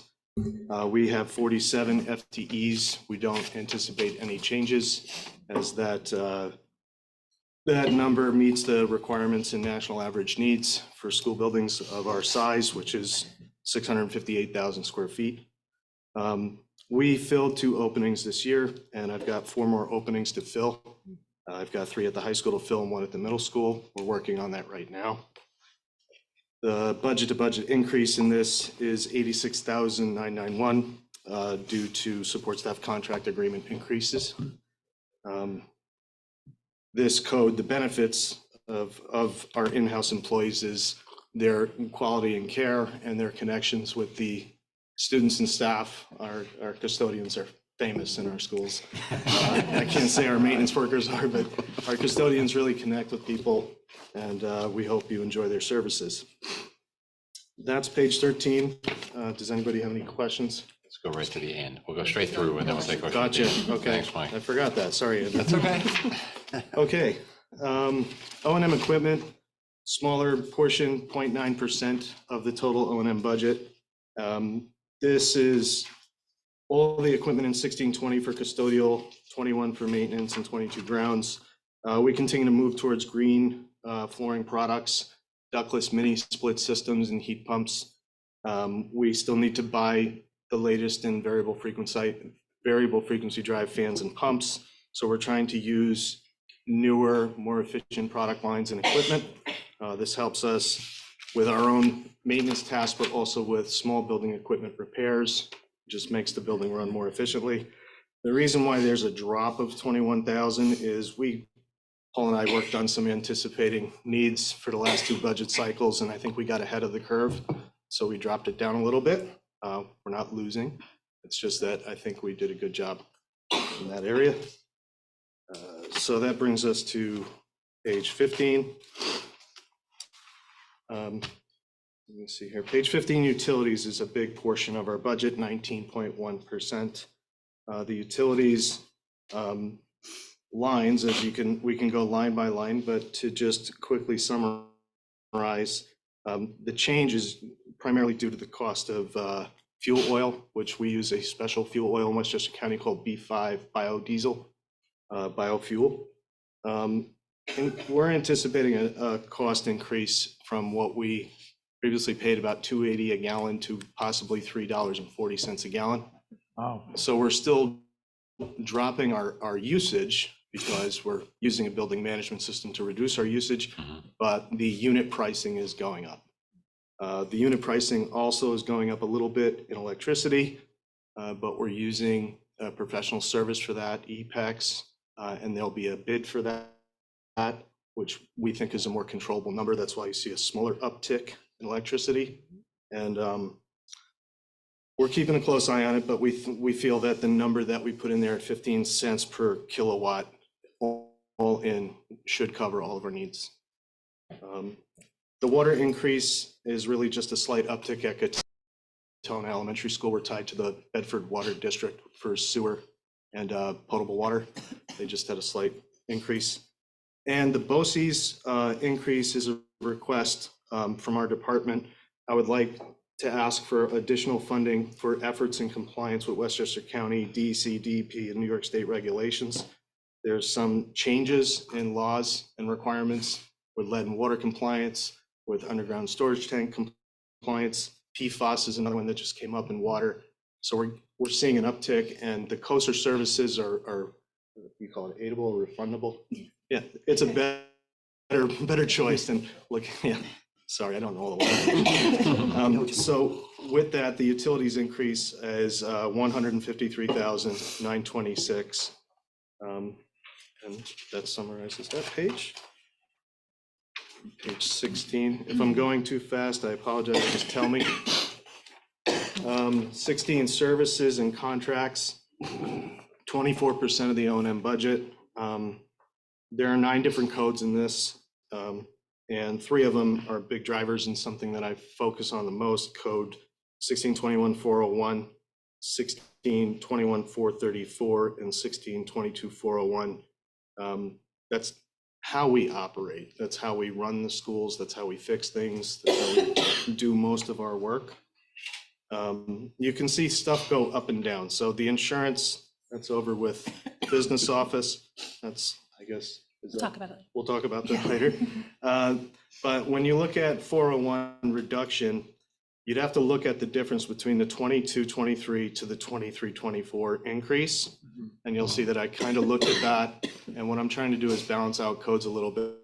That I saw room for reduction there to provide an increase in 434, which is minor building improvements. So I'm borrowing from Peter to pay Paul in that area, which, I have more I know we're details. not supposed to ask questions. What's inside of 401? So inside 401 is a lot of services, annuals, regular and recurring. And some of the line items in there are much more flexible. For example, there's some things in there for paving and painting, and there are certain parts of those codes where it's discretionary. So you can pull from that. And if you have a minor building repair or improvement, you can put it over to 434 and get some work done in a slightly different area. The travel conference increase, we want to include the new 4-person buildings and grounds with some learning options at Saratoga annually. So there's a slight uptick of $550. We appreciate that, the ability to go there. The increase in 434, we're trying to do more in our buildings. We're combining efforts. We're looking into more options through BOCES and that data with contracted services. We'll see more of that throughout the summer, but we're trying to fix some more things in the 24-25 cycle in the buildings that we can. I also saw a similar opportunity to reduce in the grounds. That's a little different. We actually tried to put out a bid for snow plowing, which did not work out for a couple reasons. So we're doing all of our own snow plowing in-house, and it has worked out very well. So I see that as a very good reason to keep this a little lower and focus more on fixing up things inside the buildings. So even though it goes up and down, the total increase is 123,929. It's page 16. Supplies. All right, so this one, I'll have to explain a little more in detail, but the supplies are 4% of the budget approximately, and they range from custodial supplies, maintenance, grounds, and office supplies. The office supplies, we needed a little bit more. It's for basic things like toner cartridges and things that we need around the office, paper, and I'm going to be doing a lot more printing and things like that with upcoming bond projects and like that. The decrease in custodial cleaning supplies, I don't want anybody to be alarmed, but we're not going to decrease how much we clean or decrease how many cleaning products we have. That's not what's going on here. In the 23-24 budget and 22-23 budget, we were able to utilize those codes to purchase ceiling tiles in both those years to change out stained ceiling tiles, broken ceiling tiles, to stay in compliance with the building condition surveys. We have inventory now. Well, yeah, try to stay in compliance with the building. This one's good, library's good. So we have enough inventory now where I could make reductions. So I made a reduction in the 162506 and a reduction in 1621-507. And that helps support the other codes where I need to fix things. So the total reduction in supplies will not affect the cleaning in the district at all. So we're down $163,500.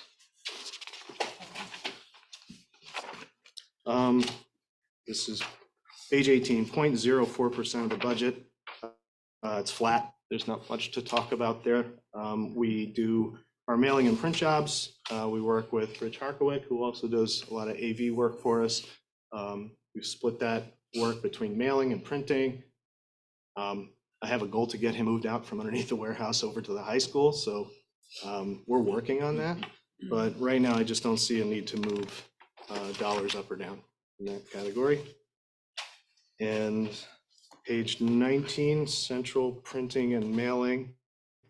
So the drop is because the previous year we were able to budget for and prepare for this year. We're working on it still, is new AV equipment and a Pitney Bowes machine for mailing.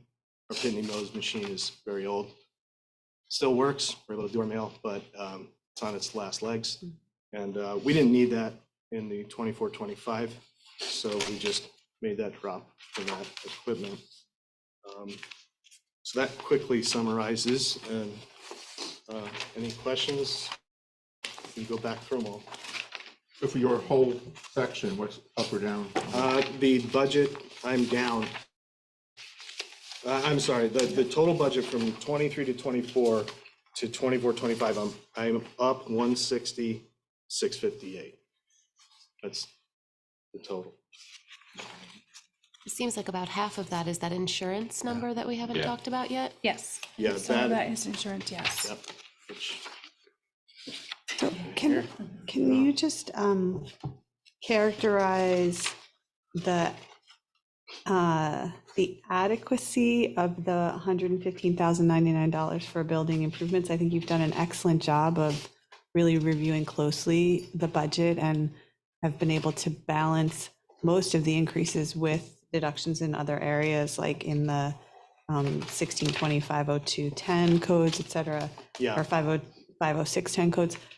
Do you feel that that gives you an adequate funding amount for? What page are you on? I'm on page 16, and I'm talking about the 1621, 43410 codes for Yeah. minor building repairs and improvements. Yeah. I think you've done an excellent job with the overall budget for the department, and wondering if that line will adequately meet the goals you have for any building improvements, or whether. Yeah, that's a great Yeah. question, and it leads into something that I don't know if it's something we typically go over in these budget reviews, but we have a lot of capital going into the bond project we call added capital, H codes, and that's going to cover a lot of our needs in building improvements. So I made sure that we're meeting needs that immediate needs that we can handle and forecast within our own means.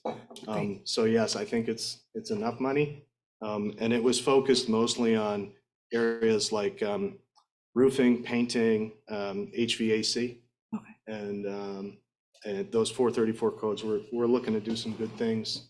You'll see our in-house staff fixing some things throughout the building in 24, 25.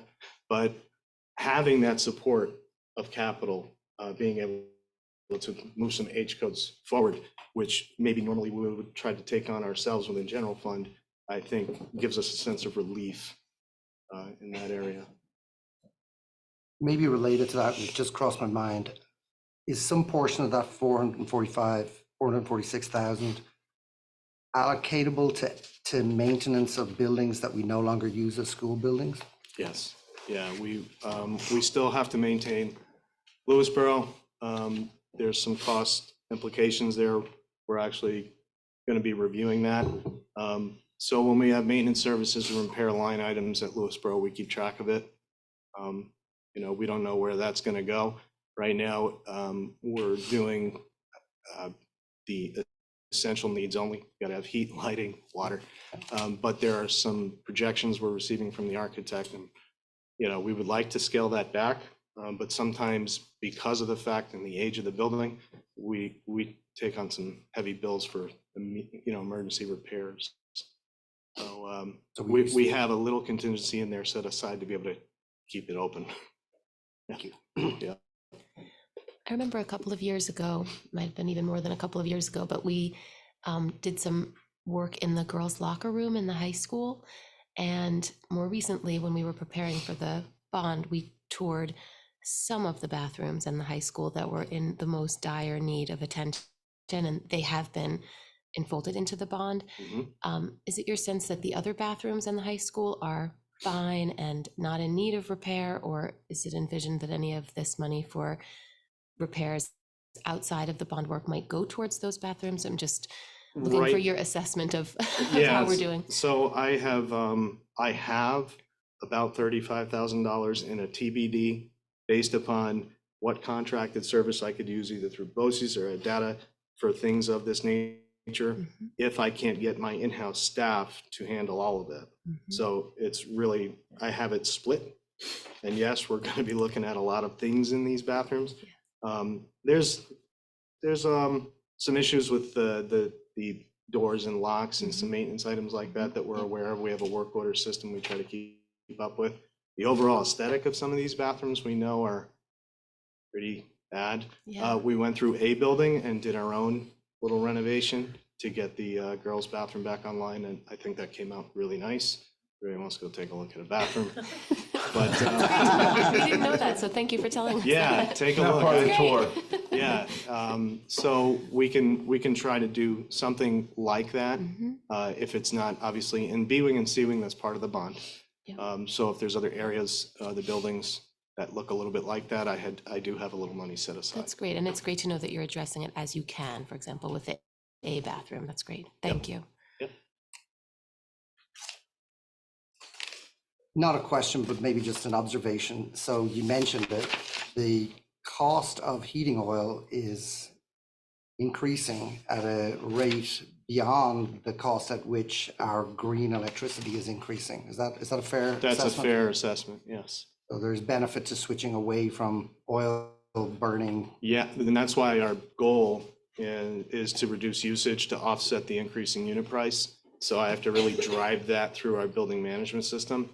So when we go through the bond project and we add all the heat pump systems, that through software will give me the option to use them as much as we can in the shoulder seasons, as Paul Christensen would love to use that term, is that in the weather where the heat pumps are optimal, you keep the fuel oil systems off. So that is the whole idea of driving the usage in gallons down as far as you can. That way, if that unit price is up, you can kind of fight it. My language. Until we can finally get away from fossil fuels, we're going to use software to drive it down. And right now, the best that we seem to be able to do is get it where we're primarily heat pump until mid-December or late December, and then you have to start using some fuel oil up until about now. Understood. It requires a lot of monitoring, right? Because as I understand it, the fuel oil systems actually in a building like this one might control the tempering of the air that's required to be brought in. Mhm. And then that, in some spaces, that's working against the heat pump in the ceiling that's trying to warm the space. So the constant monitoring of how cold is that air that's coming in to fight against, is it? Yeah. We all experience that. On the very first basis. Yeah. So I turned the unit off. Yeah, There is a part about having two types of supplies to heat and cool your buildings. And I think what we're going to see as we transition away from fossil fuels is you'll just see this slow collapse as the technology and heat pumps improve. We're going to see a big change at Katona. That's something that we're going to keep a close eye on to see how well it does and how many options it'll give us throughout the district. There's a lot of good reasons, including just the cost, why we should be moving away from fossil fuel burning equipment. Yeah, we had projected, Paul and I worked at a number at about 280 last year, and it's a little higher.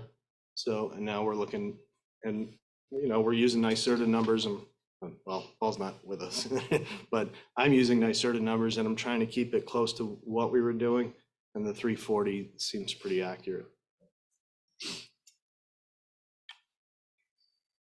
I was wondering with any of the energy upgrades, if there's reimbursement for that.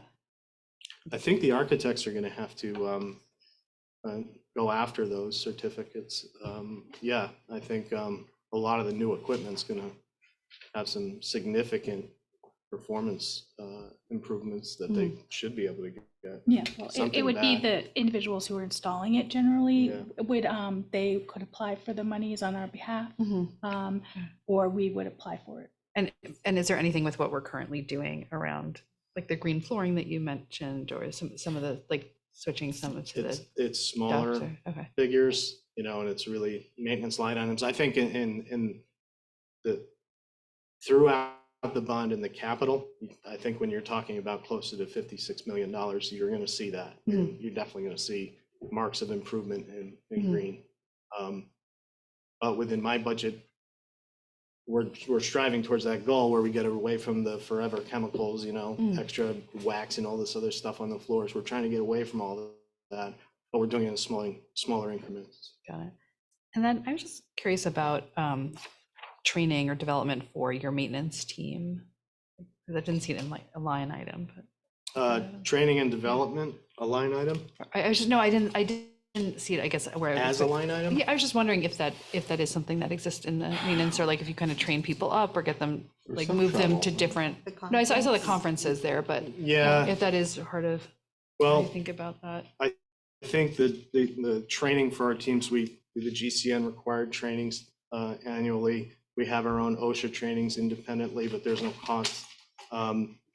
I can leverage, if there's any change left with that COSER, $20,000 increase for compliance, for options for training. They have people that can come in and work with me to add to training to the staff, but we don't really have a line item for that.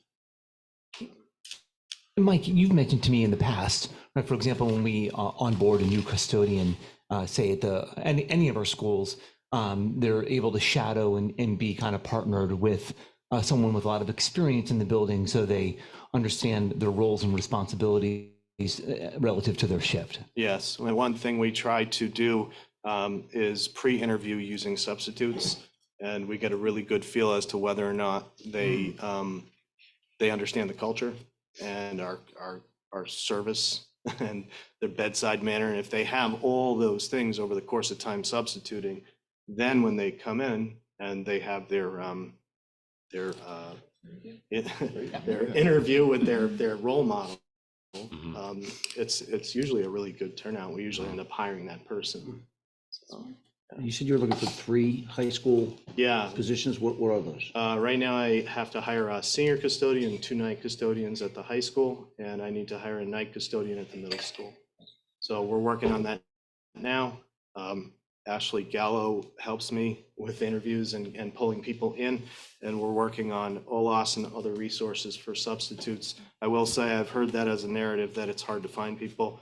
That's also true in our domain. It is a little difficult to So find. where is everybody? They're not nurses, not drivers, not referees, they're not custodians? Yeah, it has been tough to substitute custodians.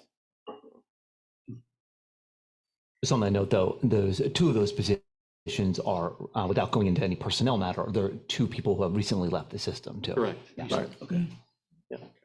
And I just to clarify on page 15, the last line in the bottom of 1620 or 9010. Yes. I didn't quite follow what. So the BOE service, I used it for lead and water compliance, and after interviewing with that COSER team, they offer a lot more compliance support, and I have a lot of things coming at me from the state and county. Particularly right now, I'm working on lead and water, and I see this PFAS thing with water as becoming a significant focal point with Westchester County. So I'm looking to make sure that I've got professional services to support us to make sure we stay in compliance. Yeah. So that is why I'm looking to keep that open. Yeah, great. No, I was just curious, like if we're seeing the PFAS, I know it is becoming like a much bigger thing, and I've heard there's some sort of, the state has set a regulation, the county, and then. Yeah. Are we outside of that, or is there anything like close? Because I feel like they've been pinging a little bit more. The state or the EPA and the state and the county have different MCLs. Yeah. I don't know if they're ever going to get an agreement on what they think is safe. But we're below we're within all of those. No, so we have a Okay. lot of water system treatment plant upgrades going into capital, and we're working on them. Okay. And this is one of the reasons why I do need a little additional support as we go through these totally. processes, is to make sure that we get our potable water back, and we're working heading in that direction. Can you just expand, if you can, on where we are with Meadow Pond and the potable water problem there? And is it adequately funded for next year? Can we fix it next year? Yeah. Things are going great, actually. And the tough part is knowing that this started in 2019. I'm working with WSP, a professional hydrologist engineering company that specifies in water. And I spoke with Michael Shortell Thursday, I'm sorry. And we are ready to supply a plan to Westchester County for approval. We have a new well in the back of the building. The PFAS levels they're almost non-detect, whereas the original well failed miserably. And the design, once that's all approved, that company will hand the design to the architects, and we've already got that funded in capital for a water treatment plant for Meadow Pond. So this is big news, actually. I didn't, glad to share it now, but it's been a very long time coming. We just finished a 72-hour pump test, and that was what we were waiting for. And thank you, Ashlyn, for being patient about that. That was disruptive to the playground. So yes, we're moving forward, and the objective is to get potable water to Meadow Pond. Yeah. Did you want to say anything, Lisa, about the insurance increase? We actually, that is page 21. That is the undistributed expense. That is the next item. So are we done with questions from Mike? And then we'll get to, okay for Mike? Thank you, Mike. Thank you very much, Mike. Thank you. Page 21. So it's actually on a couple different pages, but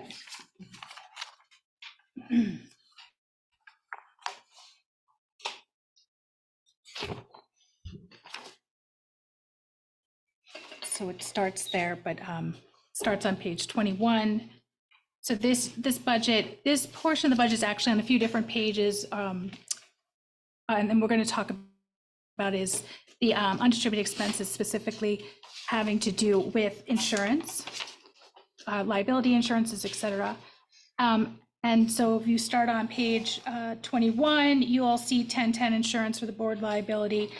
So overall, in 1010, 420 for insurance for board liability, 1620, 420 is the insurance for our school properties, which we just saw in O&M's budget. In 1910, we have also insurance. We have some other general liability insurance that's not property-related insurance. And in A5510 420, we have where we have our insurance for our buses and our vehicles. Any of those insurances that are associated with, specifically on 1010, we've budgeted 53,000, 151,000, and just in short, all of those areas have been increased by 16%, as been advised by NYSER.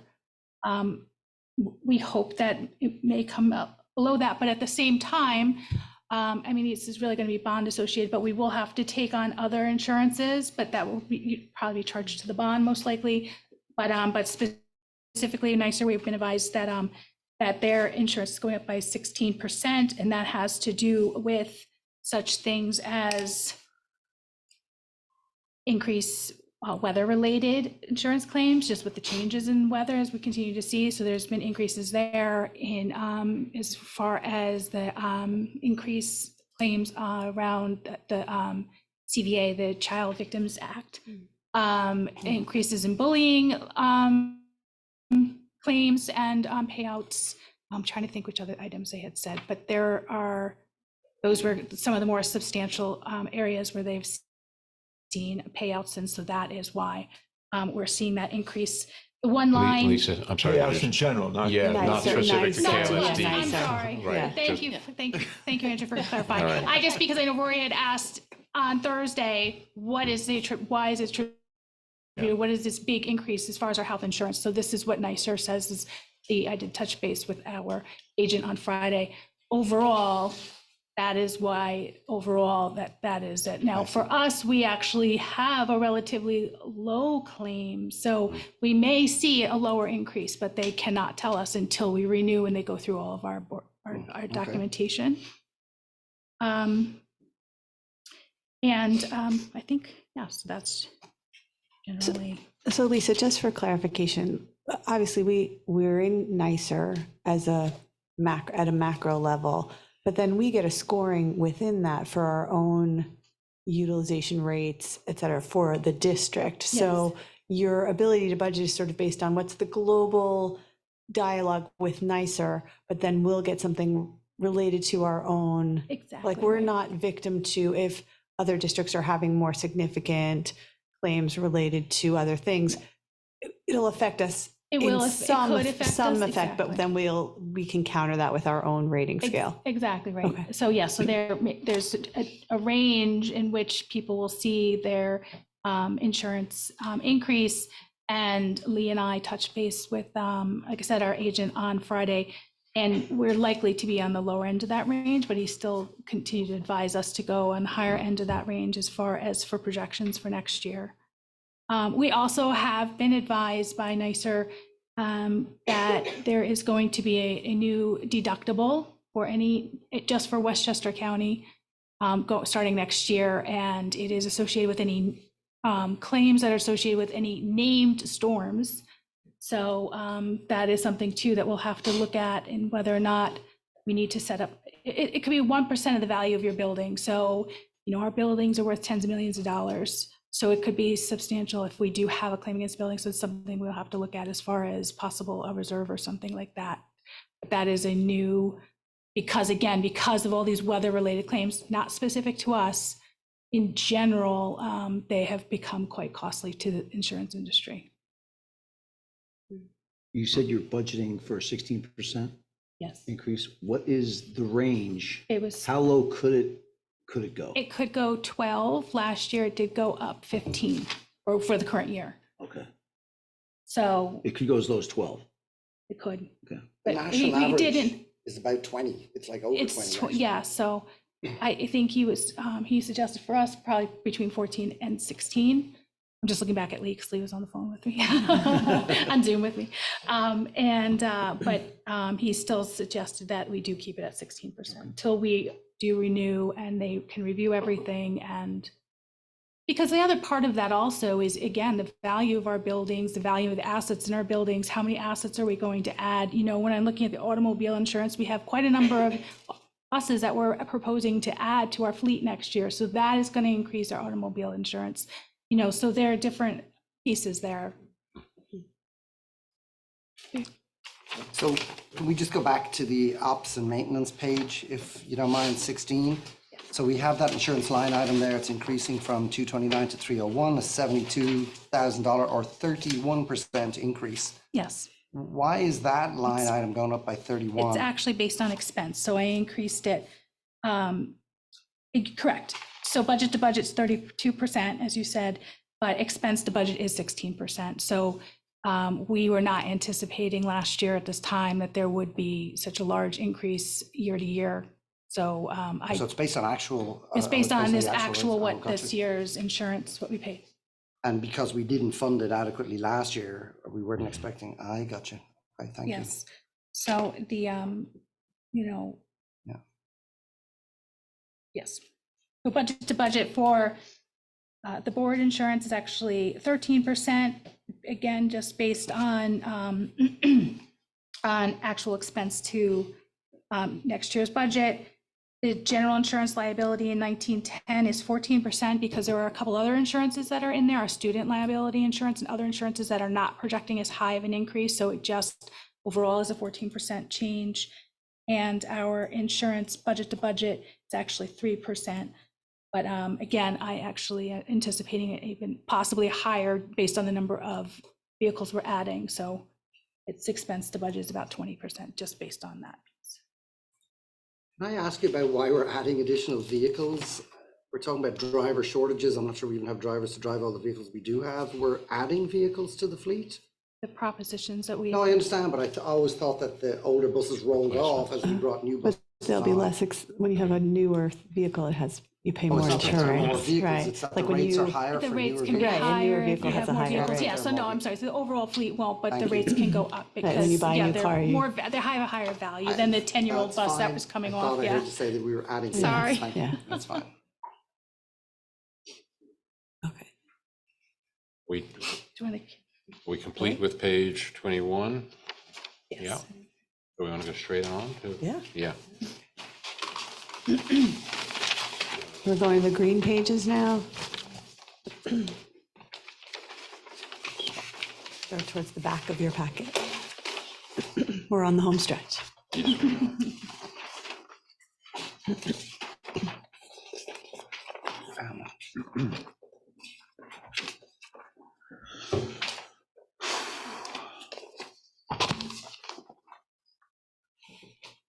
Oh.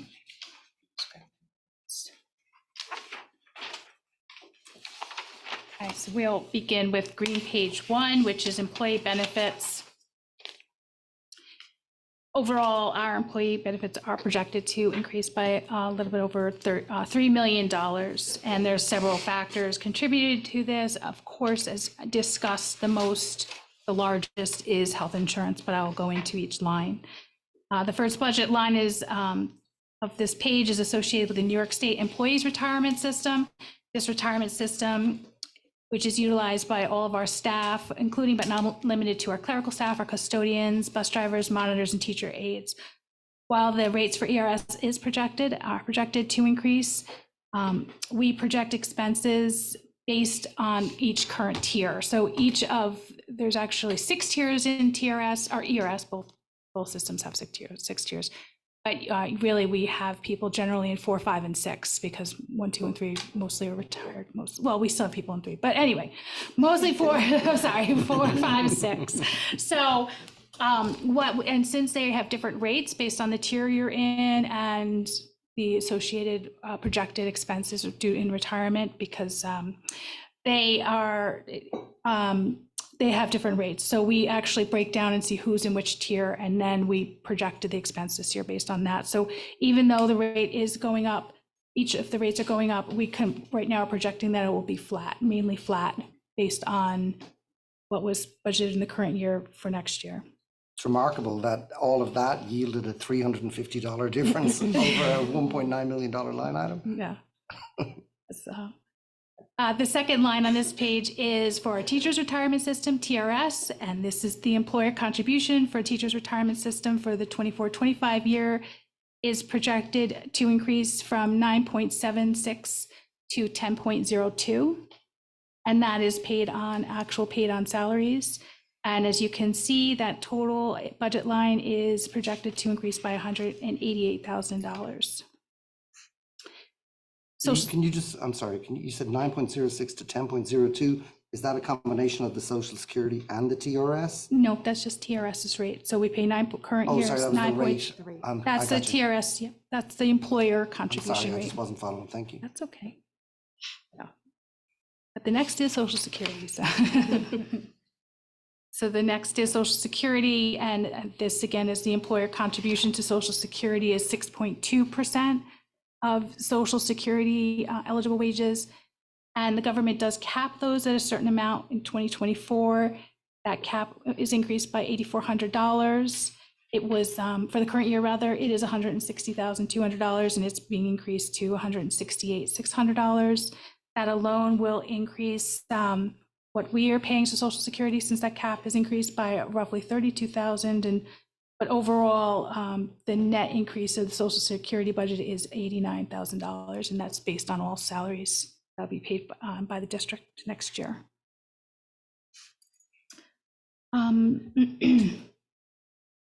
In regards to health insurance, again, there is actually a typo in this section, and I will get to that. Under the health insurance premiums, that will be increased by, but I will get to that there, which will be rectified in the final document. But overall, NISHIP has informed us that their rates for this current calendar year 2024 will increase by an average of 12%. 12% specifically, it's 6.88 to 8.23% based on the type of coverage for active employees. That's our active employees, whether it's individual or family. At the same time, those retired employees who are eligible for Medicare, it's actually increasing by a range of 14.3 to 18.82%. And in there, I'm sorry, there was, I think it's crossed it off already, 25 or something, but it's 14.3 to 18.82%. Those are all inside of medical insurance? Yes, there's a, yes. Does that mean that Medicare is the Medicare rates are increasing by that much? Or, so did you say that The Medicare rates are, that is our employees who are, their medical insurance plan is, again, it's the Medicare then becomes the primary and our insurance becomes secondary. There are 3 different rates based on whether it's single, if there's one individual on Medicare, one individual on, or if both are on Medicare. So we have 3 different rates there, and that is, my understanding is attributed to changes in Medicare, what they cover. So then then NISHIP covers more. Yeah. Gotcha. Wow, that's a big number. It's a big increase, yes.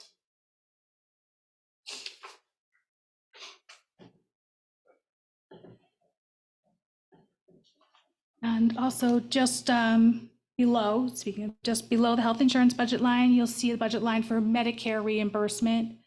When a retiree becomes eligible for Medicare, they must apply for and enroll in the Medicare health insurance plan. Again, Medicare becomes then their primary health insurance and NISHIP becomes secondary. As a result, we're actually required, we offered a discounted premium for retirees. We get a discounted, premiums for the retirees who are eligible for Medicare. The retirees' Social Security payment is reduced by the premium they must pay to Social Security. The district reimburses these retirees for the reduction in their Social Security payment per requirement of NISHIP. So we're required by NISHIP to reimburse our retirees for that Medicare Part B portion, or yes, Medicare Part B. Our best estimate that the reimbursements will slightly increase based on the number of individuals that we are reimbursing this year and other information that we can get from NISHIP. Looking at that data, even though those rates actually are increasing, what they will be paying from 2023 is $164.9, 2024 will be $174.70. So it is increasing what we ultimately will be reimbursing, but based on the number of individuals will be reimbursing. We only see a slight increase in that budget.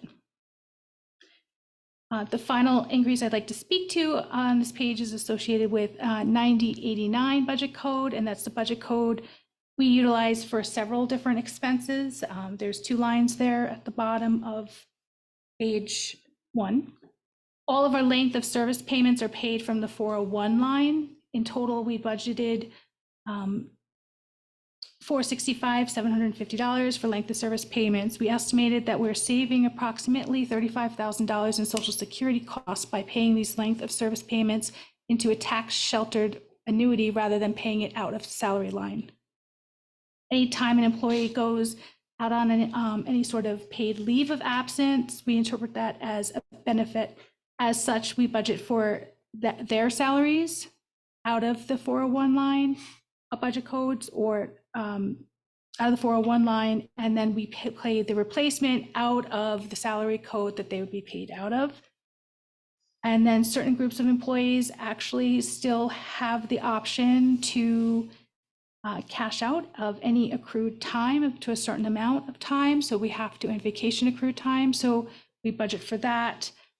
And we did decrease this code based on past expenses. At the same time, we do have an employee benefit accrued liability reserve that if for some reason there is a retirement that, if there's some reason that we need additional monies, we do always have that. So that is why we felt comfortable reducing that. So in summary, this one page totals $37,815,323, which is approximately 30% of our entire budget.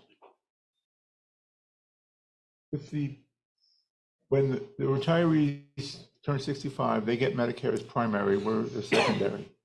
Does that mean we cover their Part B, or were there Medigap coverage? Like we reimburse the Part B, Medicare Part B for them. Because then there's also people buy things called a Medigap, which covers the things that Medicare Part A and B don't cover. But then they have us as secondary for that. Yeah, so we they have would need this. Medigap. We have the secondary, but at this, no. Okay, so that's what we're serving as. We serve, right, yes, Okay. yes. I'm trying to figure out why secondary would go up so quickly, but a lot of that is covered. I just want to say that one of the things that we had talked about in the finance committee was thinking about areas where we could reduce the budget because of reserves. And I know that's not always the case, but I appreciate seeing that reduction here, knowing that we do have a reserve in case something was to occur where we had to pay a larger than expected payout. So I think that's great to see that. You know what I'm talking about? The range of rate differences depending on coverage types is substantial, from 6% to 25%. And I'm not sure how many people are in each of those ranges, but it made me curious about, because as the rates go up, our faculty, our employees' rates also increase. And so they're going to see less money in their take-home paycheck, right? Based on this. And I wonder, my question is about open enrollment and when people might be able to switch from one coverage type to another coverage type, and whether these types of increases that our employees will see will make people start to think about whether they need the coverage that they're purchasing, or whether they might reduce the coverage, and whether that might impact our overall budget. I mean, these are really some really big numbers, right? If we've got a lot of people in that 25% rate, I would think that people might be incentivized to take different coverage, which in turn would impact our overall expenses. So the difficult part also with projecting health insurance for us in NISHIP is actually NISHIP does not have an open enrollment period. And so you do not have to have a change of. You can change at any time. This is a 2-month waiting period. So you do not have to have an event, a life event to change health insurance and to enroll, nor do they have an open enrollment period. How many levels do they have of coverage? There's 5 for active, it's single family, and then for the retirees, it's single Medicare, family Medicare, where both individuals or 2 individuals are on Medicare, or 1 and 1, where 1 is Medicare, 1 is not. But meaning they don't have a choice of, I'll take a higher deductible for a lower premium payment. Oh, No, okay, no, it's then- not that type of Plan is plan. not that No, that's not that type of Then plan. strike what I just said. So it's not really about the level of coverage, it's about the type of, are they buying for themselves, or are they right. buying Oh, for their family? I It's thought not- I thought you meant if they had a deductibles. spouse that they wanted to No, switch to no, their I was thinking more along insurance. those lines, could I Do we buy have like a the higher PMO, deductible and pay less for premium? No, we don't, it doesn't Okay. have those type Then of, what I just said is irrelevant. Thank you. In other plans, that's how they try to limit costs, is that they'll raise the deductible by $100 rather than the premium by 12%. yes. But they don't.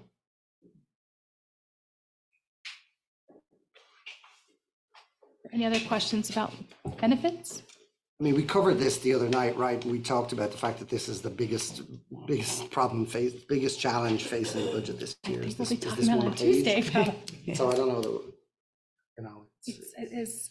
painful. So page 2, we begin debt. Overall, this budget represents our debt service. The next several pages, the 9700s, the next of anything that has to do with large construction projects, can also do with bans, to do with purchase of vehicles, for which we borrow funds through the issuance of either a ban or a bond. Some of our old debt has been satisfied actually this year in the 23-24 school year. So we'll see some changes in some of those different categories of debt. To begin with, is the first area is the serial bonds. And again, you'll see a big decrease there on green page 2, and that is associated with the bond from, was it 2004? Like 2003, 2004. So this past December, we made our last payment against that bond. So the construction associated with that, there was some, there's still an outstanding bond for some roof work that was done that we are still paying down, but it is substantial of payment. You will see on green page 3 that there is a new lines added to the budget, and that is actually for a band, which is a bond anticipation note, which specifically serves as a financial instrument that's employed by schools, other governments and municipalities to expedite the initiation of capital projects, functioning as a short-term borrowing mechanism. And the ban allows schools to swiftly, securely secure funds while they're awaiting the issuance of long-term bonds. So it is our, what we anticipate is initially, again, doing a ban, and then eventually what is called is rolling it into a bond, into a larger amount, but that will be the initial piece. So that is right now, that's right now what we are projecting for the first year payments of next year, the first initial payments. Why would the interest be twice the principal? Because The beginning of the loan. Hmm? The beginning of the loan is when you record the yes, and interest. So do we budget for the entire, the interest associated to the entire bond amount? No, the or just ban, to this the would be associated with the ban, and primarily on bans. Really, when it comes to bans, I believe you only actually have to pay down the interest, but for the purposes of keeping our payments and everything like that, strategically planning them, we'd also be making a payment against those monies that we're borrowing against the ban. As recommended by our financial advisors. Yeah, okay. But but also as Julian mentioned, in general, if you look at amortization an schedule, amortization schedule, it's sure. always the top I of get it. it, but this is the anticipation note, this is not the bond, right? So there's interest associated with it, and right now, actually, with the entire 50 million, or whatever, no, whatever the no. number is, with No, we would ban or the first tranche. the first tranche, exactly, which is right. We're still initially had planned is 25 million. So that's the first year's interest on the 25 million amortization schedule. Yes.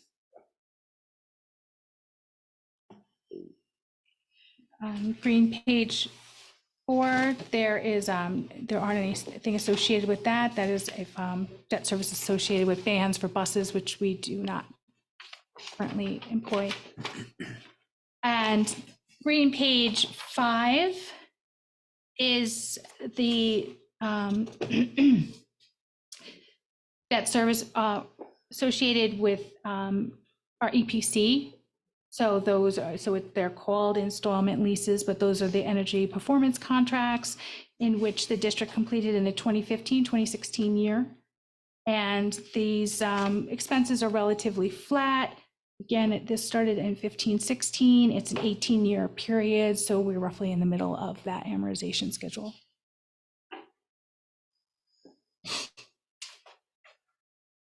And is there any questions on debt before I move on to interfund transfers? I guess so you have a nice little note here, caveat that says that the energy upgrades will result in efficiencies that will offset the debt service. And I think I know that to be true from what Mike has told me in the past. I don't know if Mike's still here, but it would be good to know sort of what the break-even point was. Like, have we bypassed the break-even point of that EPC?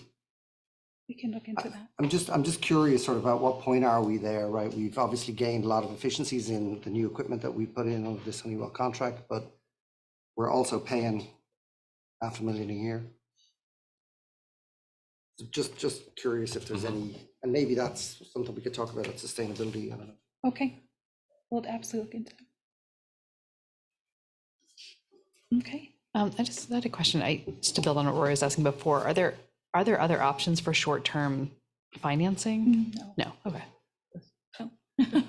There's band, you do short-term band, long-term bond. Yeah.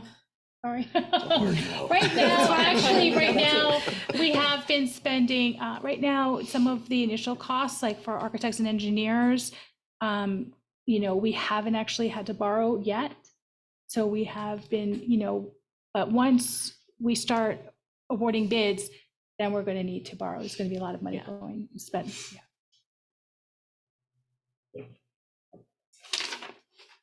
Any other questions about debt? Take us home. Hey. Okay, and so green page 6 has to do with our interfund transfers to capital. And this budget page we utilize to show funds that we either need to or would like to transfer to other funds. The first is our transfer to capital. These funds are utilized to fund different projects that are going to be shown on this page. We are recommending, and just from Budget Place, a decrease of $150,000, at the same time knowing that we will be doing other work is associated with our bond in the district, but there is always, as mentioned here, ongoing maintenance, repairs, mechanical systems. You'll see here also written is a replacement of a diesel tank, which is recently, again, something that has come to our attention. So we need to always be sure to, even though we have our planned projects, we know there are things that we are going to need additional funds just in order to maintain the buildings and repair buildings. It's also listed here is upgrades and the transfer of special classes to Meadow Pond Elementary, the work that will be starting soon on the middle school inclusive playground, and as well as just overall the general infrastructure upgrades to our buildings and grounds and any other projects that may be identified in the 5-year building condition survey. And the other part of this page, you will see our transfer to special aid fund. And this is the district's responsibility to pay for extended school year. So the district is responsible to pay 20% of the costs for extended school year, and the state pays the other 80%. It is actually paid out of the special aid fund, the F fund. And what happens is that we will transfer from this line once we know all the expenses from the summer. We'll transfer from the general fund the 20% to that line. Another piece that you will see that this has actually gone up by $37,000 is because we have students in, we have a student in what is called the state chapter school, which those are the schools for what are still called the school for the deaf, school for the blind, school, those state chapter schools. The way that we used to budget for them was in the general fund, and actually the way it's different than our other special ed expenses, whereas our tuitions are aided through excess cost aid. So actually for the chapter schools, the way it is aided is we pay our basic contribution, which is $37,000, like what is based on what does it cost for us to educate every child. What is the basic cost for us to educate a child? We pay that component, the remaining the state aids us, but because it's aided different than excess cost aid, you will not see it on one of the governor's runs, you will not see it there. Again, it's paid out of the special aid fund, and that's just, so we just changed the accounting for the way we have done it, so that also may be like a little bit of offset you see in the tuitions, because we're just budgeting just for the $37,000. And I think that brings us to lunch. Great. Thank you again to everyone for your work on the budget and significant effort that you've made to really be as accurate as possible with your estimates for next year. We really see that reflected in the individual lines in the budget and the work that you've done. We're grateful for the product that this produces. So these expenses are the great work we're doing around our professional development for our teachers and our professional development for our administrators, our training and hiring in our custodial staff. And we see that every day in the staff who are working with our students, and we appreciate it. So I don't know if anyone wants to ask any questions. I would suggest if we can hold questions till after lunch, and we have an opportunity after lunch to really review everything. We do have an opportunity right now for public comment, although I don't believe that anyone is here for that. I don't see anyone here. So we'll move to make a motion to adjourn for lunch. Motion made by Rory, seconded by Bill R. All those in favor? Aye. 7-0, great. And so coming back, the plan was to come back at 1 o'clock. So is half hour enough? We're a little behind schedule. We were supposed to have 45 minutes, but we're good with half an hour? Okay, great. 29 minutes.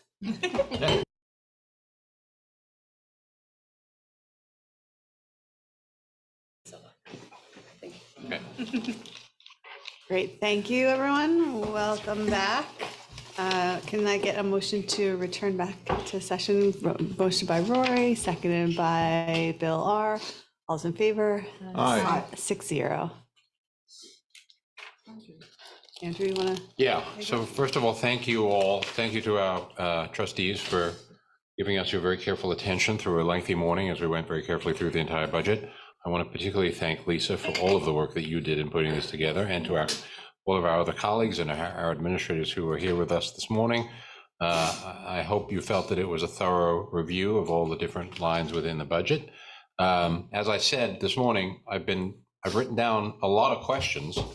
I wrote down all the questions you asked, but from what I can see, almost all of them were answered in the moment. There was one lingering question, which was how many AEDs do we have? I think that was Bill's question, perhaps. How many AEDs? And Chris got us the answer to That's not that. an answer I need. Well, the answer is 36. So there you go. Thank you. So that's the number district-wide of AEDs. We've got some other questions perhaps for longer term, but not specifically related to the budget.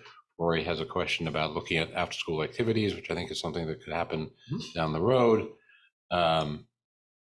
Similarly, a question towards the end of the morning about the EPC and the break-even point, where are we? But I'm not hearing any questions that are specific to lines in the budget that trustees are looking for more information on. So that's, I think, what we would like to just take a couple of minutes on now to ask, and be sure before we leave today, is there anything about the dollars and cents in the budget itself that we've presented to you that you would like us to go back and think further about, or reflect on, or answer a question about, that we would come back to you, either that we could try to answer now if possible, or that we would come back to you at a later date?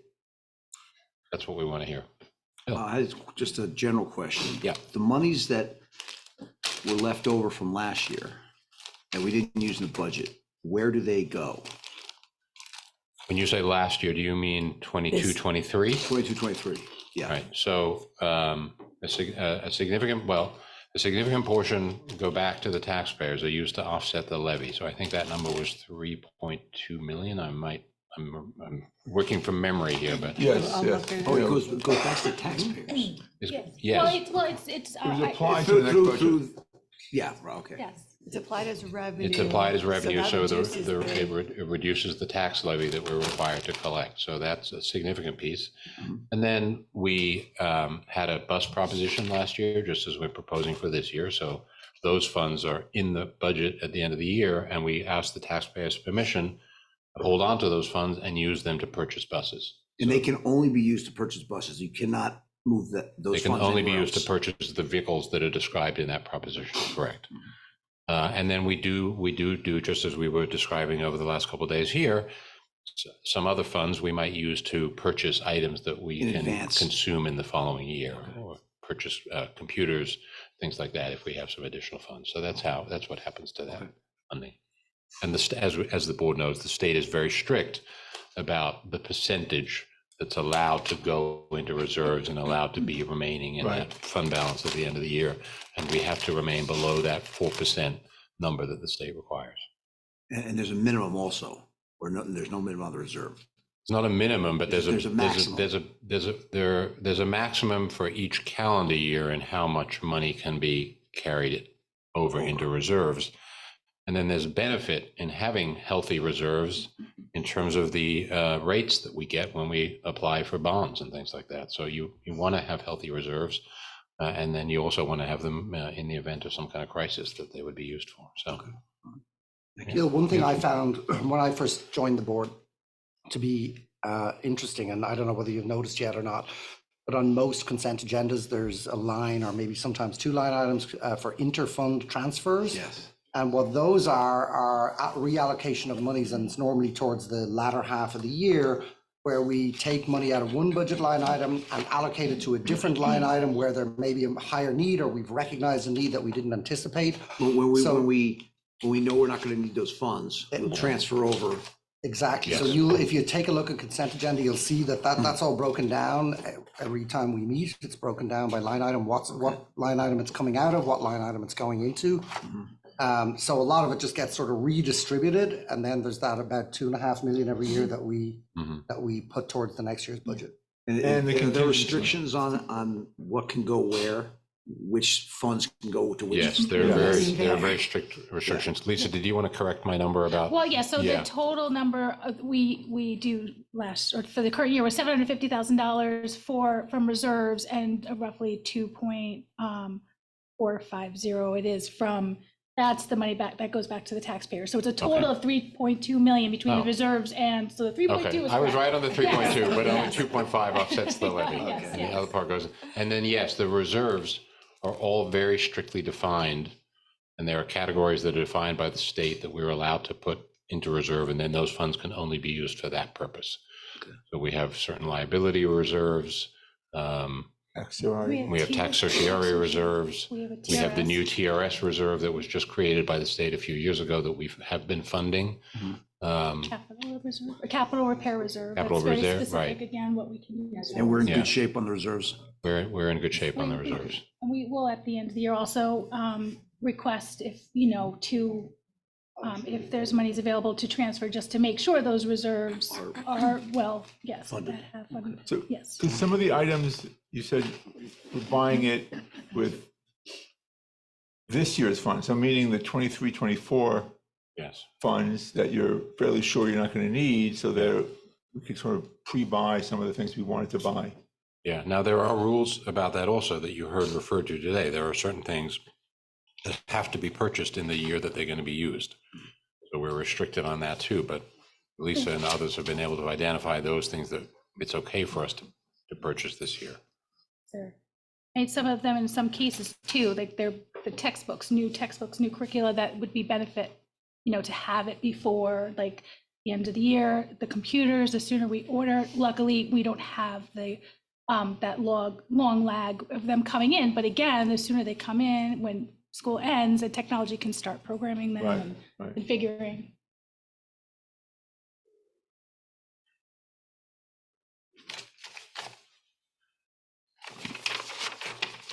And just as like a historical reference around reserves, there sometimes is advocacy from school boards around like, could we have a reserve for an item that we know fluctuates a lot and then we haven't been able to save money for it, but like we just added a reserve. Was it 4 years ago that there was the TRS reserve? Was that, or 3 years ago? Maybe 4 or 5, yes, 4 or 5. So like TRS, because it's based on a look back of the market, can sometimes change a lot. And there was no, you weren't allowed to reserve for that. So then 4 years ago, they created that you could actually have a For the TRS buffer, for the buffer. reserve. Yeah, It's so. just TRS, it's not the employee? It's TRS? both, they're both. TRS, We're both. TRS. TRS and Yeah. ERS, we Yeah. have. But it's not health insurance. Right. No, it isn't. And years ago, Interesting. Good point. schools actually did start using what they were calling a post-employee retirement benefit, which was for health insurance, to Yeah. pay for retirees' Yeah. health insurance. And yeah, the comptroller said that's not a legally established reserve, so. That's interesting, because that's actually one of the, any board's financial worry. One of the, is we're on the hook for a lot of stuff Yes. down the road. We want to, it'd be nice to have a reserve, or at least we think, we can soften the edges if there's a problem. Yeah. They said, no. What's the downside of a reserve? Why do they not want us to have reserves? Is that they feel like it's better if you budget tighter, or that you give the money back to the voters as opposed to making. I would think That's that's, what I think, yeah. yeah. Just don't want you banking other people's money. Okay. You're right, that's becoming the most volatile Yeah. piece, Exactly. much more than some of the other things we Yeah. we reserve for. And I imagine not some alone that's in also related to, like, we can't, in the same way that we can't bind a future board to something financially, like it's kind of the same thing, right? Like a Yeah. reserve is really sort of like a future focused Yeah. thing. So as a board, it's not within our purview to set budget for a future board to decide on. So I think that's probably, it's not rational, but I'm saying I think that's part of No. thinking as well. So I have one peripheral question that's not related to dollar cents. It's not something I need today, but I think it would be interesting. A lot of the, some of the savings that we saw in this year's budget was a result of retirement. And I was just wondering if we had a sense of where we are in the bell curve, like, are we now having more younger teachers? Is it evenly spread out? So I'm just wondering, if we can continue to be able to see some benefit of retirement, or, where is the load? And it's not a Right, like question an for. age distribution? Yeah. Yeah, we can find that out. Yeah, For and sure. it's not, Yeah. nothing urgent, but it would Sure. just be interesting for future budget purposes to know where we are down the road. We can get something like Thank you. In some analysis we did with the finance committee, we actually found that our district has one of the highest percentages of teachers with the 10 or 15 year tenure, of longer tenured teachers. We had one of the highest longer tenured teachers in the region, which I think speaks well to our. Speaks well, and I Yeah. guess it's. Yeah. It's what you want, but it Right, also but becomes. also- yes, yeah. It's what you Yeah. want. That means there will be ongoing retirement. Yes. Yeah. Yes. Right, so it does, in terms of breakage, has some future casting that would be beneficial. Can it feels like we're done with questions.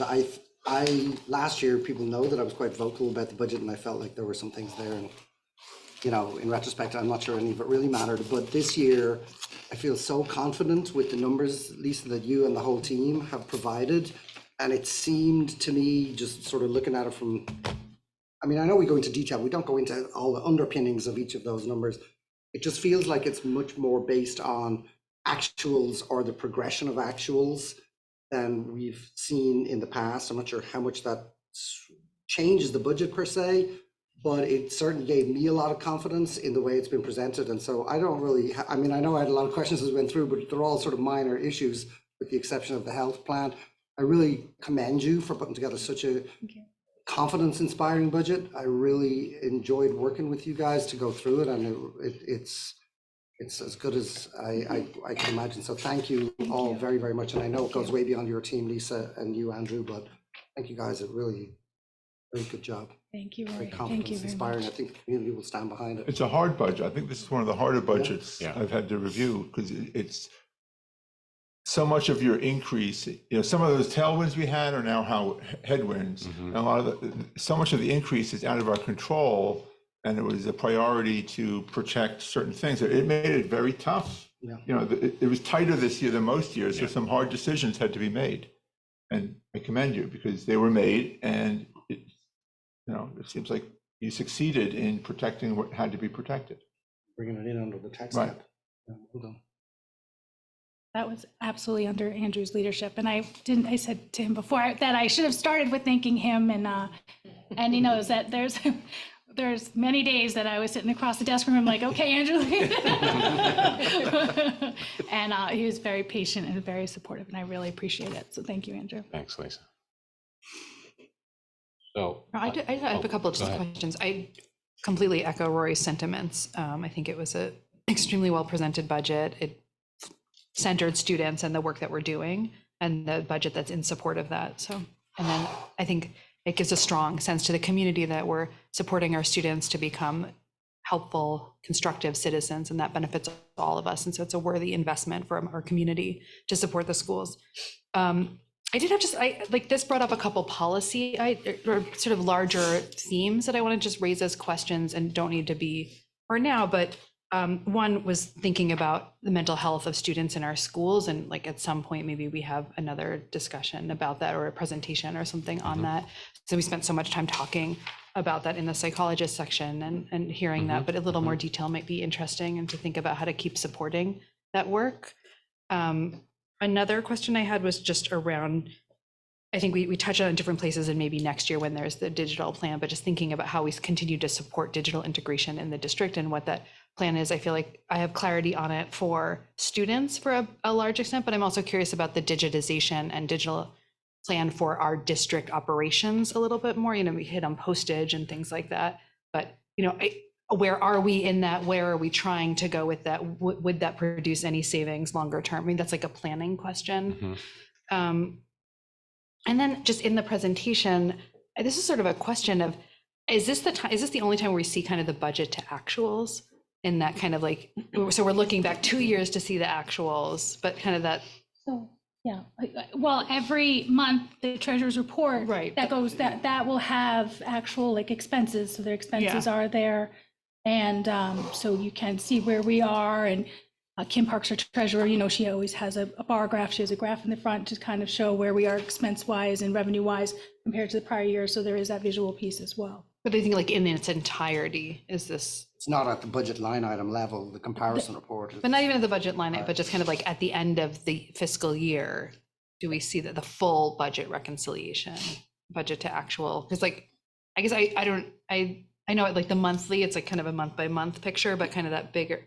There were some things in here that I think came up in our discussion that was like, wow, I know some of us were involved in the budget at that year, but I didn't remember there was such a big jump, and then seeing the next year, there's something where there's a little bit of a lag. And so I don't know if that's something to look at, or if we do that, I'm not remembering.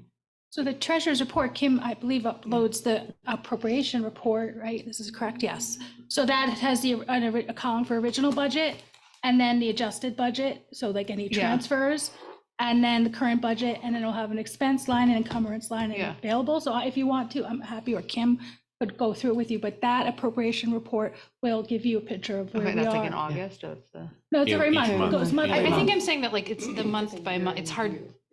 I guess you could look at it and see the entire year on it, but like as a point in time analysis of just, I think what I'm also asking. Year to date, it's cumulative, isn't it? I know it's cumulative, but just kind of like at some point doing the snapshot. I guess I'm asking because it was helpful this time when you were saying like, we looked back and we saw this number was more appropriate, or we kind of cut here because we looked over the analysis. But for the board to kind of, and maybe it's month by month. I'm just sort of thinking like overall having that kind of, this felt like a different view from the monthly views to me, but it's 2 years back that we're seeing the actuals. So I guess I don't know if it's like a process thing where it makes sense to do not a budget meeting, but like a budget to actuals when the fiscal year ends at some time afterwards, not just the monthly reports. I feel like some people look confused, but I think Rory's getting what I'm saying. I'm totally getting what you're saying. This is how I would do things in my world is whenever I am looking at a budget comparison, I would look at actuals to date. Yeah. And then a progression as to what we might expect to spend for the remainder of the fiscal year so that you know whether you're on track to spend what's on that line item. I think some of the costs are one-time costs, so it's hard to sort of say, well, it hasn't come in yet, but there's $1 million cost looming next month. So sometimes it's hard to project, but I totally know what you're saying. The benefit of knowing where we are, what our actual spend to date during the budget review would be helpful. What we're looking at is a year old. Yeah. And yeah, no, I totally hear what you're saying. I think it would be beneficial, but we do get that information on a monthly basis. Right, I know we get a monthly, there's, I don't know, it's like It's thinking just- about it, yeah. it would be Yeah, no, easier. I'm agreeing with you. Nice. I mean, you guys have also explained over and over how you've done that to get to these numbers, Yeah. but we're just not seeing it also. Oh, Like okay, in, yeah. in its And compiled we can form. take a look at one of those monthly reports and see if the way it's being shown to you could be shown in a clearer Yeah. way. So we can take a Or look like at it that. relates to the I think at budget. the end of the year, there's also quite a lot of reconciling to do. Yes, Yeah. yeah. Before we actually know what the actual Right, are. It's right. not like Yeah. just on June 30th, we suddenly know. 100%. Takes I a while, mean, yeah. there are all sorts of, yes, because there's all sorts of projections and there that are just, you know, that you don't necessarily want out there because people say, oh, you said you were gonna, this was what it was gonna be, like as far as like where we are now, so. But I mean, but the appropriations, if you look at the expense and the encumbrance, that gives you an idea of What's still what left, will be right? spent through the year for so many things. And I could definitely, if you want to talk about it also more, like if there's something that would make more sense, or if you want it, like we sort of, some other way where it's not every single line item. So maybe all of supplies in 2110, for example, then, something like that. Yeah. Yeah, I think the encumbrances report year to date as a supplement to this, where we could just sort of, and I get it, we don't pay all of our bills in installments, right? So you're gonna have a lot of where you've either paid the full amount, and so it's not a representative sample for that 6-month period, or you haven't paid any of it yet, and so it looks like it's zero, but there's a $2 million bill coming down the pipe. So it's hard to figure it out, but maybe it would be a good tool to sort of supplement what we see here. I don't know. No, that's a good point. Yeah, supplement. And I think we all have the bet, we could just print it out. I think we see it once a month. Right? Yeah. Board meeting. And my own, this is a minor, like in the picture of the budget, and I have a note here, and I don't remember if it was asked on Thursday, but just with our attorney's fees, I know it goes up and down. It's very particular to kind of what's happening in the district, but are there things that, like, I think I have a note, maybe somebody else says, do we compare it? How do we compare to like peer districts? Is there, and then is there always, like, is there anything we can do? We're not going to prevent a case, but anything we can do to continue to keep our fees as low as possible in any area where we would have any control. We definitely looked at that in the finance committee last year, so Okay. I can show you the comparison. Again, it's difficult in that, like, I'm gonna give you an example, and this isn't about legal, but like, we record when a teacher's on leave, we record that salary in our benefits line. Mhm. Other districts might record that in their salary line. Right, So it makes our benefits perhaps look higher than other districts, but in reality, it's probably exactly the same. It's just that they're putting it in their salary line, we're putting it in our benefits line, which I actually appreciate that as a more appropriate way to do it. So we can look at legal fees of other districts, but I can tell you based on doing that there were some districts that their legal fees were so low that it felt impossible. And so their legal fees must be in a different line. So there is some uniformity around the codes, but then there's also discretion in terms of where people place things in their budgets that makes sometimes it very hard to really get good comparisons with other But districts. I'll add, that's exactly Yeah. right, Julia. In my recollection, because I was served with you on that committee, we looked at every line, and what we did is we prioritized those things that were, most volatile, and we provided that whole heat map, if you recall. And if I recall properly, legal we weren't so far away from our peers. And if we were, we certainly would have looked into it. Yeah. But then to Julia's point, you know, in some cases you'll see that it's a 0 and it can't possibly be a 0. So there's coding changes. But we do look at that. I mean, that peer review that we do is actually really healthy to look at, you know, where other districts are. And we're typically against the peer group that we have set for ourselves. I mean, we're typically pretty favorable across most categories. And it's funny, someone asked about, you asked about athletics, like that was in that analysis, and we're slightly higher, you know, I mean, it's just hard to measure. Right. I just had one other larger question, and for Julia.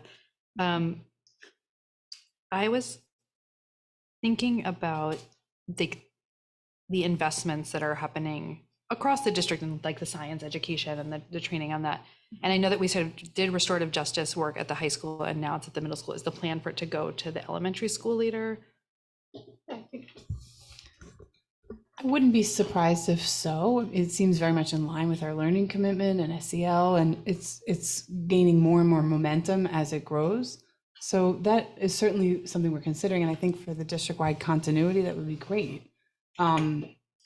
I might look a little different at the elementary school, and they do morning meeting and responsive classroom work, which is very similar, not identical, but similar. Thank you. It wouldn't be a budget season if I didn't have some comment about class size. But just to repraise some of my greatest hits. Because we got a comment about it yesterday. So the third grade is goal 25, reach is 28. Correct. And you know, there was a question What about page is one that? of the third grades. That's in there in the book. The goal and range is actually, It was from last. it's from the It's budget presentation, but I think it's in the front It's on in the front page. section on in the the very end of the letter. Yeah, right Yeah. before the statistics tab. Okay, thank you. And so, you know, there are some relatively low class sizes, but they're unavoidable because if you took out a section, you then have too much. I understand that. You know, just, you know, for the sake of argument, Meadow Pond's third grade is estimated to have 3 sections and 18 each. If you made that 2 sections, it would be 27 each, which is doable. I'm not necessarily saying we should do it, but I think we should receive some sort of credit that we are comfortably staffing in that situation. And that, you know, and then in the section that was in question, were you to add another, the third grade that was in question, if you were to add another section, it would make the class 19. You know, so I think this is more about, you know, somebody looking at the other side and seeing a lower number, but just if you just objectively, you know, 23, 24, 25 third graders in a class is not too many. You know, it might be less than the other school, but we have to sort of bear in mind that we have goals. These goals were, you know, thought about, you know, for good reasons, and we're under the goal. Sometimes it's avoidable, sometimes it is avoidable. But I mean, I would resist this, like, almost like size creep.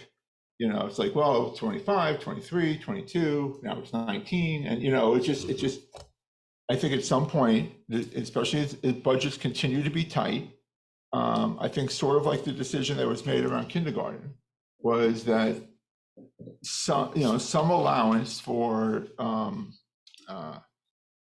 increases in class size is necessary and is perfectly okay. And I think there's sort of 2 things. One is, I think the community should be aware that we staff over and above what is technically necessary, and that that looking at somebody else's class size to yours is not necessarily the way to decide what's too much and what's too little. Fair. Yeah, not fair. And I just want to add, Bill, that with the hiring in special education, the development of integrated co-teaching at every level, every grade level in every building has at least one section that is a co-taught section, which means that even if there's, for example, 24 kids, if that is a co-teach class, there are 2 teachers. Right.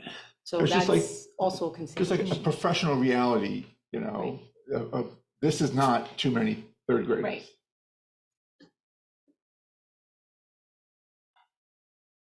And I'll put that on as an encore on the album. You know. So I have a question following up on that. So, if there's 3 sections, obviously, we might not have one class may be bigger than the other 2 sections. Is there an effort made to have that co-teach class be the larger of the sections? I don't know how the principals determine which section they're gonna make, like they do have the liberty to, determine which teacher they're gonna pair. I know that, obviously, this is only my 2nd year, but I think we work with an agency that comes in to work with our coach-teach team, so I know that they make an effort to try to keep those teams together. But yes, I think they try to balance those classes, and they may tend to have, if there's, an uneven number, just because you don't want a class then that has an undue number of students with special needs, right? We want there to be that real balance. Yeah. So that we get the full benefit of co-teach. Yeah, there's not a uniform practice that's applied every year. It varies a little bit because it depends on the combination of students you have. So there's not a rule in the district that says co-teach class on the grade level should be either the largest or the smallest. The principals have discretion because they've got a lot of things they're thinking about. They've got students to match up, teachers to match up, needs to match up, all of those things. And generally speaking, I think they try to keep their sections about the same size on a grade level.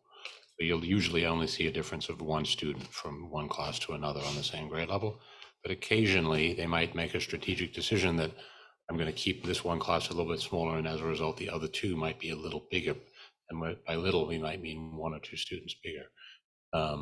And those, we want the principals to have that kind of discretion because they know who they're working with. The comparison the person was making was across schools. Yeah. But still, I do want to emphasize, though, that the averages that we show you on the elementary pages end up being very close to the class sizes as compared to the secondary schools where the averages aren't necessarily anywhere close to because, the high school has classes with 28 and 30 kids in them, and then they might have some others that are quite a bit smaller. So, but the elementaries are going to be pretty close to what you see there on the page. They take physical class size into account. I know the one. They might do. The one say there's Yes. 2 classrooms that are bigger than another classroom. I think it depends on the school, right? Yeah, I think building, especially Katona Elementary, it just has different shaped rooms and the square footage in those rooms are different. So just talking to Christy, I know she takes that into account. Yeah. Also, I know at Meadow Pond and actually all 3 elementary schools, they kind of designate some of the kindergarten rooms. There's like a little more space in those and just traditionally what has been kindergarten, at least in the last few years. So all that's taken into consideration. And just to build on what Andrew said, I think the principals, the APs, and the teachers really do a tremendous job of really thinking through the class balance and who's in those rooms and matches from student to student and the needs of the student. So that's why we said there's no blanket to say, if it's a co-taught room, it has to be more or less. It really depends on the children, the students, and what's going on, the needs of them.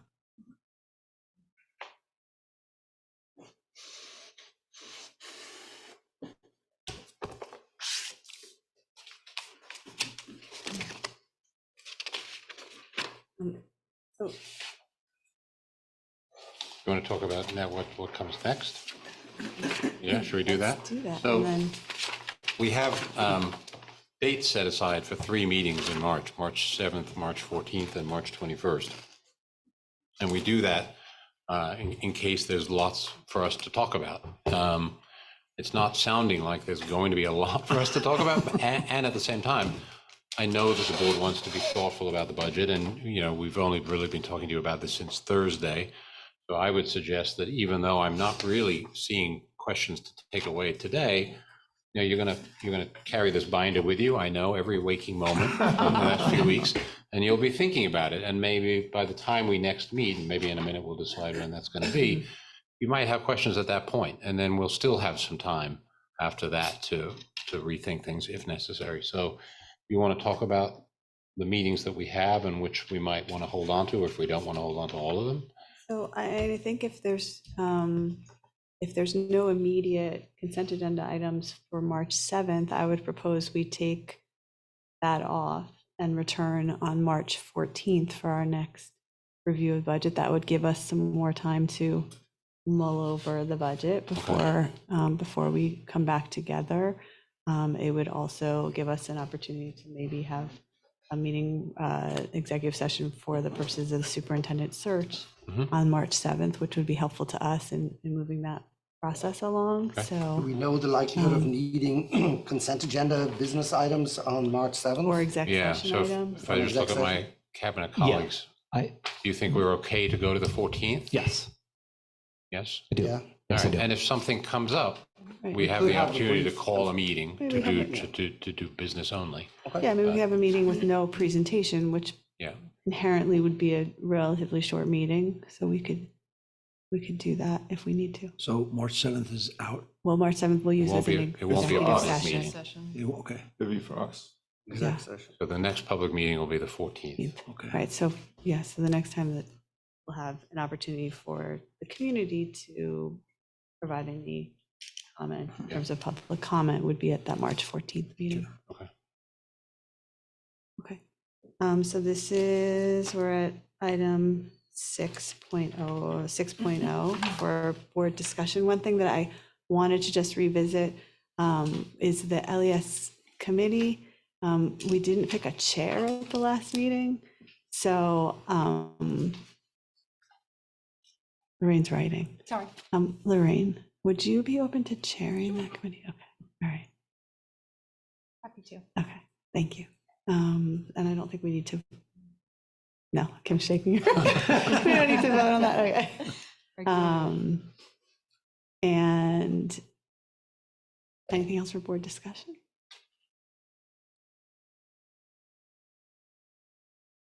Okay. Future meetings. So on Tuesday night, we have a finance committee meeting at 7 PM in the district office. On Friday, March 1st, we have a sustainability committee meeting at 8:15 in the district office. Thursday, March 7th will not be at this point, we don't expect it to be a board meeting. Public meeting. Not a public meeting. Next meeting after that is Thursday, March 14th. Public meeting here in the library at 7:30. There's another finance committee meeting, the March Finance Committee meeting, which is on Wednesday, March 20th, 7 PM in the district office. We have another Board of Education meeting on Thursday, March 21st here in the library. The policy committee meeting the next day on March 22nd on Friday, 9 AM in the district office. And that's it for March. I want to make a motion to adjourn. Motion by Rory, seconded by Lorraine. All those in favor? Aye. 6-0. Thank you you. so much. Everybody.